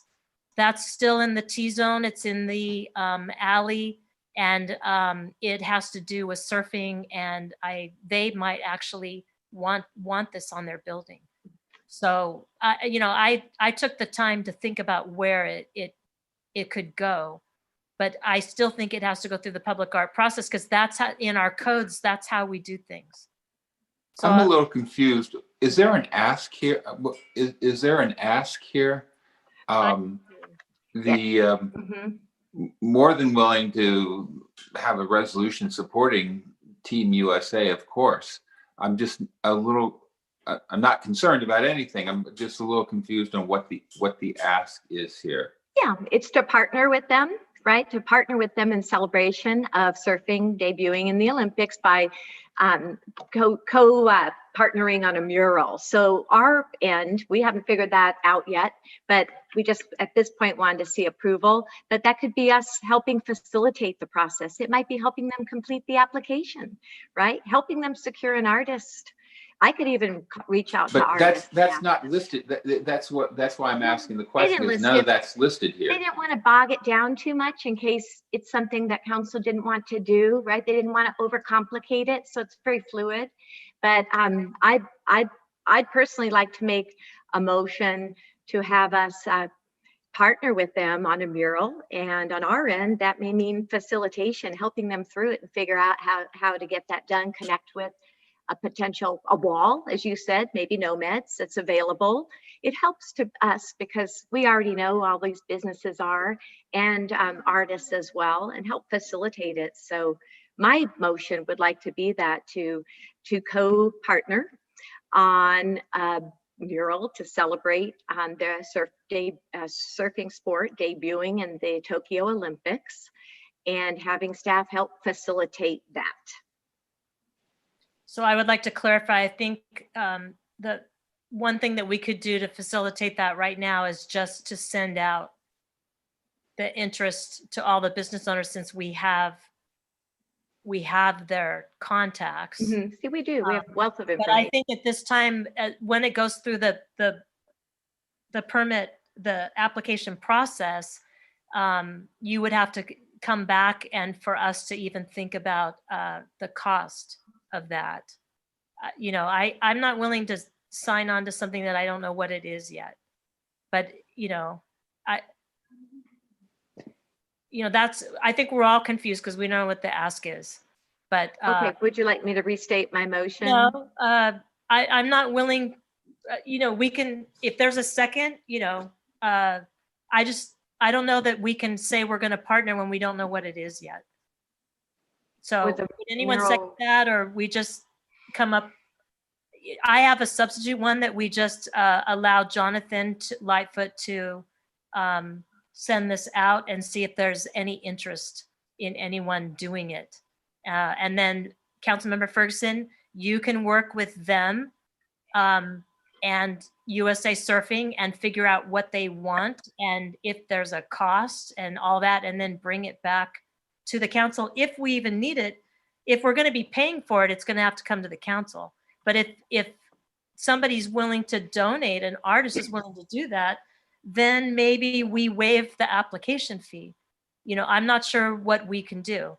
So I think there's more of an ask in the future once you figure out more on this. Well, Surfing USA has asked for, it's very generic what they've asked for. They'd like to partner with us. It's an opportunity to use the Paseo. I think I have no problem giving a major cultural icon for this town a little bit of encouragement. And Mayor Ward, I was thinking what you were thinking about waiving the public art application fee as part of our contribution.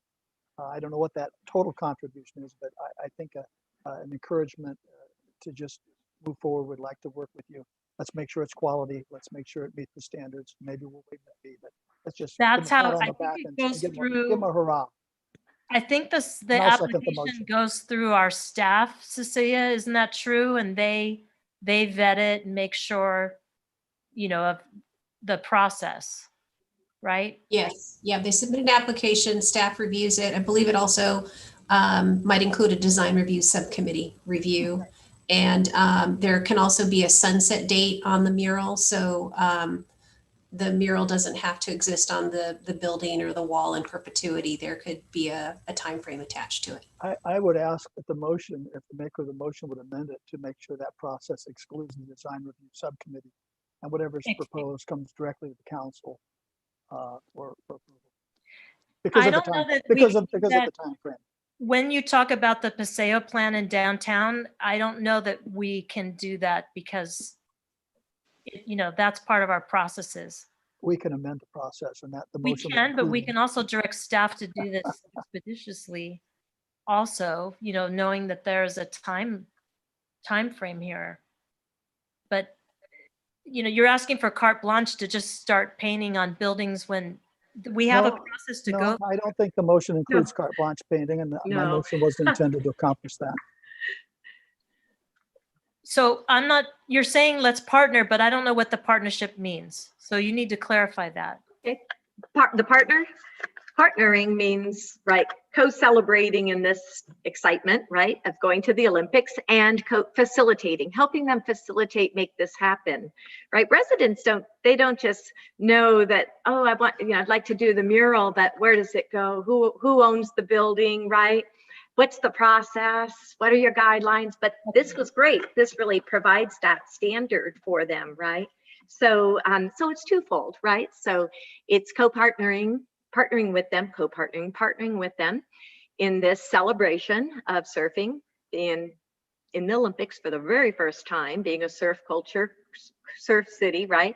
But then facilitating. So partnering with them, showing we're behind them as their city, right? Even Surfing USA is USA Surfing is right here. Their corporation or nonprofit is right here in town. 2 of the surfers on the team are from here, so that's good. Get behind them as a city. So I didn't think that'd be such a hard sell, Mayor Ward. And then secondary, we know all that. facilitate them, right? Facilitate the process.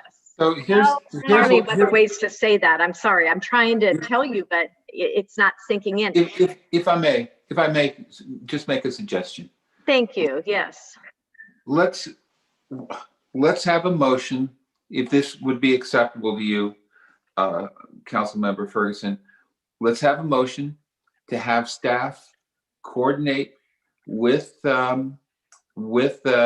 Surf USA and talk about how we're going to partner, and then staff can come back with what the commitment would be for, whether there's a commitment in cost or what that commitment, and we can then decide in our next meeting on how much or what we're going to commit to this project. But absolutely, I think we can have a motion this evening saying that we're going to support them and partner with them and direct staff to coordinate that and come back with what that coordination and resources would look like. Let me ask Mr. Sun. I like that though, Councilmember James, but in terms of coming back, if we did approve this, what's to say we couldn't have a memo sent to council with these details so we would know in advance? So if I heard the next meeting, so that they can think, they can decide, for instance, if it works for them. I just don't want to complicate it too much. I don't think that's unreasonable with regards to a memo. The agency did reach out to staff earlier today with some questions in terms of what the mural should be and so forth. And so I think, the first step is to assess how it can be done. And then the second step is to identify the cost associated to getting it done, whether it's an application fee, whether it's hiring a mural. And then the third question is then who's gonna foot the bill, or is there going to be a need to partner with the agency on cost and so forth?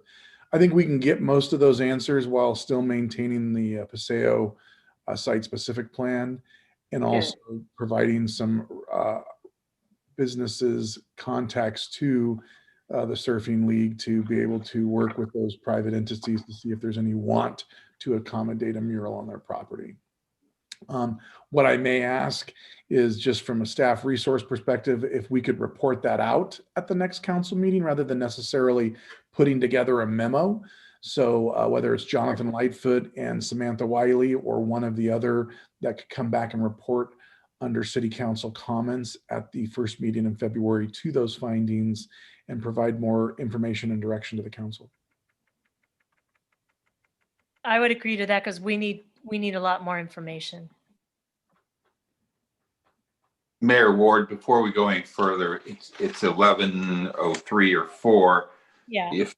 If I could suggest that maybe we conclude this and have council member comments and defer items 12A through C until our next meeting. All of those are just reading of ordinances, and I think they're time specific, are they not, Scott? Where we, in our procedures, we have to read those. I'm looking at them really quick. Probably Cecilia would be a better source on that. The Public Safety Committee probably could wait 2 weeks. But the zoning standards, Cecilia might need those on the books.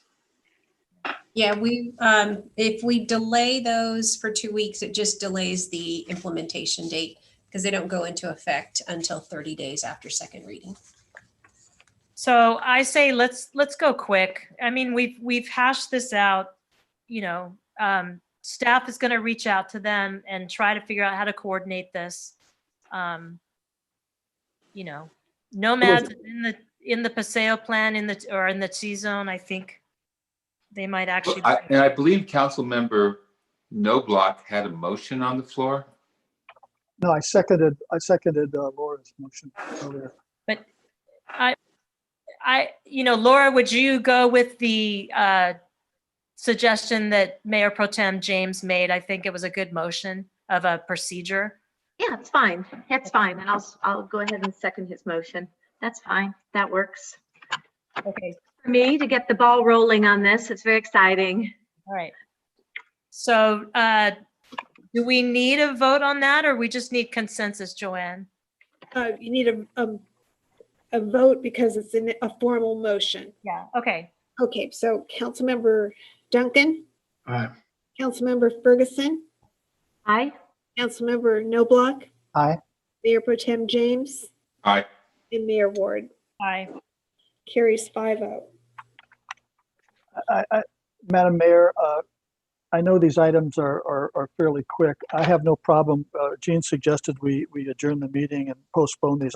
We've got some communications today on some of these items, so I'd be supportive of holding off and just hearing these at the next.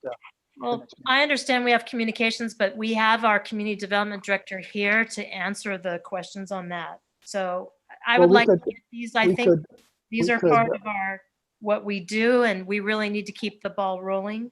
But we can have her, we could put this at the beginning of the meeting if we need to next time, so we're not keeping up Cecilia up to 11 o'clock.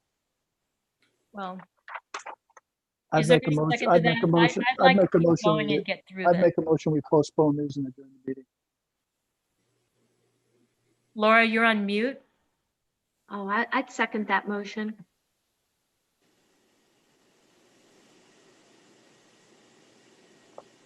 Mayor Ward, I'm in favor of that because we have a lot of correspondence in regards to this item this evening, and I want to do it right. That's my concern as well. But we do have staff here that could answer all of that, and I believe that these were actually going to be stricter, meeting state and federal guidelines, and I'm not sure why we would postpone it. But why don't can we get to the one that we did not, the two that we did not have correspondence on?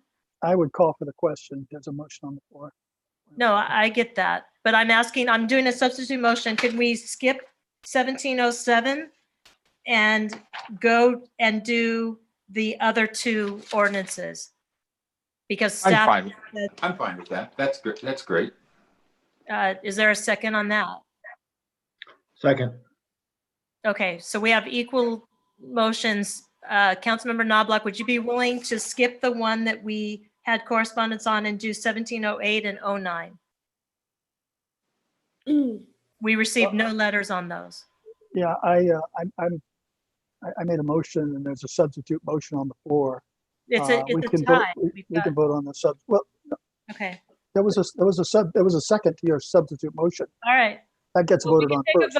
We can take a vote. We're at 11 o'clock. So, Joanne, do you have those clear in your head? Substitute motion to only continue 12A. Councilmember Duncan? Aye. Councilmember Ferguson? No. Okay. Councilmember Noblock? No. Mayor Pro Tem James? Aye. Mayor Ward? Aye. Okay, that carries 3-2. So we're going to continue 12A. Do we need a motion for that, Joanne? Can we have council member comments first? Motion. I think we just moved that. We continued it, so we're not going to hear 12A at all. No. I'm talking about 11D. We had these two items, but we don't have we did not have council member comments. I have one council member comment. Okay. I was going to say we could move that to the end, but go ahead. I would like to direct staff to come back within 30 days on a plan on a permanent council chambers. How it would be built, where it would be built, how would we pay for it, and when could we do it? Like I said, the auditorium is not a long-term solution for us, and we don't have chambers. Just my only comment, and that's my motion. So, Jean, would you consider that staff brings that back? Give them the adequate time that they need, because we have a lot going on right now. I know it's a want, but I think it's something that could wait. March, okay, first, Couple months. second meeting in March. That's still not a lot of time, with 60 days. If I may, Mayor Pro Tem, what I would suggest is we've been thinking about this because we know that there needs to be a permanent solution at some point. So I appreciate Mayor Pro Tem James's recommendation. What we would do as part of our mid-year is, if you remember when it relates to CIPs, construction projects, we always do design first and feasibility before the construction process occurs. And so what I would do if Mayor Pro Tem James was open to it is, as part of the mid-year, we would also look at adding a CIP design stage in the current fiscal year so that we could begin looking at feasibility and basically design costs relative to a location. And as part of that, we would probably focus on a couple of different locations for that feasibility and design to determine. And then as part of the budget cycle, we would then come back as part of the CIP analysis and identify a construction budget in fiscal year 21-22's CIP budget. So we could get the design and feasibility done this fiscal year with the potential, obviously identifying the funding and everything else that needs to occur as part of the CIP cycle for the next fiscal year, if that would be agreeable. That's agreeable. Thank you. Okay, so I will second that, and we don't need any more vote on that. I have, Mayor Ward, I have one quick comment as well. I think we're done with that. My issue is with the netting on Avenida Del Mar side at Jim Johnson Park. We have netting on the freeway off-ramp side, but not on the other side. I think it's a safety hazard. As I understand it, the Beaches Park and Rec Commission previously recommended that netting be put there, but the prior council decided not to do that. I think we have some more information now that we've had some time to elapse. It's not a huge rush either, but I think at some point in the near future, the sports are going to start up again. They're going to have cars and coffee there, which is really the combination that creates the safety hazard. So I'd ask that it go back to the BPR for a review again to look at the netting issue and then come back at some point in the future with another recommendation. Second. Okay. Thank you. That will be agendized in the future also. So the next item we have is item B. Is there any council member that would like to make that motion? And we do have to read them. I'm on it.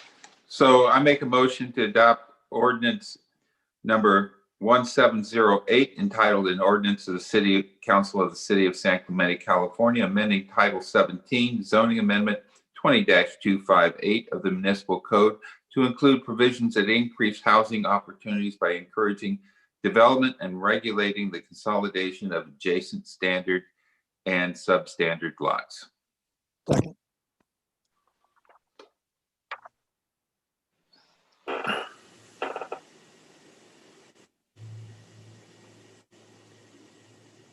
Second, I second it. Oh, thank you. I'm sorry, Steve. I didn't see that. Thank you. Councilmember Duncan, Aye. Councilmember Ferguson, Aye. Councilmember Noblock, Aye. Mayor Pro Tem James, Aye. and Mayor Ward. Aye. It carries 5-0. Next is ordinance 1709 relating to the Public Safety Committee. I move to adopt ordinance number 1709 entitled an ordinance of the City Council of the City of San Clemente, California, adding chapter 2.46 of the Code of the City of San Clemente relating to the Public Safety Committee. Second. Councilmember Duncan, Aye. Councilmember Ferguson, Aye. Councilmember Noblock, Aye. Mayor Pro Tem James, Aye. and Mayor Ward. Aye. Carries 5-0. Okay.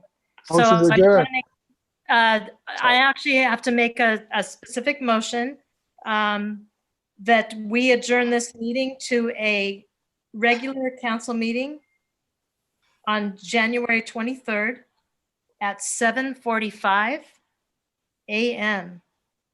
for the city manager recruitment. And please tell me, Scott, if that is enough. Yeah, that's enough. It's an adjourned regular meeting. You'll be continuing the discussion from earlier tonight. I will incorporate all of that into my motion. Thank you, Okay. Councilman. So Second. motion by Councilmember Knobloch, second by Mayor Pro Tem James. Councilmember Duncan, Aye. Councilmember Ferguson, Aye. Councilmember Noblock, Aye. Mayor Pro Tem James, Aye. and Mayor Ward. Aye. Carries 5-0. Thank you. All right, night, thank all. you, everyone. Everybody, good Night. night.